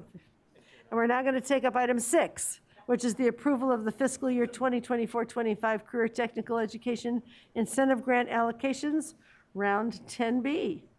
And the recommendation is that we review and approve those recommendations. And this item will be presented by Erica Torres. Hi, Erica. Nice to see you. From the CDE. Erica, please begin. Good afternoon.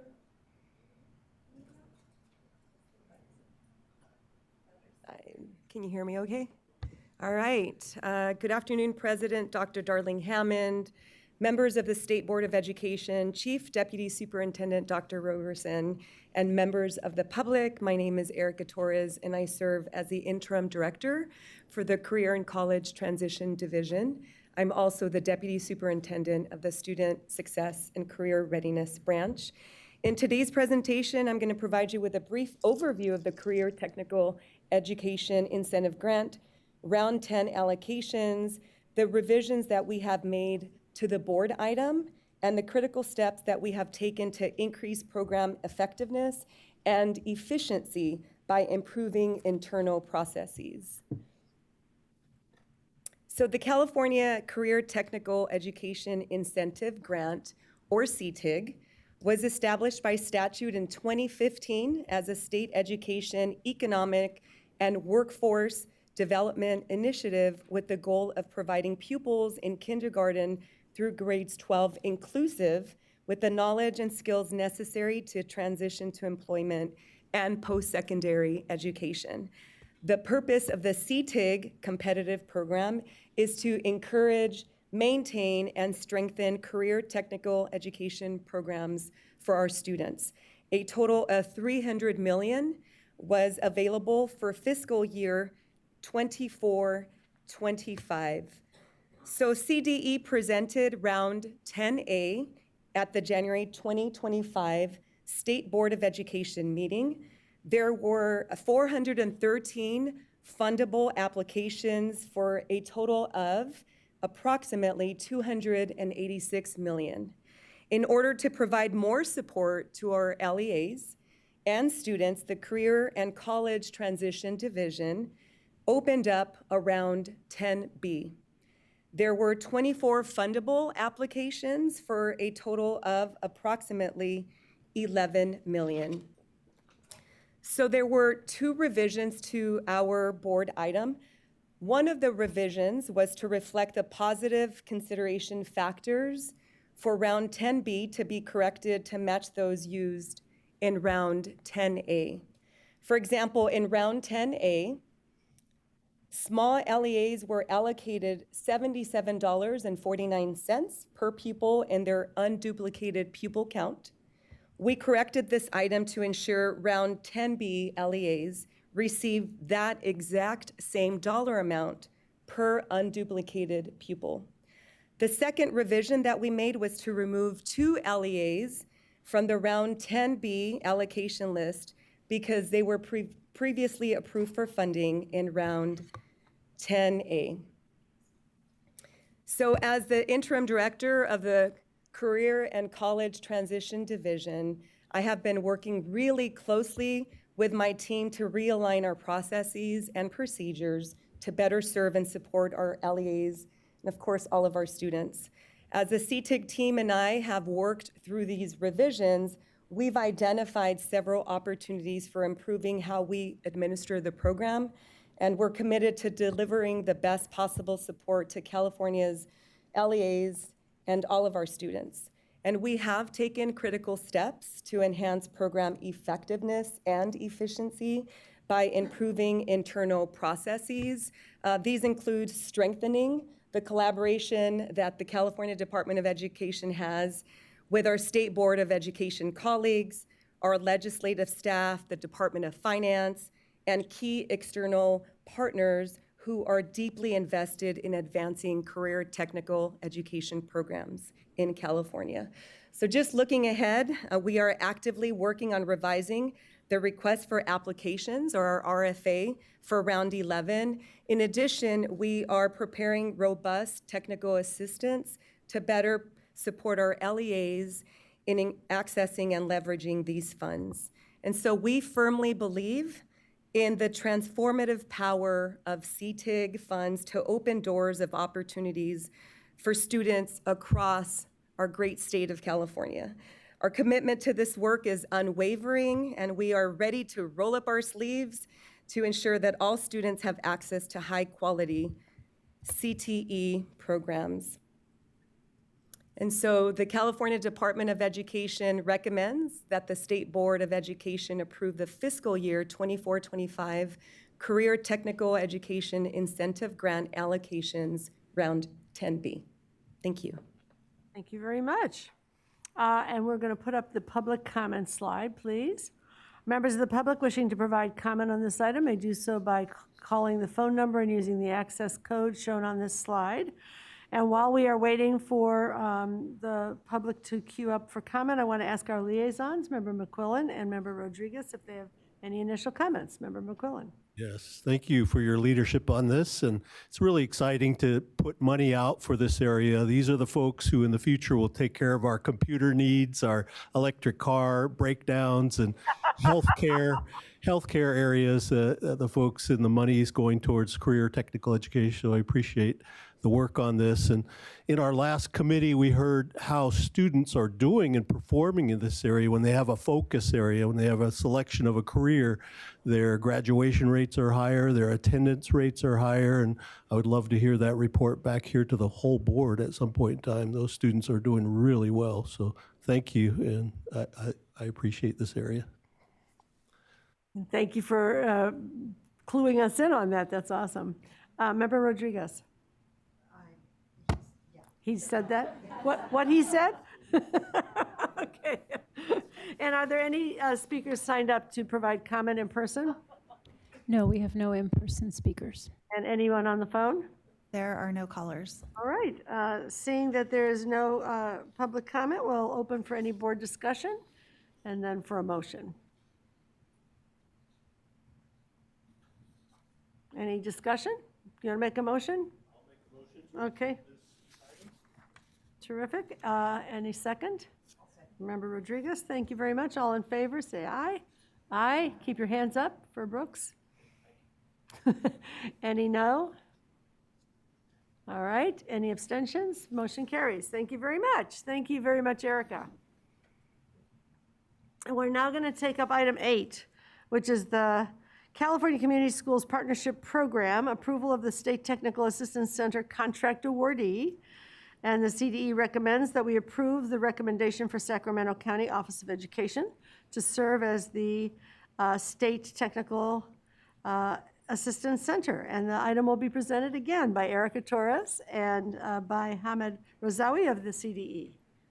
Erica, please begin. Thank you so much, and good afternoon again. President Dr. Darling Hammond, members, the State Board of Education, Chief Deputy Superintendent Roberson, members of the public. My name is Erica Torres, and I serve as the Deputy Superintendent for the Student Success and Career Readiness Branch. I'm so honored to be with you today. And so we're going to present the California Department of Education's recommendation for the next statewide technical assistance center. Alongside me is Hamed Razawi, Education Administrator for our Community Schools Office, who along with his amazing team has been instrumental in supporting the implementation of this program. The California Community Schools Partnership Program represents a historic state investment in community schools.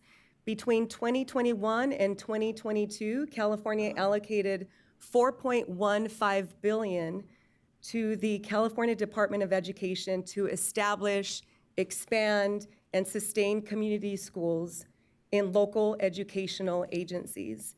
This investment continues through the 2031-2032 school year. The California Department of Education would like to acknowledge and thank the Alameda County Office of Education and its STAC partners for launching the STAC in 2022 and leading the California Community Schools Partnership Program implementation for the past 3 years. The Alameda County Office of Education and its partners stepped up to lead grantees by creating resources and hosting webinars, convening an advisory board, launching the annual progress report, and hosting the yearly Empower Summit for thousands of educators, community school coordinators, families, community organizations. The next STAC has this foundation to build upon in its work moving forward.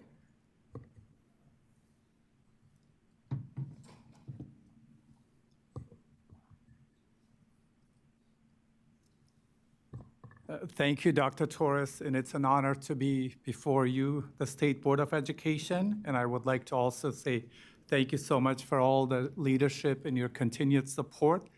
With your approval, the CDE has funded to date 419 planning grants to LEAs with no community schools, again, with your leadership and support, 389 implementation grants to LEAs with community schools, supporting over 2,000 school sites, and that's yet to count into, or that is yet to include the cohort 4. We have had 52 county coordination grants and a system of 8 regional technical assistance centers, also known as RTACs, and 1 statewide technical assistance center. Thank you.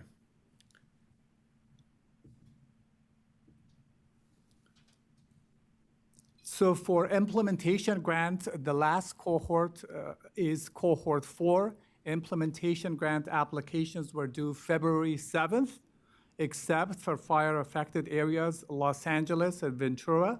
We gave those areas 30 extra days, so their applications are due March 7th, this coming Friday. The CD will be presenting the proposed list of grantees for the final implementation grant cohort to the State Board of Education in May of 2025. This is noteworthy. Similar to cohort 3, the department has received a large volume of applications and is carefully reviewing them right now. Unfortunately, the amount of funding is half of what was for cohort 3. So although preliminary, we do not expect to be able to recommend funding to all eligible applicants.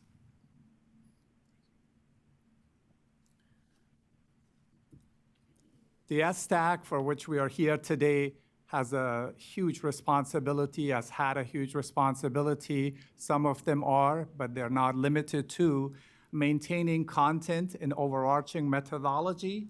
In other words, ensuring that grantees receive high-quality training and support, that they facilitate a community of practice, that they foster peer learning and collaboration, that they maximize and ensure that all grantees benefit from proven practices. They have been and will continue to collaborate with the CDE and collect and analyze data, ensure that community schools are measured for success and continuous improvement, And last and definitely not least, to maintain and support implementation of the capacity building strategies by strengthening coordination between various state-led educational initiatives. Just a very brief timeline for the STAC. October 25th, an RFA, or request for application, was released. December 20th, the application received by the CDE, the due date. December 2024 until February of 2025, all applications were read very carefully and scored. March of 2024, today we're here proposing the contract. And 2 weeks after the SBE approval, appeals must be received. June 2025, finalizing the contract documents. July 1st, without any kind of a gap between the two contracts, the contract start date, and June 30th of 2028, the end of contract. The California Department of Education recommends that the Sacramento County Office of Education serve as the California Community Schools Partnership Program State Technical Assistance Center. The Sacramento County Office of Education proposes to partner with the University of California, Los Angeles Center for Community Schooling, the National Education Association, and Californians for Justice. The State Technical Assistance Center contract has a total budget of up to $16 million, with a current allocation of $10 million from 2025 to 2028. The remaining $6 million is allocated for an optional 3-year renewal from 2028 to 2031.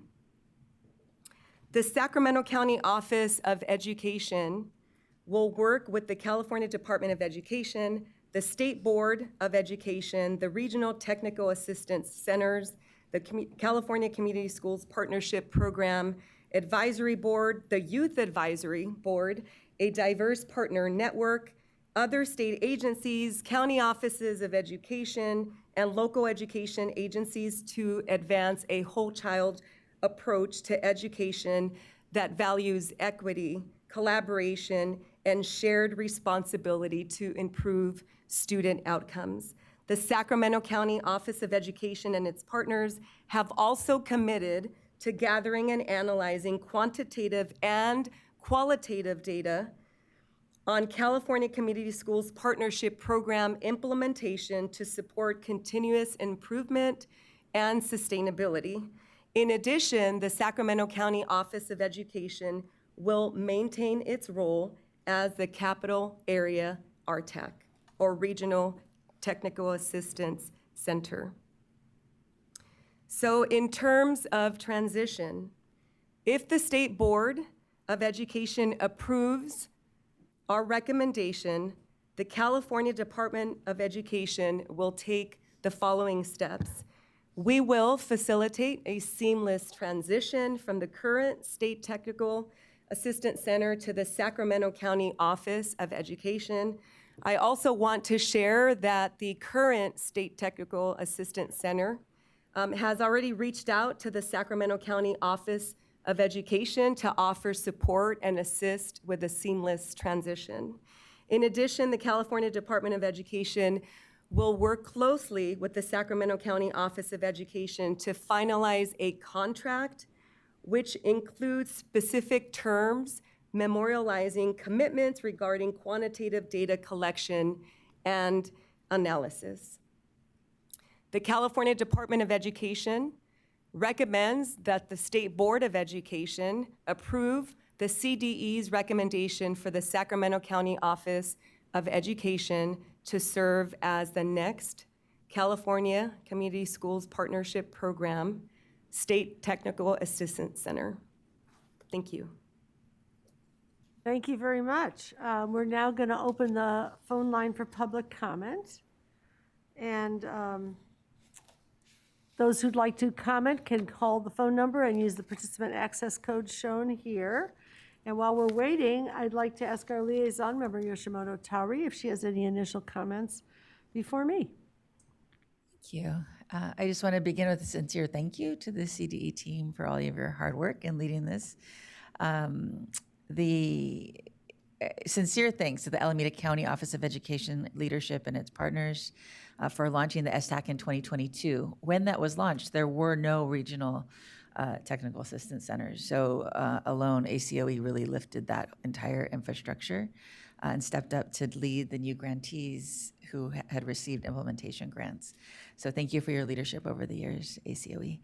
I see Superintendent Gordon here today, so thank you for being here today and for SCOE's commitment to continuing the authentic engagement and partnership, and also for your commitment to the collection and analysis of quantitative data in addition to the qualitative data. We know community schools decrease absenteeism, increase engagement and learning, and we want to encapsulate all of that information as we move forward. And then finally, as our leaders suggested this morning, highlighted this morning, the tremendous response to the fires and other unplanned events across the state, it reinforces the power of community schools in providing safe and secure learning environments in a holistic way. So, and in a different way, CDE extended the deadline for Ventura County and LA counties in order to apply for cohort 4. So thank you for your response in that way as well. So we look forward to approving the final round of implementation grants at the following meeting and for action today. Thank you. And I will, I'll +1 to those comments and note how nice it was, Hamid, to see the statistics that you offered about how many 2018, community schools that are now up and running, and then others to be added to that. The competition for a new state technical assistance center raised up many more creative ideas for how to support the community schools initiative in the state.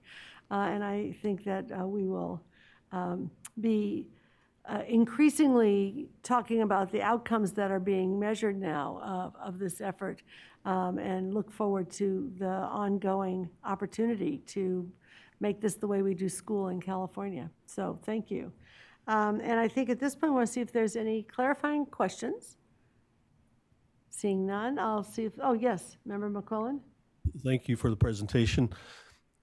I'm just, I remember when this initiative was launched, it just seemed like yesterday how quickly the years go by, and I'm very interested in the sustainability, what you talked about and described as crossing over into other funding opportunities and that kind of thing, of maybe hearing some follow-up later on at other board meetings of how, those efforts to sustain, because time flies, So thank you.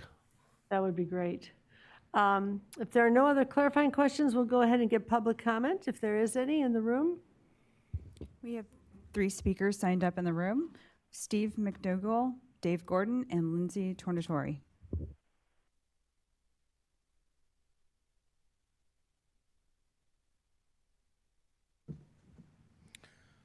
Members of the board, Steve McDougall with CFT, a union of educators and classified professionals. CFT supports staff's decision to move this STAC to Sacramento County Office of Education. One of the reasons is everything starts at the top. And let me tell you something. Of the 14 LEAs in cohort 3, where CFT has representation of employees, over half were unaware. Over half of the union leaders in those LEAs were unaware of the applications when I brought it to their attention. And some of them, I had to educate them on what a community school even is. Now, I don't teach math, but using the transitive property of mathematics, I would say that they weren't included in the process as a stakeholder group to establish a community school from the beginning. As we start anew at Sacramento County, let's be sure that the STAC ensures that the RTACs ensure that those LEAs that are involved in community schools, present, future, whatever, ensure that all stakeholders are included from the beginning, certainly the folks doing the work, labor partners. I would grade ACOE as below basic in that respect. Thank you for your time.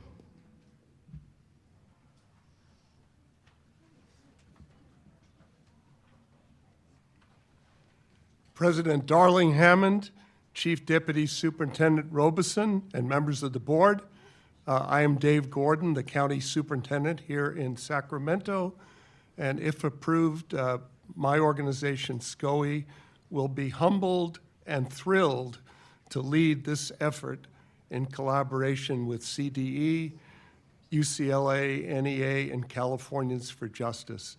This is a big priority for us, and we appreciate the board's confidence in our team and our work. While districts, schools, and communities are making tangible strides in moving from planning to action, the journey remains very complex. It demands continued advocacy, careful collection and clear communication of student outcome data, and strategic coordination to ensure long-term success, and most of all, from our perspective, sustainability after the grant funding runs out. We look forward to collaborating with the RTACs to drive more strategic advocacy, strengthen partnerships, and ensure intentional planning, again, for long-term sustainability. So thank you for your confidence in us, and we will do the very best we can to make community schools work throughout our state. Thank you very much.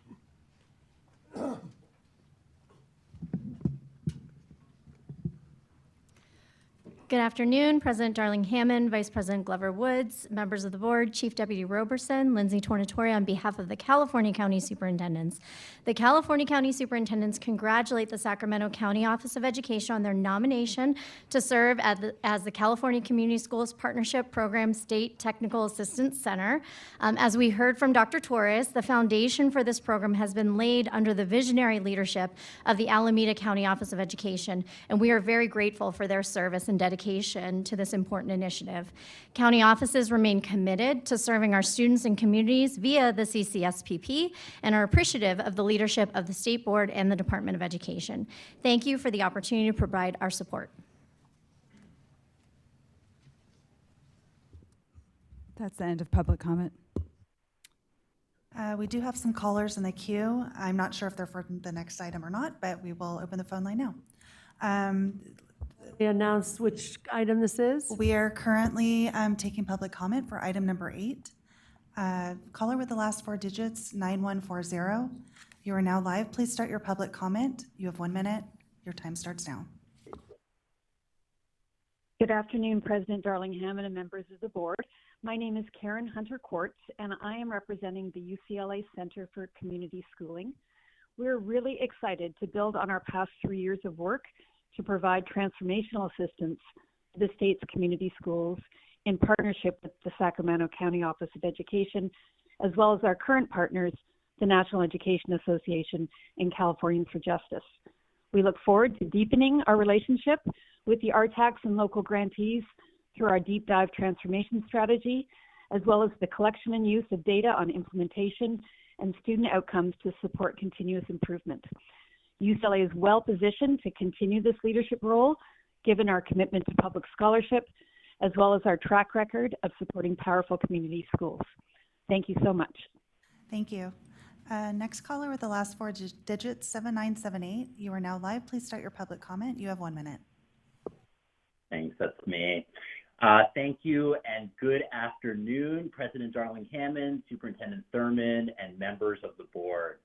My name is Dave Greenberg, and I'm representing the National Education Association in support of the Community School State Transformational Assistance Center contract for the next 3 years of funding. The National Education Association is proud to partner with UCLA, Californians for Justice, and the Sacramento County Office of Education to advance the work of community schools across California. NEA is the nation's largest professional organization of educators, and we have been involved in the community schools movement since 1902. NEA will continue to leverage its community schools expertise and resources to further the STAC. NEA will also continue to elevate the role of educators and school staff in the community school process. California has been a national leader in community schools, and this contract will allow us to build on the transformative work already underway. I urge the board to approve this STAC contract. Thank you. Thank you. Next caller with the last four digits, 0874. You are now live. Please start your public comment. You have 1 minute. Greetings, esteemed education colleagues, and thank you so much for the opportunity to speak on behalf of Californians for Justice in our STAC application. My name is Mauro Cifuentes, co-executive director of CFJ, and we would be truly honored to continue our important role on the STAC, knowing that our organization provides unique and valuable insights into the roles of students, families, and community organizations in the implementation of community schools. We strongly know that we are well positioned to provide expert guidance across the state regarding the bottom-up and top-down integration of youth and community voice and decision-making. In particular, we would also be really excited to continue stewarding the Youth Advisory Board and to continue bringing these perspectives into the annual summit, as well as the capacity building work with RTACs and districts across our diverse California regions. Thank you so much. Thank you. Next caller with the last four digits, 1816. You are now live. Please start your public comment. You have 1 minute. Good afternoon, State Board of Ed and family. This is Elise Castro, Alameda County Superintendent of Schools, and I just wanted to take a moment to share an appreciation for this board's commitment to making community schools just the way we do schools in California. I really want to appreciate Dr. Torres and Hamid and all of the CDE colleagues for recognizing and supporting the efforts over the past 3 years, and a special thanks to Rigel Massaro at the State Board for her guidance and support. I also am going to take the opportunity to give a shout out for Dr. Roberson for her role in getting this work up and going, and most especially to the RTACs who have provided the day in and day out support to all of our schools as they make this conversion to a true community schools approach. At the Alameda County Office of Ed, we are fully committed to a smooth and effective transition plan as we finish our work and pass the baton to Sacramento COE team, and a special thanks to Superintendent Gordon for making that happen. We will continue to support the RTACs and the grantees, and we continue our firm support and commitment to the community schools model, the whole child approach, and continue this work through Transforming Together, partnerships for bridging mental health funding, and ultimately working and committing to the sustainability of this work long term. So we want to just thank you again for the opportunity ACOE has had to lead this work, and please don't hesitate, any of us, to reach out to our awesome ACOE team as we support. Thank you. Next caller with the last four digits, 8674. You are now live. Please start your public comment. You have 1 minute. Good afternoon. Rachel Murphy with Public Advocates in the California Partnership for the Future of Learning.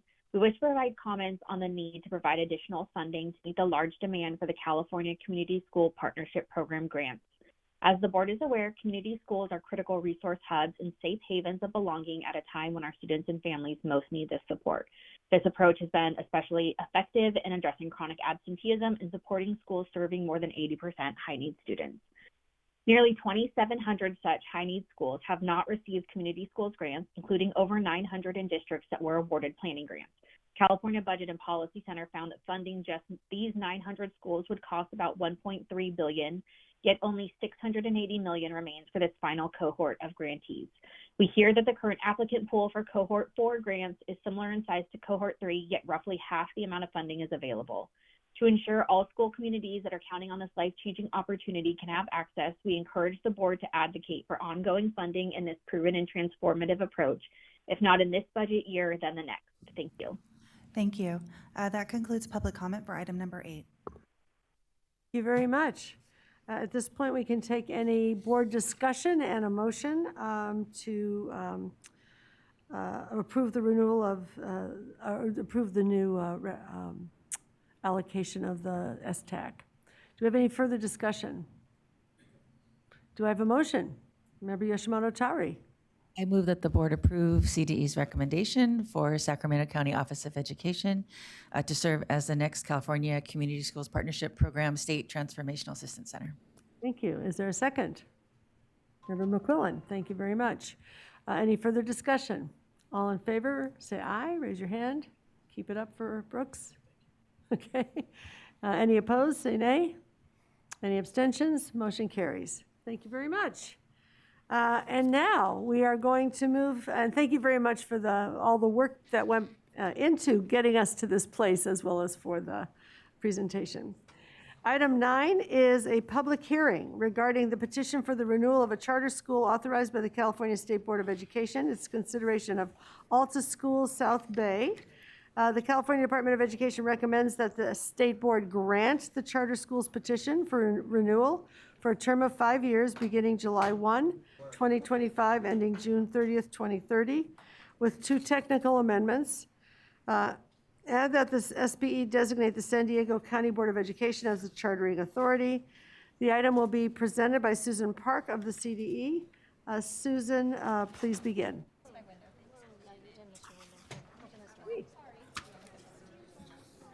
Thank you. Good afternoon. Today we have a petition for renewal for a charter school authorized by the State Board called Alta Schools South Bay, represented by a lot of blue t-shirts behind me. A quick summary of the issue. The State Board authorized charter school submitted its petition to renew to the State Board, but if the State Board grants renewal, it shall be designated by the State Board to either be assigned to the county or district, and in consultation with the school has requested to be assigned and delegated to the County Board of Education. Oh, I didn't show you that slide, apologies. CDE recommends that the State Board grant the petition for renewal for the full 5-year term beginning July 1st, 2025, ending June 30, 2030, with 2 technical amendments that have been discussed with the charter school and agreed upon, and they mainly address a change in law and student discipline, as well as a process for the home language survey. The recommendation is continued to just let you know that we checked all the boxes and that the petition is consistent with sound educational practice with the interests of the community where the charter school is located. It includes a comprehensive description of all the 15 required elements in statute, and also all performance requirements under state and local indicators and alternative metrics. It's a little bit different for a DAS school, Dashboard Alternative School Status, DAS program. And so we can go into that in as much detail as is helpful. A little background about the school. It was initially denied at the local school district level in 2016. The charter school appealed to the county. It was denied there in 2017. And then later that year, the State Board did grant the petition, and we have a term that ended 2025, but due to COVID extensions, we had it go, to 2022, and it went all the way to 2025. So that's where we are today. As required by law, Altus originally submitted its renewal back to the local district. The district did deny it. For State Board authorized charter schools, they skip the county and they come directly back to the State Board, and that's the action you have before you today. On November 4th, the Advisory Commission on Charter Schools approved the CDE's recommendation to renew this charter, and that's today's action.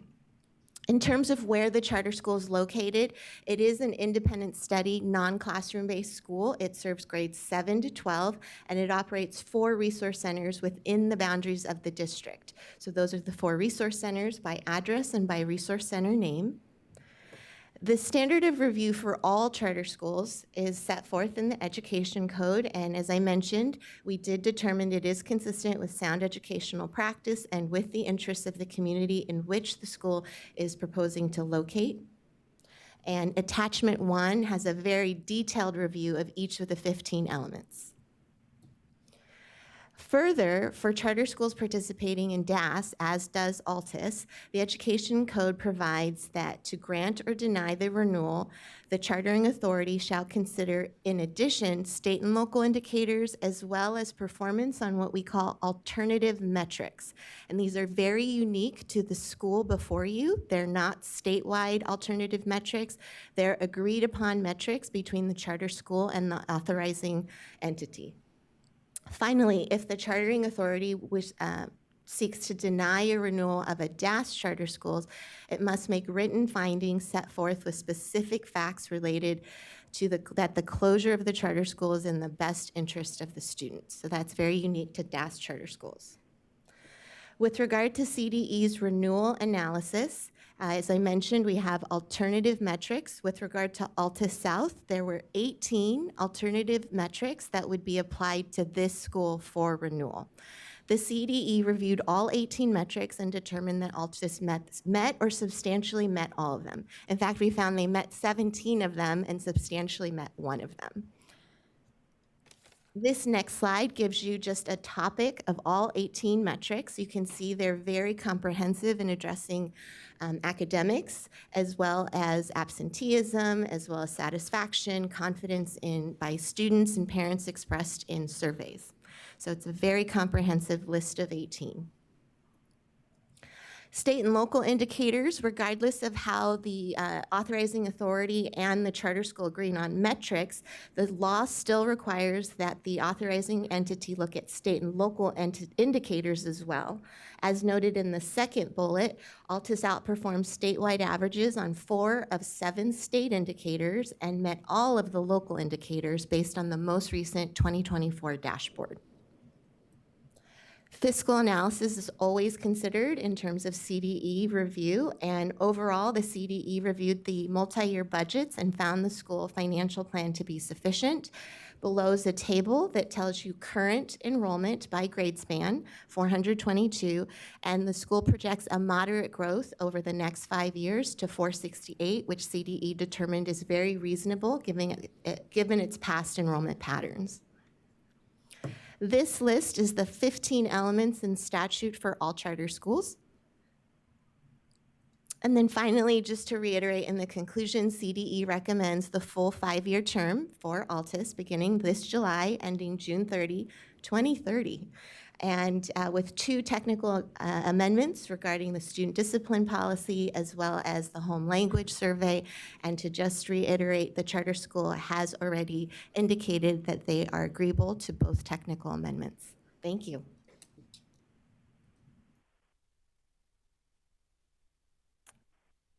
That concludes your presentation? That concludes my presentation. Okay. Thank you. So thank you very much. I guess we're going to show the public hearing slide briefly. Oh, you're setting it. No, well, you go right ahead and get the plaintiff, the presentation set up as you were. I'm going to open the public hearing at 2:38 p.m. We'll hear from the petitioner, Altus Schools, South Bay. They'll have up to 10 minutes to make their presentation. After the petitioner's presentation, we will open the phone line for public comment from individuals who are not part of the presentation. And so when you are ready, petitioners, you can begin. All righty. Well, good afternoon, President Darling Hammond, Vice President Glover Woods, board members, and CDE staff. My name is Wade Ashbrenner, and I am the lead petitioner for Altus Schools South Bay. We are here to share the importance of Altus Schools South Bay, some of our accomplishments, our impact on the community, and first and foremost, we are seeking your approval so that we can continue to serve the families in San Diego's South Bay. Altus Schools South Bay serves over 400 students in grades 7 through 12 with an independent study model. Custom-built student schedules provide flexibility and are tailored to each student's academic and personal goals. From UC A through G approved courses to resource centers built to engage students, our approach is designed to empower every learner. Our 4 resource centers are located throughout the South Bay communities and within the geographic boundaries of the Sweetwater Unified High School District. They serve as integral hubs for student learning. These centers serve as the heart of our instructional model, offering students a place to connect with their teachers, receive personalized support, and most importantly, thrive academically in a personalized setting. Our student demographics are as follows. 66.9% of new students enrolling are credit deficient compared to their grade level. 2 grade levels below in English language arts and up to 3 grade levels below in mathematics. Students stay in our school for an average of 12 months. We offer a year-round school schedule so students can be in school for a continuous 12 months. Our student body reflects the rich diversity of the community in the South Bay. Altus Schools South Bay serves students from a wide variety of cultural, linguistic, and socioeconomic backgrounds. This creates a vibrant and inclusive learning environment. 75% of our students are socioeconomically disadvantaged. Nearly 25% come to us with special education plans or IEPs. And unfortunately, we have up to 7% of our students experiencing homelessness currently. By focusing on equity, inclusion, and an excellent multi-tiered support system, we ensure that every student is supported to reach their full potential. Since our inception in 2017, Altus Schools South Bay has demonstrated an unwavering commitment to compliance and accountability. Our track record with meeting the MOU with the state board and our ability to exceed charter renewal criteria reflects our dedication to maintaining high standards. The table on the slide summarizes the 18 alternative metrics and/or renewal criteria that were analyzed by the CDE staff as a basis for its renewal recommendation. As a DOS school, Altus Schools South Bay must have an unduplicated count of at least 70% of the students' cumulative enrollment upon first entry into the school comprised of high-risk student groups. The majority of ASSB students fall into 3 groups as far as DOS criteria is considered. They are 1, students who are credit deficient. This means students who enter 1 semester or more behind in credits towards graduation. Number 2, students with a high level of transiency. This means students have been enrolled in 2 or more schools during the past academic year or have changed secondary schools more than 2 times since entering high school. And third group of students is habitually truant, meaning they have been reported as truant 3 or more times in a school year. So the DOS metrics, which I know are coming before this board, is very important to a school like ours that we continue to serve this at-risk population.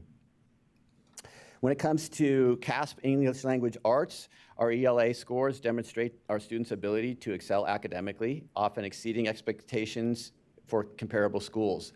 Altus Schools South Bay students scored over 125 points higher than the San Diego County DOS school average and nearly 110 points above the state DOS school average.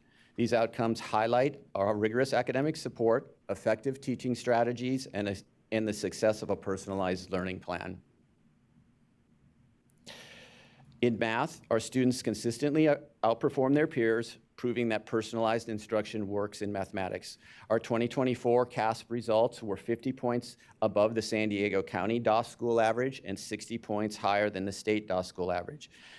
Our ability to address students' unique learning needs, we ensure that they experience success in core academic areas such as English language arts and math. Our English Learner Progress Indicator is a commitment to supporting English learners, and this has led to them thriving, achieving results that significantly surpass regional and state averages. In 2024, Altus Schools South Bay results for the English Learner Progress Indicator were 15 percentage points higher than the county DOS average and 16% higher than the state DOS average. This reflects, again, that tailored interventions, one-on-one instruction, and focusing on language development ensure that English learners thrive academically and linguistically. Chronic absenteeism. Our proactive approach to student engagement has led to a remarkable chronic absentee rate of only 5.5% in 2023. This rate is 20.7% lower than the county DOS average and 41.6% lower than the state DOS average. These results again emphasize our strong student support system, personalized attention, and the ability to foster a learning environment that motivates students to attend school, succeed, and engage with their teachers. Our DOS graduation rate, despite enrolling many students who are behind in credits or struggling academically, ASSB has maintained a graduation rate of 94.4%, which is well above the county and state DOS averages. With a dropout rate consistently below 5%, we have proven that even the most at-promise students can achieve academic success and graduate prepared for their futures, a testament to the power of individualized learning. It wouldn't happen without our dedicated group of teachers and support staff. Our teaching staff is the backbone of our success. We recruit educators who are passionate about personalized learning and committed to the school's mission. With a 98% approval rating from parents and students, our teachers exemplify excellence. They receive ongoing professional development, including leading edge certification from San Diego County Office of Ed, and participate in a CTC-approved teacher induction program. Additionally, our teachers benefit from a 12-month contract, which is of 228 contract-based days, with a comprehensive 100% employer-paid benefits, including that of their eligible dependents, reflecting our commitment to attracting and retaining the best educators for our students. Some of the achievements that we are proud of: we are very proud to be a top-performing DOS school in both San Diego County as well as the state of California. Our steady enrollment growth reflects the trust families place in our programs. With a solid financial foundation and full compliance with all legal and educational standards, we continue to be a leader in independent studies throughout the state. These accomplishments are a testament to the strength of our mission and the dedication of our team. In closing, Altus Schools South Bay is proud to have helped nearly 500 students complete their high school requirements. Many of them were not on track to graduate. We are committed to strengthening the public school system here in California and ensuring every student has access to a quality education. Altus Schools South Bay stands as a model of success, academically, financially, and operationally. We respectfully request your approval of our renewal so that we can continue to serve the students of the South Bay community. Thank you so much for your time and consideration today. Thank you.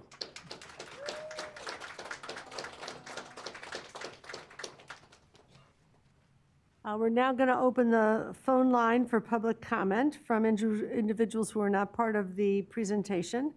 Members of the public wishing to provide comment can do so in person or by calling the telephone number that is listed on this slide and using the access code that is there. Before we turn to public comment, we're a bit behind in the schedule, and I see that we have many individuals interested in providing public comment on this item. As we have received quite a bit of public comment in writing on this item and to ensure that everyone has an opportunity to speak, I would ask that for those commenters who support the department's recommendation for renewal or oppose it, unless you are providing a new reason for supporting or opposing that hasn't been stated today, please simply state that you support the recommendation for renewal or oppose it so that we can get to everyone and hear every voice. Members of the public who are in the room and want to provide public comment, shall we start hearing from you? Yes. I will name the first 5 signups. We have Azaret Lascano, Anayat Rangel, Sebastian Garcia, Daisy Jimenez, and Kiani Dunn. We thank you for coming all the way up here from San Diego.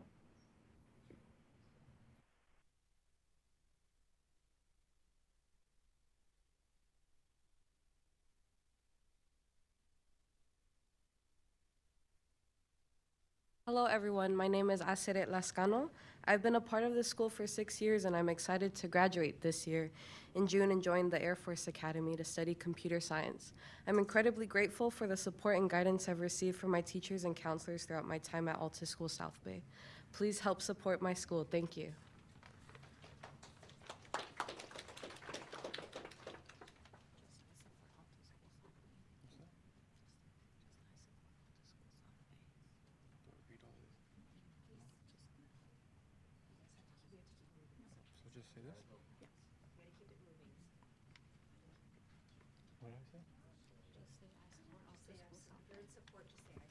I support Altus Schools South Bay.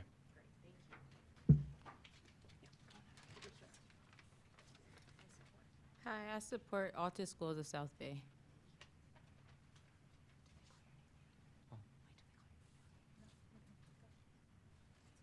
I support Altus Schools South Bay. Good afternoon, board members. I'm Daisy Jimenez. I support South Bay, Altus South Bay.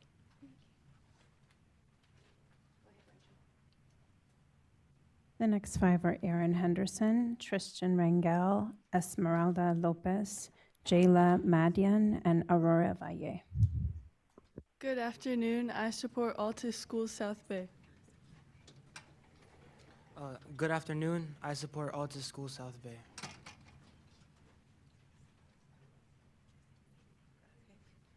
Good afternoon. I support Alta School South Bay. Thank you, board, for having us. I'm Aurora. I'm a student alumni. Thank you, and I support South Bay Altus. So Altus South Bay.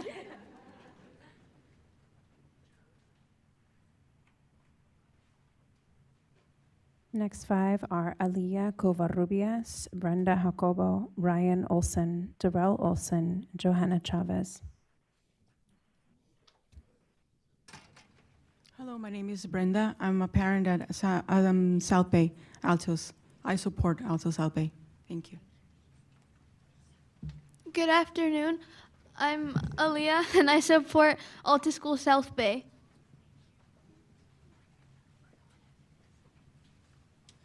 Good afternoon. My name is Ryan Olson, and I quite like Alta School South Bay, so I would like to see it renewed, please. Hi, I'm Daryl Olson. I'm Ryan's father. I support Alta School South Bay. Hello, members of the board and CDE staff. I'm Zahara Johanna Chavez, and I support Alta School South Bay. Thank you. The next five are Rebecca Chavez, Naomi Henderson, Scott Henderson, Jaden Madian, Aaliyah Madian.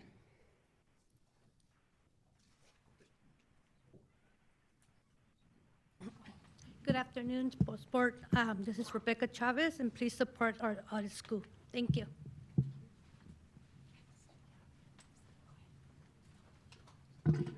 Good afternoon, board members. My name is Naomi Henderson, and I support Alta School South Bay. Good afternoon. My name is Jaden Madune, and I 100% support Alta School South Bay. Thank you. My name's Aliyah Madyun, and I support Alta School South Bay. Thank you. Good afternoon. My name is Scott Henderson, and I support Alta School South Bay, and I have 2 daughters there. And finally, Laisha McCaw, Allison Fleck, Nicholas Watson, and Eric Premack.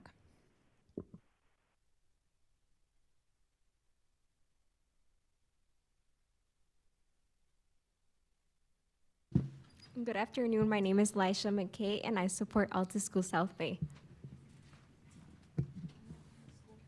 Good afternoon. Thank you for having us. My name is Allison Fleck. I'm the school coordinator of Alta School South Bay.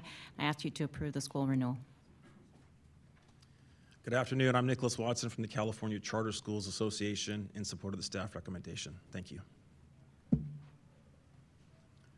Eric Premack, Charter Schools Development Center. Me too.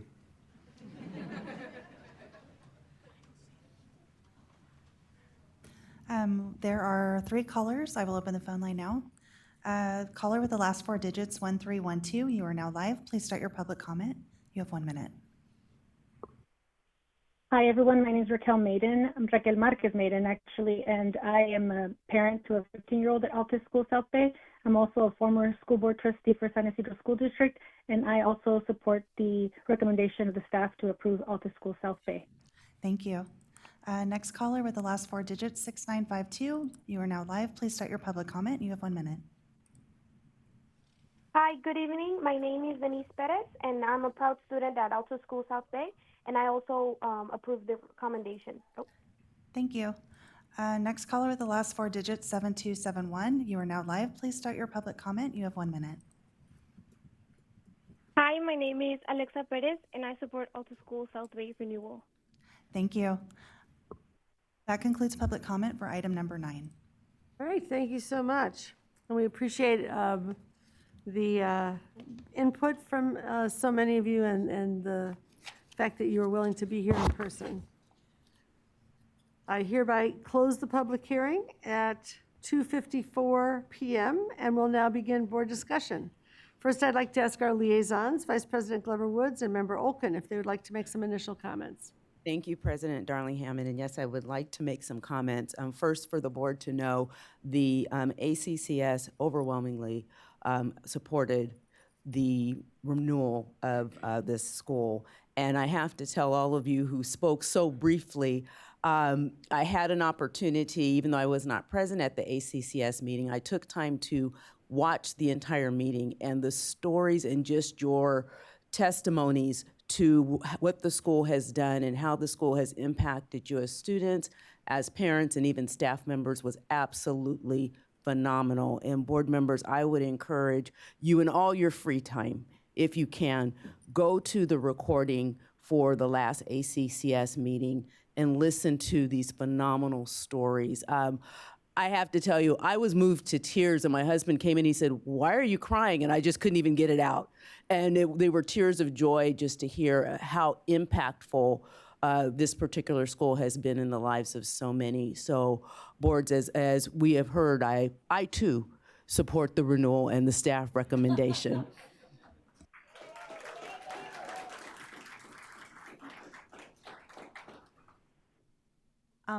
I will just add a couple of things. One is the way that the students and staff and family members spoke about the school at ACCS is, I think, what we want for all of our schools and all of our students.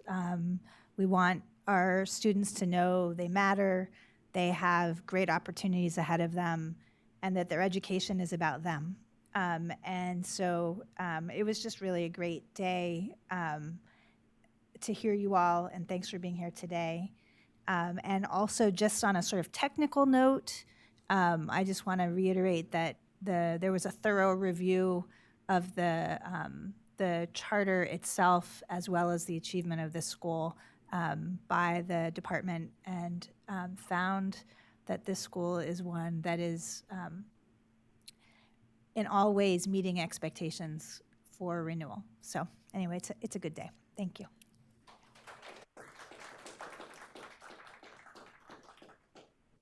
All right. Is there any further discussion? And I will entertain a motion when you're ready. Any discussion? May I have a motion? I am happy to make a motion, and actually we're gonna, there's two motions on this item. So I'm gonna start with the renewal motion, which I have right in front of me. So I say it with all appropriate language. One moment. I know. Okay. I move that we grant the Alta School South Bay's petition for renewal for a term of 5 years beginning on July 1st, 2025 and ending June 30th, 2030, with the 2 technical amendments described in the item. A second. All right, we have a motion and a second. Any further discussion on the motion? All in favor say aye. Aye. Keep your hand up for, all right. Any opposed say nay. Any abstentions? Motion carries. Congratulations.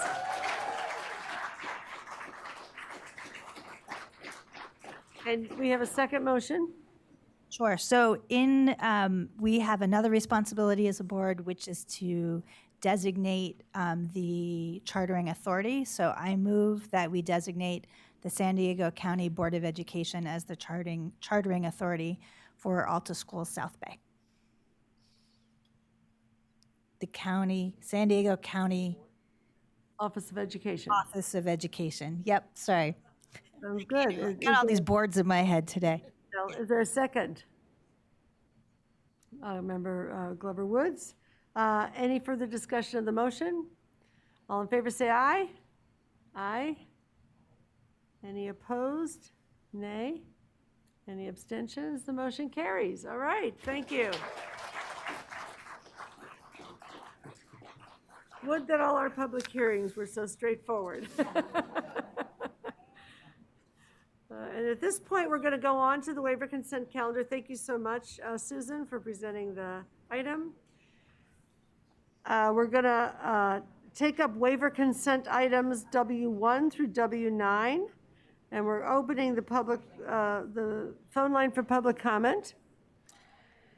And we'll now ask, first, is there any in-person public comment on W1 through W9? There is no in-person public comment. All right. And we'll just give it a minute for everyone to happily file out. And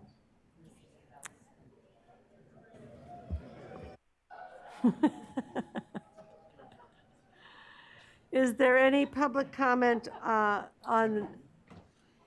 is there any public comment on the phone for W1 through W9? There are no callers in the queue. All right. Hearing none, do I have a motion? Member Lewis? I move that we approve waivers items number 1 through number 9. And do I have a second? I'm giving us, Member Olkin, give someone else a chance to get in. Yeah, show of hands. Okay, everyone in favor, please say aye. Raise your hand. Anyone say nay? Any abstentions? The motion carries. Thank you. And we're now going to take up item 10, which is the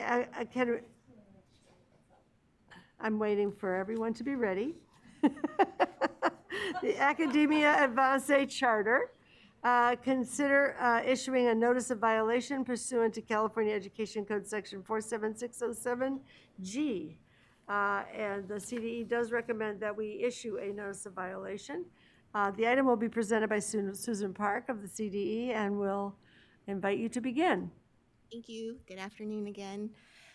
Today is a summary of the issue. Is the Academia Avance Charter School is a state board authorized charter school, and the CDE has reviewed and determined that substantial evidence exists demonstrating that the charter school engaged in fiscal mismanagement pursuant to the Education Code 47607 F3. Pursuant to the Education Code, the authority that granted the charter petition shall notify the charter school of any violation and provide the charter school with a reasonable opportunity to remedy the violation. The CDE recommends that the state board issue a notice of violation to Academia Avance, which is in attachment 1, pursuant to the Education Code, as the school has engaged in fiscal mismanagement as determined by CDE's review. The California state law allows for 4 different reasons for revocation. In the CDE's review, the third reason, failed to meet generally accepted accounting principles or engaged in fiscal mismanagement, is the one before you today.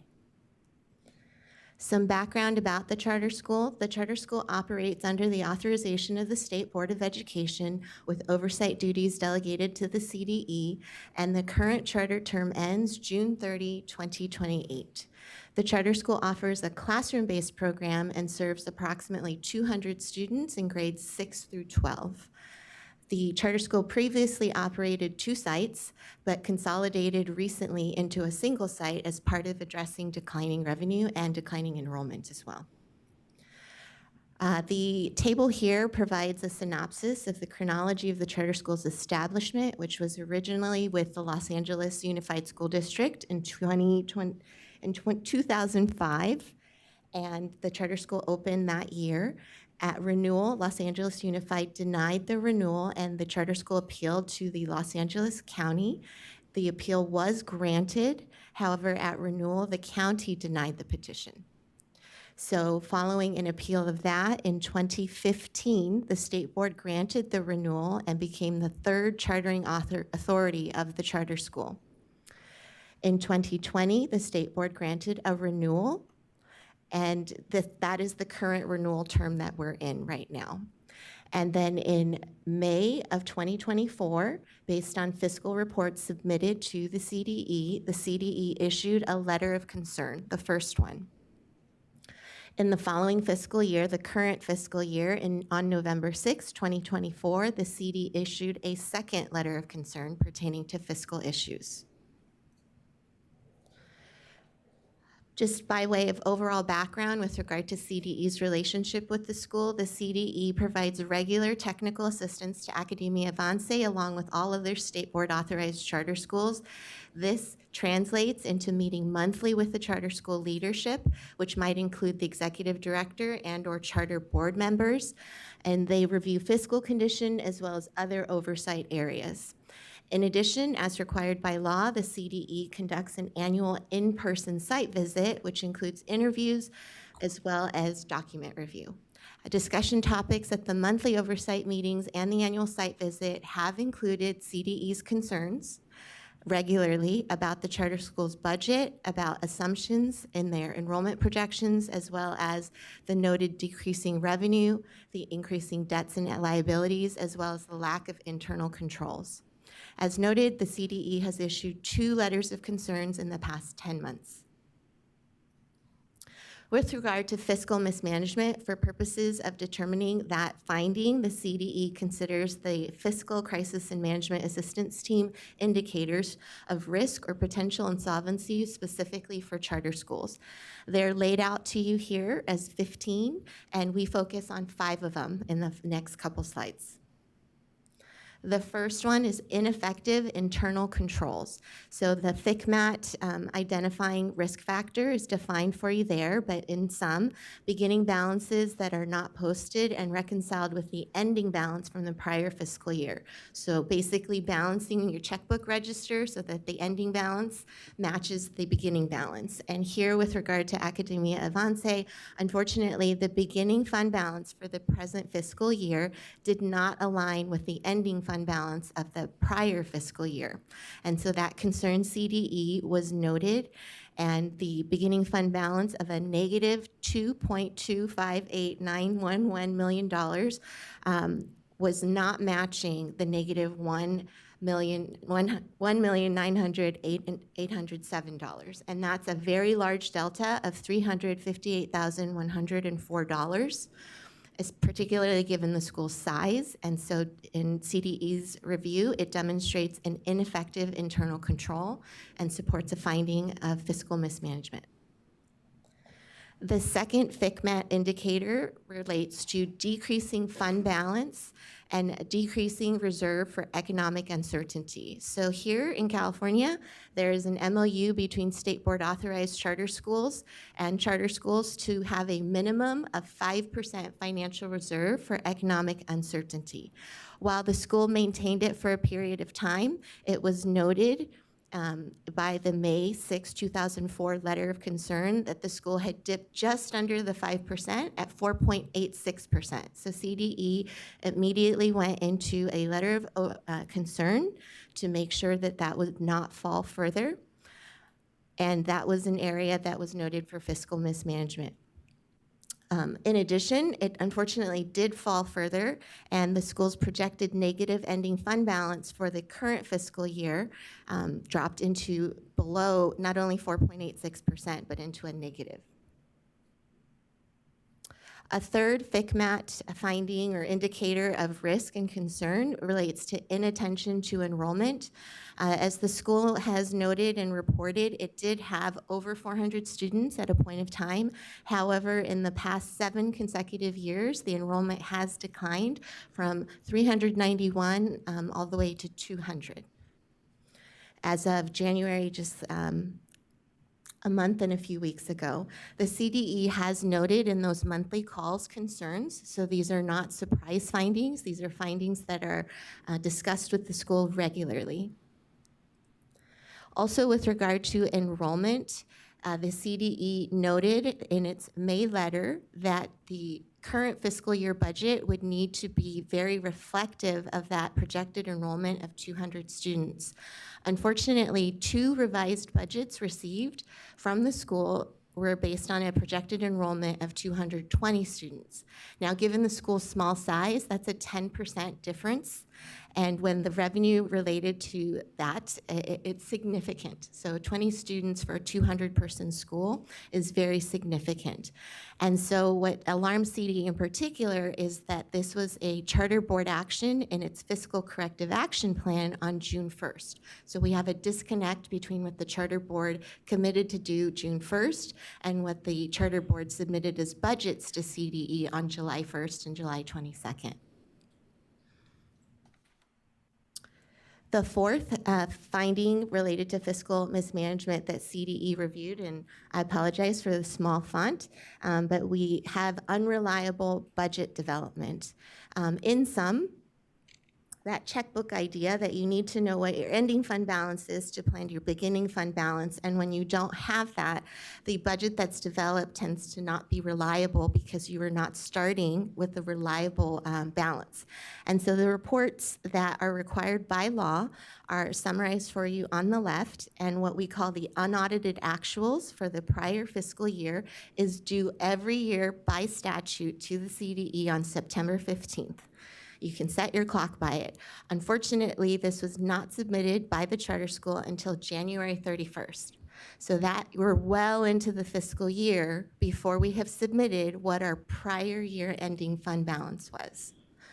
The first interim, so this is now in the present fiscal year, was submitted on time. However, it's based without unaudited actuals. So I have an untimely report, I have a timely report, but it's not reliable because it's not based on actuals. And then finally, annually, an independent audit report, which is relied on for many different purposes, is required to be submitted to the CDE every year by December 15th. As of today, it has not yet been submitted. We have been in numerous talks with the charter schools to go over status. So again, these are not surprises. These have been discussed with the charter school at length and at regular intervals. But as of today, March 5th, we do not have an independent audit for the prior fiscal year. Finally, our fifth finding for your consideration is inattention to debt.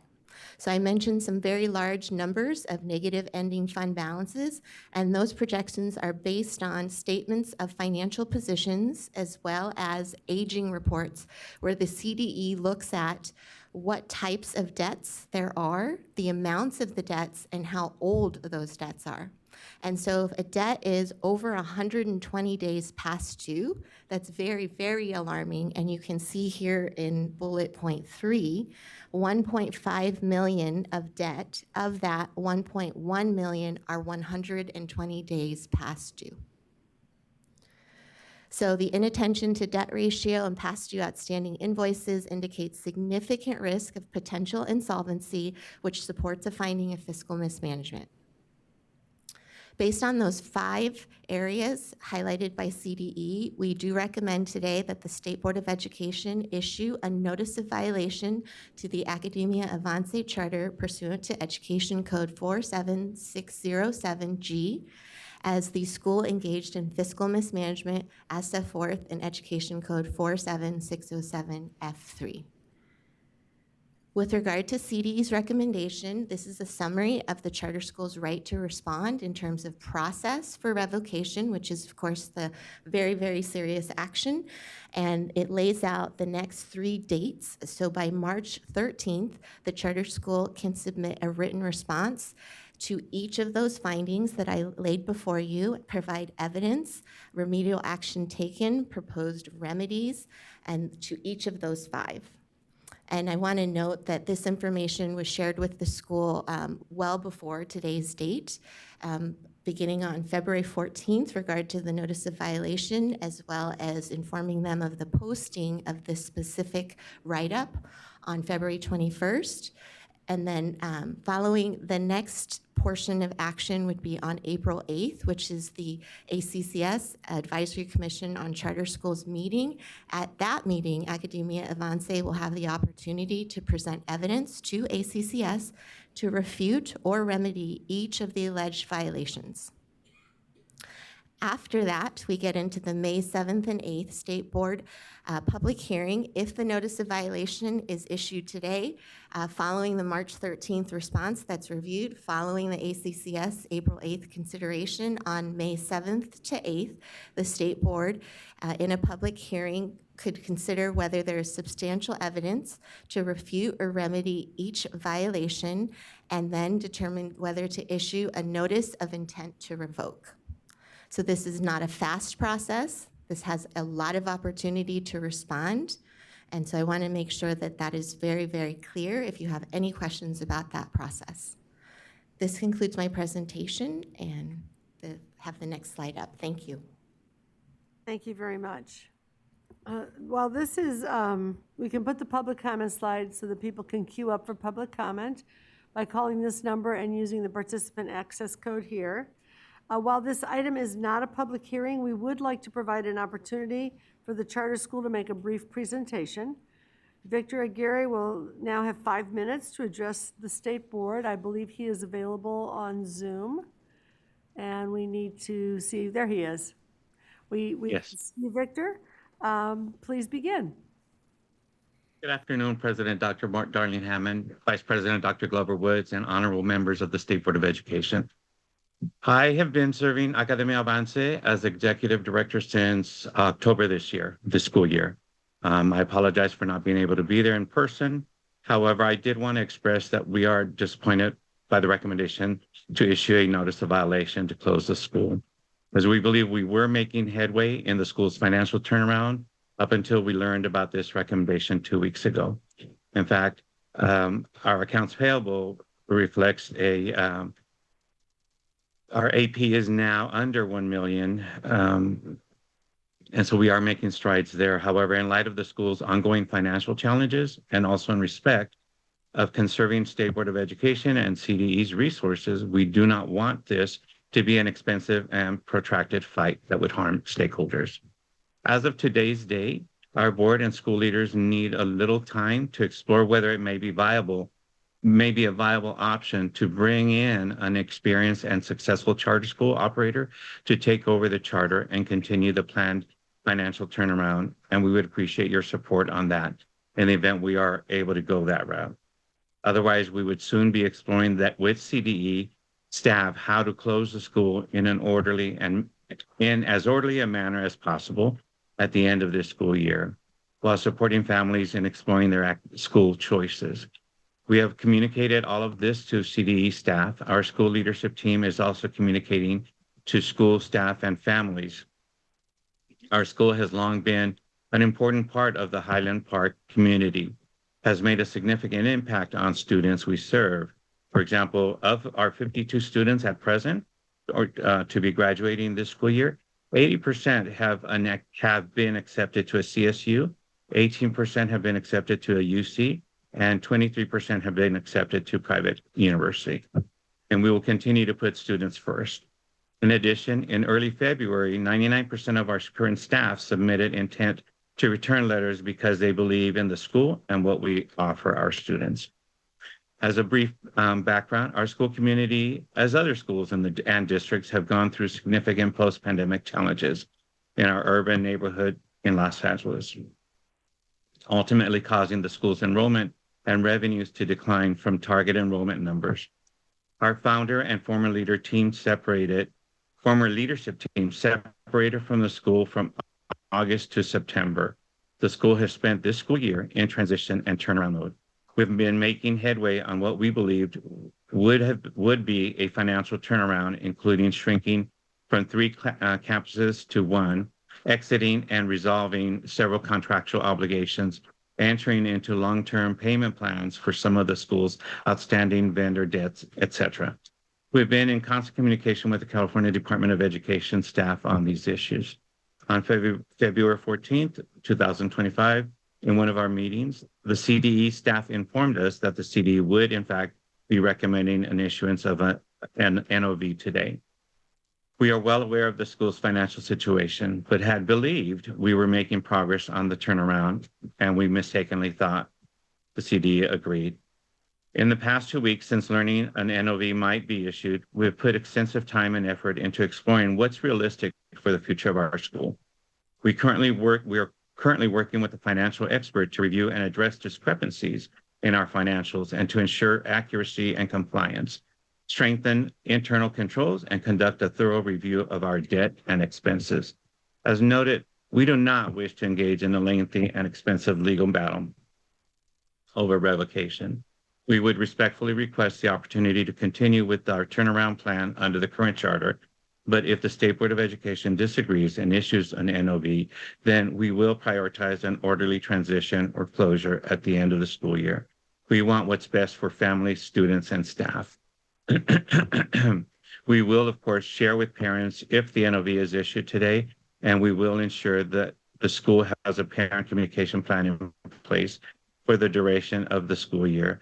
The school would, if it closes, also assist parents with plans for the next school year in the best interests of our students. Thank you for your consideration. Thank you. And now we're going to put up the public comment slide.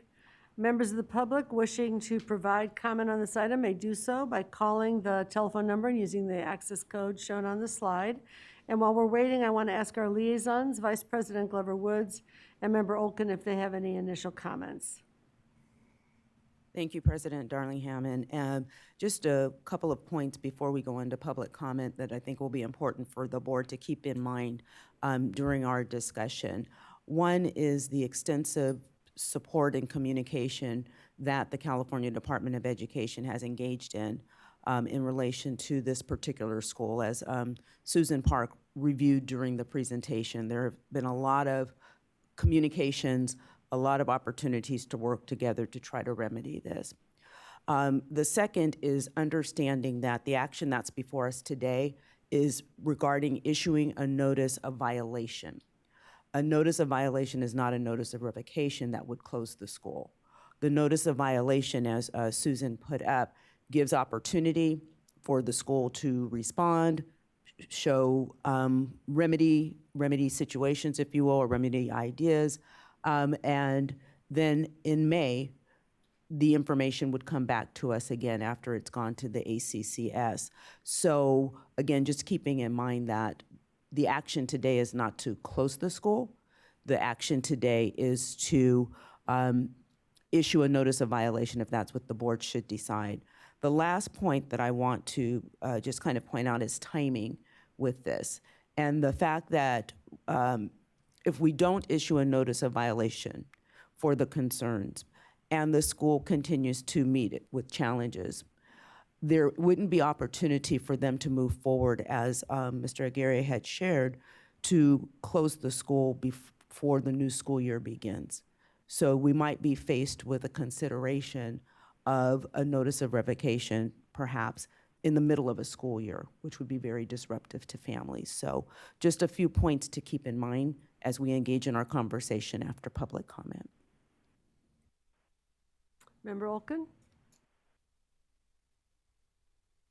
I mean, I agree with all of what Vice President Glover Woods said, and I appreciate your framing it for us. And just to, to note that while this is a heavy and important decision to make today, it is one step along a process, one that still would give the school time, if it's feasible, to turn things around or to find a solution. So, thank you. Are there any clarifying questions before we go to public comment? Seeing none, I think we want to see if there's any public comment in the room or on the phone. I have two speakers in the room, Steve McDougall and Eric Premack. Please step up to the microphone. We're having a hard time hearing you, but Members of the board, Steve McDougall, CFT, a union of educators and classified professionals. CFT agrees with the staff recommendation to issue that notice. It's very troubling to hear the financial concerns with this school. Having been a school board trustee in a very small school district for 9 years previously, of just under 1,000 students, maintaining that reserve is so critical. One of my early years on the board, we had one student with special needs that cost us about $250,000 in a year that threw our reserve out of whack.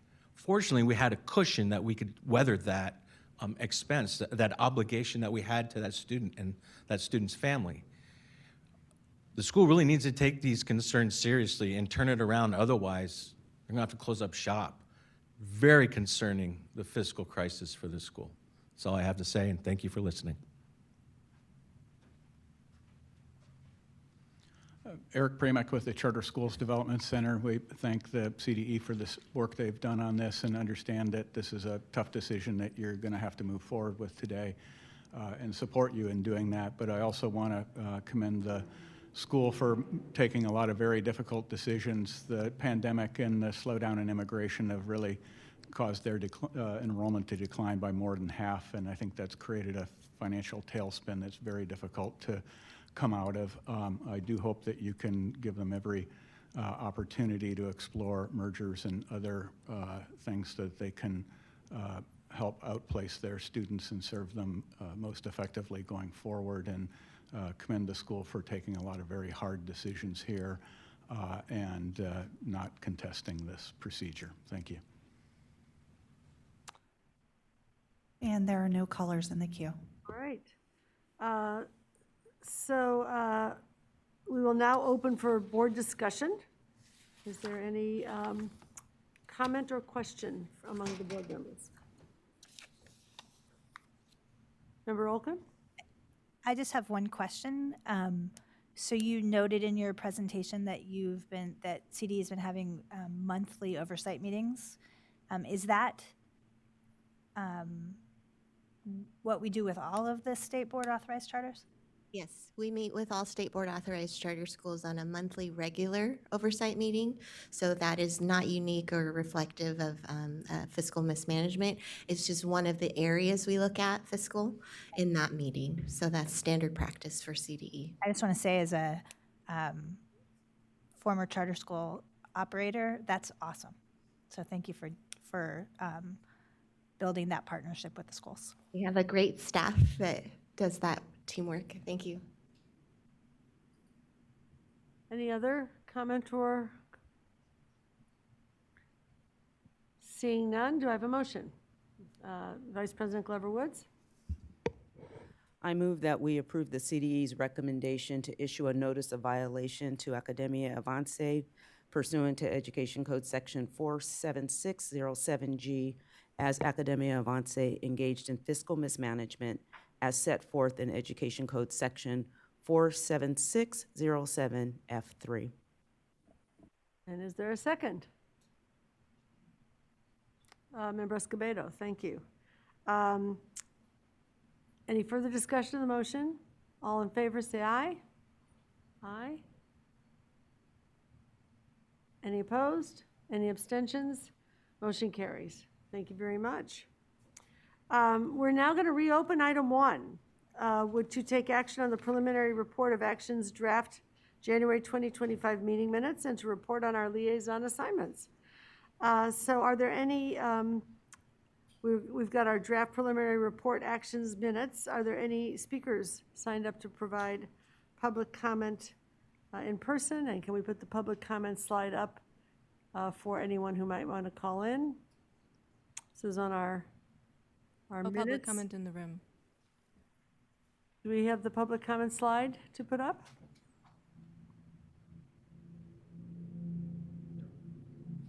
There we go. Anyone who wants to call in for public comment can use the number and access code on this slide. Is there anyone in person to provide public comment on this item? There was no one in person. All right. And is there anyone on the phone? We do not have any callers in the queue. All right. So with that, I'm going to ask if we have a motion. This is to approve our draft minutes from the last meeting. Thank you, Member Escobedo. This is not contentious. And then a second from Member Rodriguez. It's not dangerous. We could do this, yeah. Good wait time. All right, all those in favor of approving our minutes from the last meeting, raise your hands. Aye. Any opposed? Nay. Any abstentions? All right, motion carries. Woo! It's been a long day. I want to invite SBE members to report on their liaison activities that are not related to any items on our March agenda, and we'll start with Member Clausen. Okay. Over the past 2 months, I've continued to enjoy engaging with students from across the state, but also across the nation. I've continued to collaborate with other state student board members to develop policy proposals for NASB's High School Transformation State Network.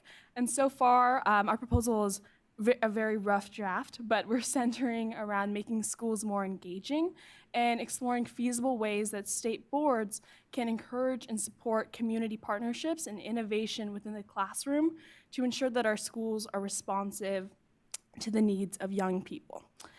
And then as for the statewide Model Curriculum Coordinating Council, in November, we did share that last September, the Southeast Asian Model Curriculum is complete and it is posted online on its dedicated platform in collaboration with UC Davis and the Orange County Department of Education. The 3 model curricula are available on that platform, and they are now busy, or that is they, as in Orange County, they are now busy conducting rollout activities statewide. There's been 1 event for each curriculum in 2025, and there are additional events scheduled in the near future. They have the Hmong History and Cultural Studies in Fresno in May. They will have Vietnamese American experiences in Garden Grove in September, and then they have the Cambodian American Studies in Stockton at a date that is to be determined. And they are all listed on the Orange County website through their Model Curriculum Projects landing page. And then as for the Native American Studies Model Curriculum, the Humboldt and San Diego County offices are completing their work on the lessons and the resources before they are submitted to the department in June. The curriculum will be complete and available online by September, and I've really, truly enjoyed the opportunity to review the curriculum. This past couple months, I focused on the middle school curriculum, and I almost wish I wasn't graduating this year so that I would have a chance to have these in my classroom. But I know that this curriculum, in addition to the Southeast Asian curriculum, will have great impacts in the future for our students and for our communities. I'd like to highlight that the California Association of Student Councils, or CASC, has just had their election for officers for the upcoming school year, and I'd like to congratulate the new president-elect and vice president-elect on their roles, and I'm sure they will have a lot of fun with my successor next year. And I'd like to uplift that California's delegates to the U.S. Senate Youth Program are in Washington, D.C. right now. And I've heard from Bodie, they're having a great time. And I look forward to hearing what they've learned, and I'm sure they will be returning to California with more ideas, more resources, a bigger network to continue being leaders in our state. And that concludes my report. Thank you. Member Escobedo.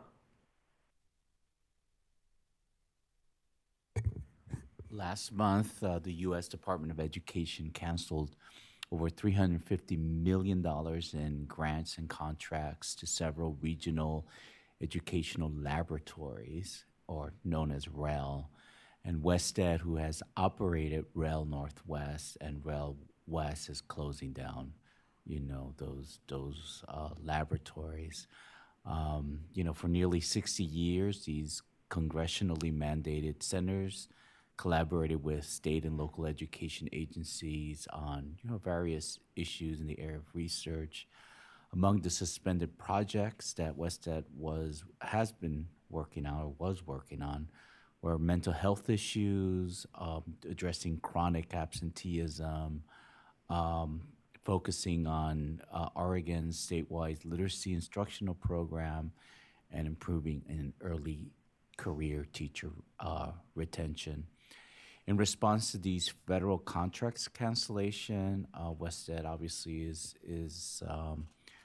reviewing their budget. We're going from in-person to virtual meetings in the future, and hopefully they will be able to shift their budget and make sure that they are able to continue their great work.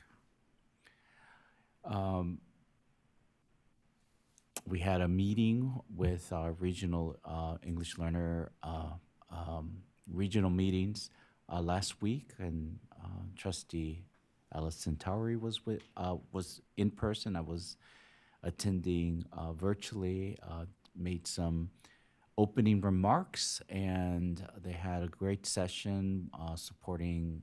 The first focus was on supporting our immigrant students, families, and educators They delved into improving outcomes for multilingual students with exceptional needs, particularly regarding classifying for dual identified students and continuing their alignment with the California English Learner Roadmap.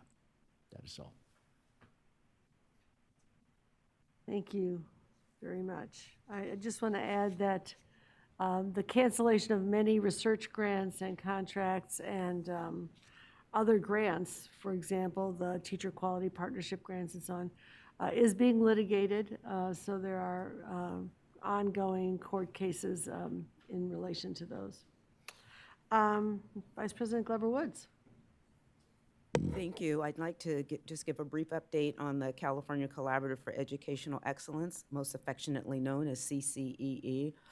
Last week, the Community Engagement Initiative had a convening in Ontario, California, and there were well over 1,000 people in attendance, from parents to teachers to administrators and students. They had 180 students that were there having dialogue amongst themselves, being able to be very authentic in how they felt schools could better engage with themselves and their communities. And they also had a very strong keynote speaker that spoke to how to ensure that we look at our communities with an asset lens and ensuring that we are cognizant of the lived experiences of those in our communities as we seek to engage them.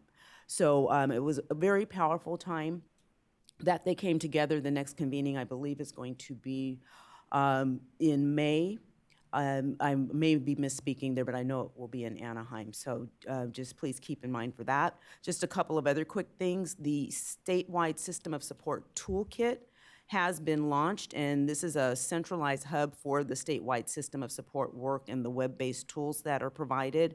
So again, encourage you to go to the CCEE website and look at those tools, and hopefully sometime in the future we'll get to hear more about what is happening with the statewide system of support, which is a very strong arm to supporting all of our districts, especially those who might need additional support in direct technical assistance. So next week, the CCEE Governing Board will be meeting, and we will have an update from the Teaching, Learning, and Leading Center, led by Dr. Stephanie Gregson, to discuss the plan for direct technical assistance for those LEAs that have reached that level of direct technical assistance from a state agency, the CCEE. And given the increase in districts requiring consultation with the CCEE, what will happen at that meeting is that the team will highlight a tiered direct technical assistance plan for addressing, again, the large number of LEAs that are now eligible for direct technical assistance. So again, please tune in. I'm sure no one has anything to do, and you'll want to tune in to next week's governing board meeting, or if you have an opportunity, please go to the website. There are a lot of great resources there. Thank you. Thank you. Member Lewis. Thank you. I'll give a recap of the activities for the IQC, and just for information, Vice President Glover Woods is also a liaison to the IQC, and we met on January 29th and the 30th, and we also introduced Member Olkin as the new liaison for the Personal Finance Committee as well. So as I said, the meeting was on January 29th and 30th, and it was on the first day, it was the orientation for the commissioners, where they received an overview from the California Department of Education regarding their roles and responsibilities, and as well as the committee protocols and processes. They also had the commissioners rank their preferences for which subject matter committees that they wanted to participate on, and that was all on the first day. The second day, the commissioners held their elections for the new chair and the vice chair, and Charisse Guerrera, who is the District Relations Manager for the Sobrato Early Academic Language SEAL model, as the chair, and Jennifer Hicks, the Assistant Superintendent of Educational Services at the Placer County Office of Education, was elected as the new vice chair.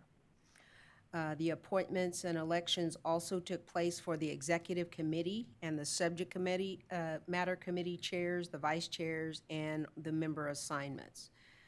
There were several action items on the agenda, which included approval of the 25-26 IQC meeting dates, approval of the 2025 IQC goals, and the approval of the newly created Personal Finance Subject Matter Committee, which will review and make recommendations for the 2026 Personal Finance Curriculum Guide. And as you know, this guide will be based on the foundational principles documents that came before us as an action item in January. And finally, during those 2 days, the IQC heard an overview and update on the California Preschool Transitional Kindergarten Learning Foundations, presented collaboratively by the CDE's Curriculum Frameworks and Instructional Resources Division, as well as the Early Education Division. For this month, the IQC will hold a one-day meeting on March the 20th, and that meeting agenda will be posted on the CDE website on this Friday. The main action items this month is to approve the CDE's recommendation for panel assignments of the nearly 200 instructional material reviewers and content reviewer experts for the upcoming 2025 mathematics instructional materials adoption, and the facilitator assignments will also be confirmed in that action as well. Commissioners will also hear an update on the California Math, Science, and Computer Science, otherwise known as Cal MSCS grant, as an informational item presented by the Santa Barbara County Office of Education, which serves as the math lead. This is a $50 million grant and was authorized in the 2022-23 California state budget to support an infrastructure for providing professional learning and family engagement in math, science, and computer science education for grades 4 through 12. And the lead for this work is the San Joaquin County Office of Education, and they will be partnering with the Fresno County Superintendent of Schools to support preschool through grade 3 through what is called the Count, Play, Explore CPE initiative. And this initiative provides professional development and support for family engagement in math, science, computer science, augmenting the work of the Early Math Initiative. And if you want more information, they do have a website, cal-mscs, that'll provide more detailed information. And for information to the public, for the IQC meetings are open and are posted on the IQC webpage. And that concludes my report. Thank you. Member McQuillan. All right, thank you. My liaison report is, in addition to what we heard already with the statewide model curriculum, I've spent numerous hours reviewing some of the lessons there on the Native American Studies model curriculum, along with Julia. Humboldt County and San Diego County are taking the leads on those. Humboldt has developed, I think, over 240 lessons, and San Diego well over 200 lessons, so a lot to review. Fantastic lessons that I have to say, very honest and truthful. I hope they all make the classrooms in California. Things that tribes have felt have been swept under the rug for years in terms of boarding schools and forced boarding schools, some of the early laws that impacted tribes here and what was considered genocidal acts sponsored by the state of California. Pretty heavy-duty stuff. There's a new documentary out that was nominated for an Oscar last weekend called Sugarcane that speaks to the boarding schools. Take a look at that if you will. Very powerful lessons. I just hope they make it to all the way through the process. And then the last thing I'd like to say is just a shout out to Lisa Hopkins and all her work behind the scenes and taking care of our basic needs of room and board. And thank you, Lisa, for all your work. Where is she? Step away. Thank you, Lisa. Our creature comforts taking care of us. think we all want to associate ourselves with those comments. Thank you. Member Olkin. Thank you. I have a couple of updates on my liaison assignments. The first is around environmental literacy. I've been reporting for a couple of years on the development of curricular units for each grade level, K through 12, that are focused on climate change and environmental justice. This curriculum, which is now has a much easier to remember name called Seeds to Solutions, because last report, I couldn't remember what it was called.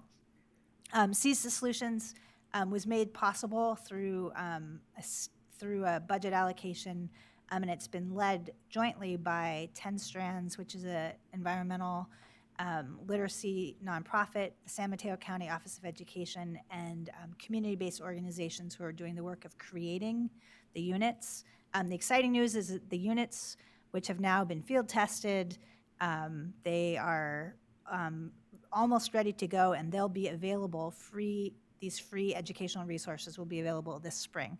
So I'll be back in the next meeting with how to access them, and the next steps are all around dissemination and professional development training so that those units can get full implementation around the state.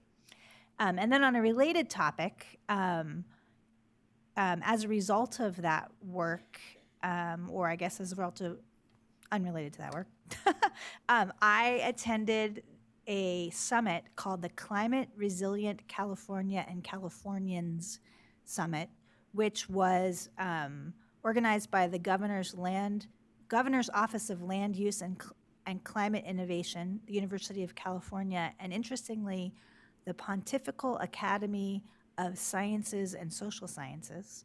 And it was brought together. It was a group of leaders, mostly regional, but also there were folks from all over the world, governors of other states, leaders from other countries, really looking at how we can together create a world that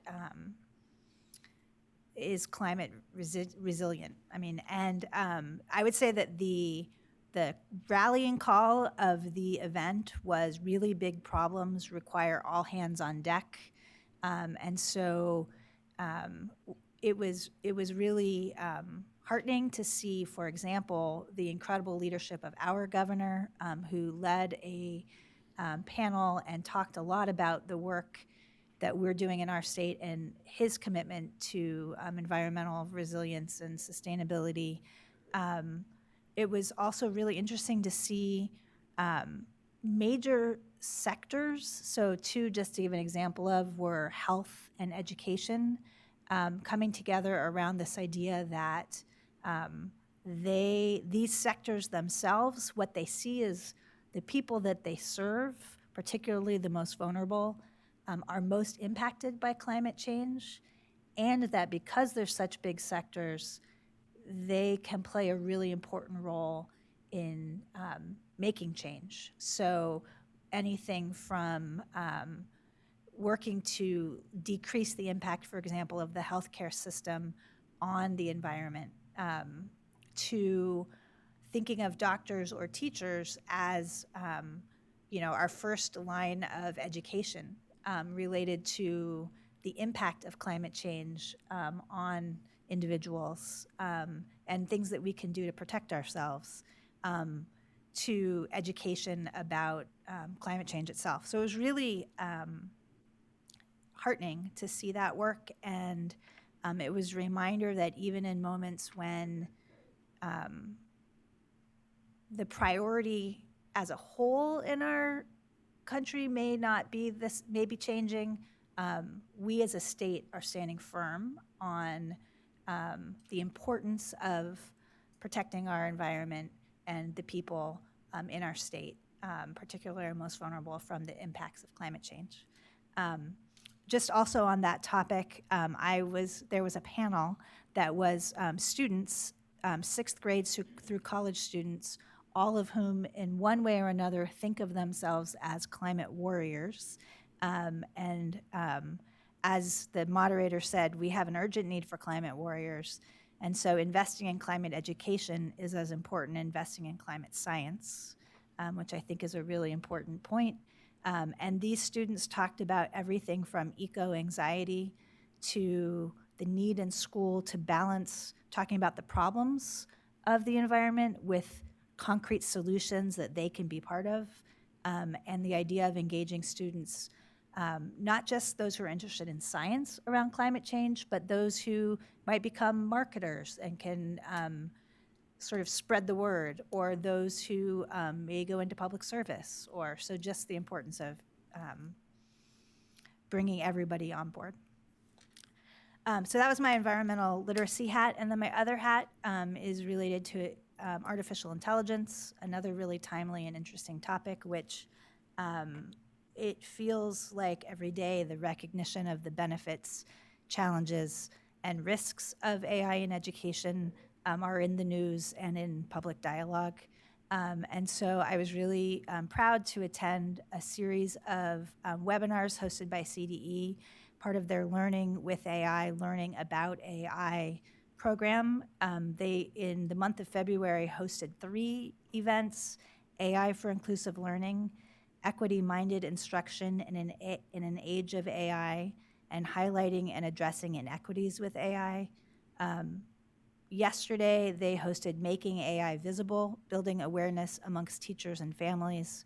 And on March 27th, there'll be an AI literacy webinar. March 28th, AI in the Classroom, celebration of AI all day. And all of those webinars, the recordings are accessible on the CDE site. So if you missed them and you want to go and watch in your free time, you can, and the upcoming webinars you can still sign up for. So that's my report for now. All right. Member Orozco Gonzalez. Well, the work of the assessment committee was thoroughly discussed in items 2, 3, and 4.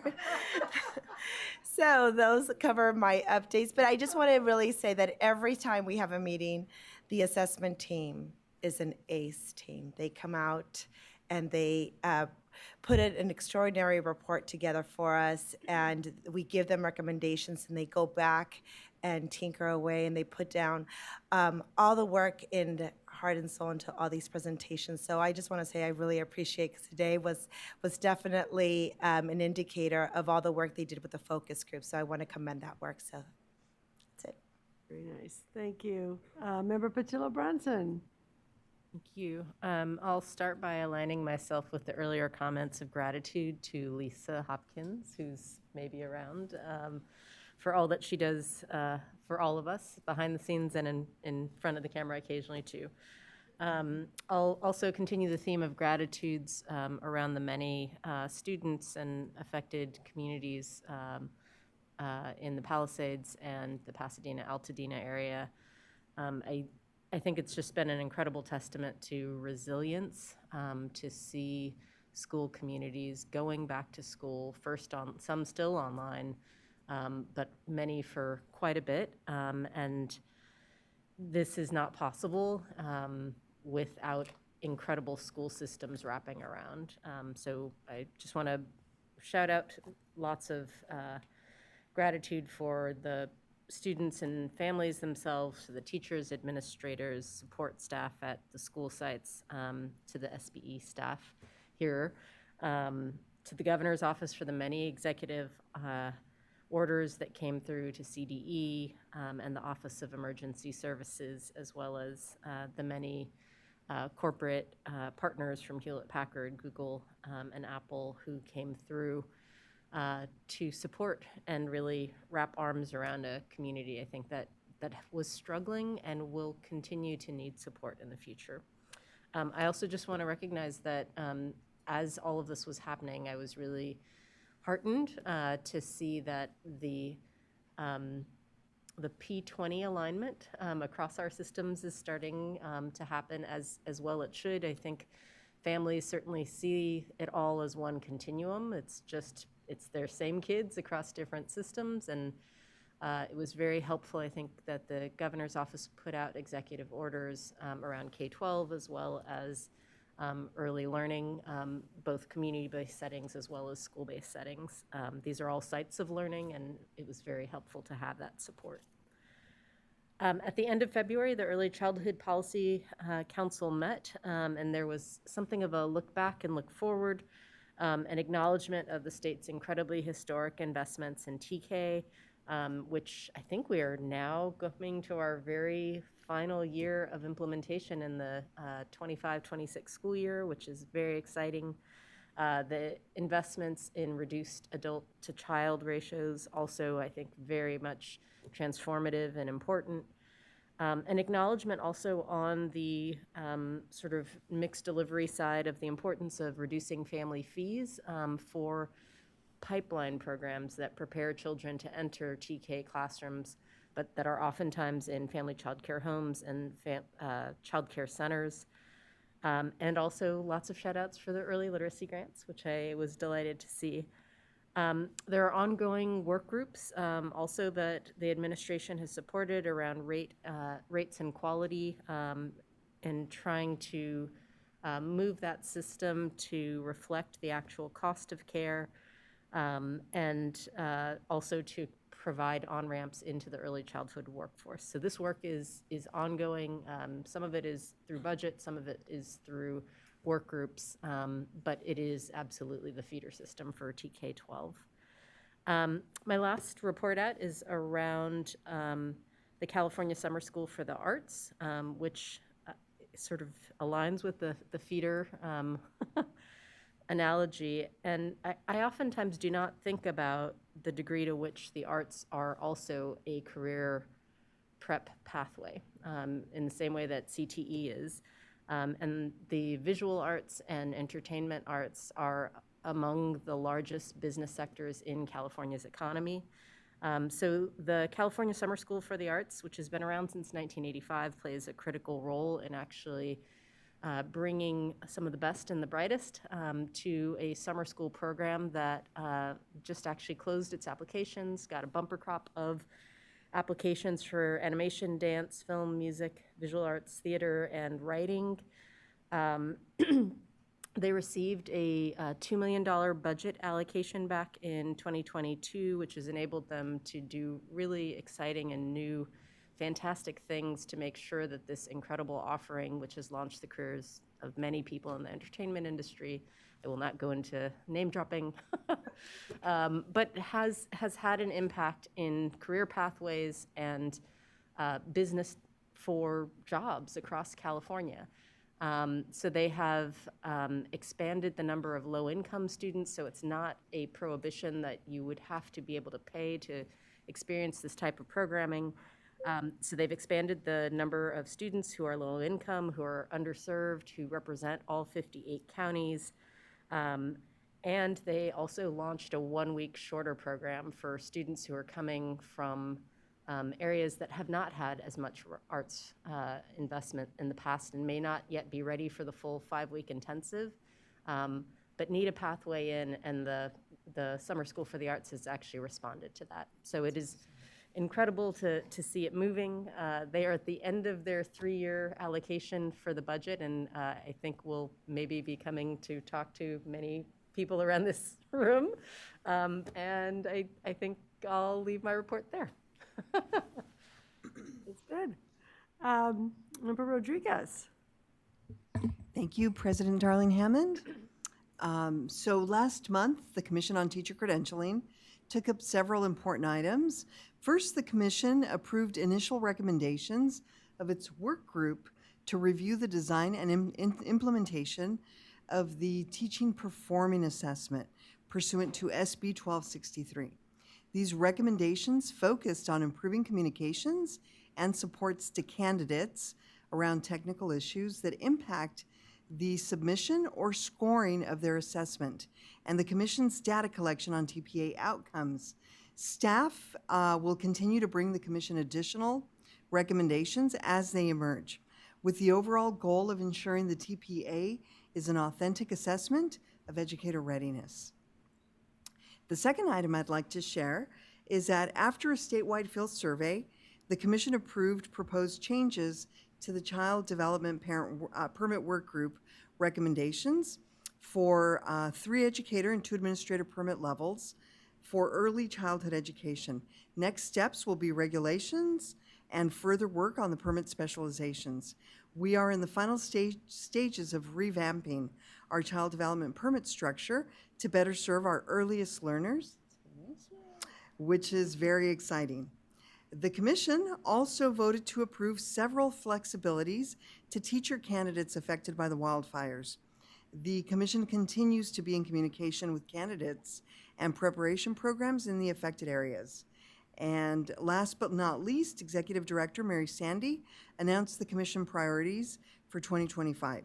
In addition to work I've already mentioned, the commission's first priority is to complete the literacy program certification process, which includes implementation of literacy performance assessments pursuant to SB 488, which was signed into law in 2021.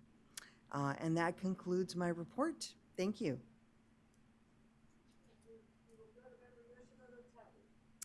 Hi, good afternoon, everyone. My partner, Francisco, shared about the regional ELs, but I just wanted to share that I was particularly always impressed in the afternoons. They come back to their specific goals for their regions, and they're very data-based. So they're working on goals anywhere from systems level, how do they increase the percent of districts that are getting, or reduce the percent of districts that are getting differentiated assistance, to reducing the percent or increasing the percent of LTALs that are reclassifying. And so each meeting they come back to their goals and share across the state strategies for that. And in the world of students receiving special education services at the Advisory Commission for Special Education, each year there's an impact award given. So the commission selects an organization to give an award to, and this year's awardee was Pathways to Possibilities in Orange Unified School District for their outstanding special education program. They founded it in 2018, and it supports TK through to transition age students with literacy, co-teaching, mentorship model, behavioral strategies, and vocational pathways. And so congratulations to Orange Unified. And also at the last meeting, there was a presentation on inclusive access via the diploma initiative. And so as you may know, the inclusive access to a diploma initiative expands how students, especially those with disabilities, can demonstrate learning for graduation. So it provides educators and families with tools for flexible assessments, including performance task projects and spoken or written responses. And the team has developed practice briefs and guidance materials for stakeholder input. So while public comment is closed, feedback is welcome at altmeans.org. That's ALTMEANS.org through June. So I encourage each of you to not only take a look, but to share that as well. So resources will later be available on Caltan and California Educators Together websites. And so please explore the resources available to support equitable diploma access for all students. And then on the civic learning area, we can look it forward in March, later this month, for the intent to award for the California Serves Grant for the 24-25 school year. Yeah, for this school year. And so the grant approves $500,000 annually to eligible LEAs to support service learning through teacher planning, time, professional development, instructional materials, coordination, and participation costs. And then I just wanted to share a little bit of quick data about the state seal of civic engagement. And again, because Julia's colleagues across the state, the young people, are extremely interested in civic engagement right now. So the number of seals has gone up for another 3,000, from 12,000 something to 15,000, over 15,000. The number of participating LEAs increased from 87 to 110. The number of school sites increased from 260 to 345. So we're talking about 500 transcripts getting the seal, 15,000 high school diplomas, and 4 students of certificates of completion. So we want to keep our eye on that and keep encouraging that. And The last thing is applications have now been posted for the Civic Learning Awards, which is a great opportunity through the Power of Democracy Civic Learning Initiative with support from the CDE. And that's with our Chief Justice. And so students get to go and perform and be awarded this award. So applications are due April 18th this year, if you know anybody who's interested in that. Thank you. Thank you very much. I'll just add a couple of things on my end just to augment the report that Member Escobedo gave. In addition to Wested's loss of its contracts for RELs, the American Institutes of Research had just become our, what do you call this? Comp Center, yeah. And they lost that contract as well. As I noted earlier, much of that is being litigated, and so we will see whether that remains. But meanwhile, these organizations are closing down their operations, and it may be hard to restart them. There's also, I know, relevant to many districts and to many higher education institutions, a letter that went out from the department, a Dear Colleague letter, indicating that giving people 14 days to cease and desist all race-based activities or DEI activities, which is very broadly defined in a frequently asked questions document that just came out. They suggested that social emotional learning, or SEL, and culturally responsive practice might be considered DEI activities for which the department could sue the district or the higher education institution. That is being litigated as well.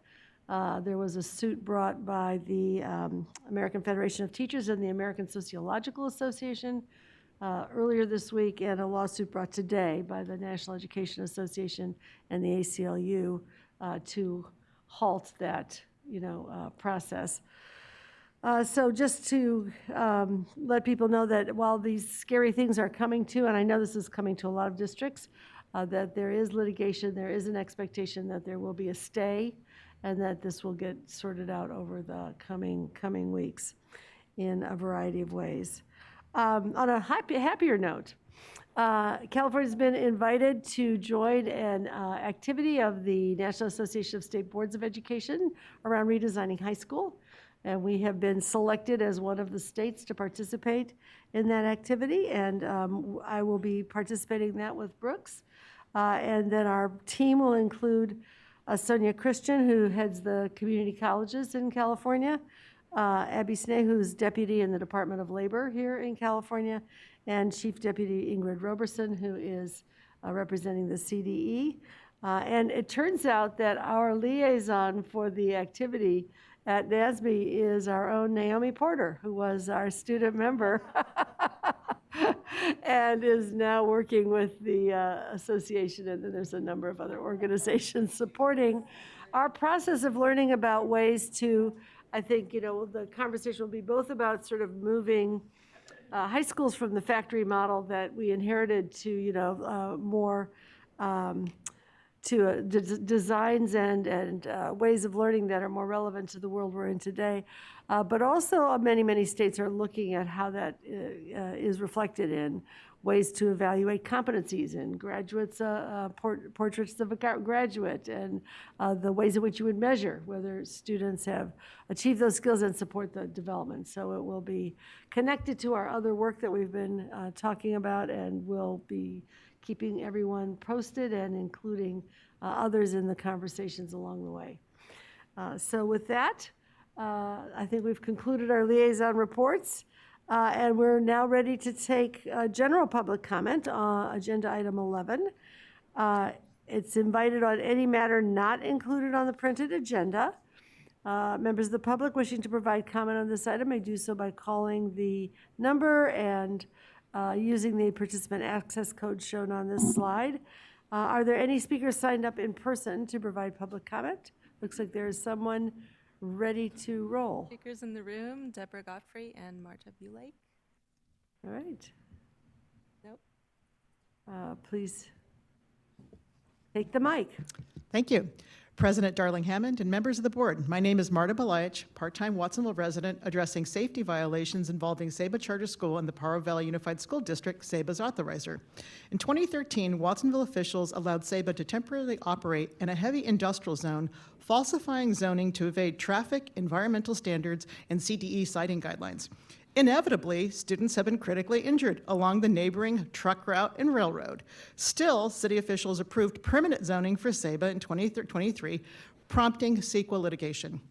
Now the city and Saba are lobbying the district for a zoning exemption during a judicial review of illicit land use, indicating arbitrary decision-making.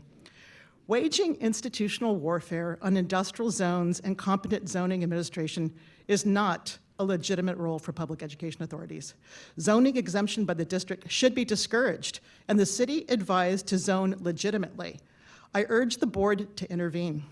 This photo of Saba students shows the dangers of when you allow your schools and districts to abandon CDE siting guidelines and intentionally evade state-required railroad safety. Thank you. Thank you.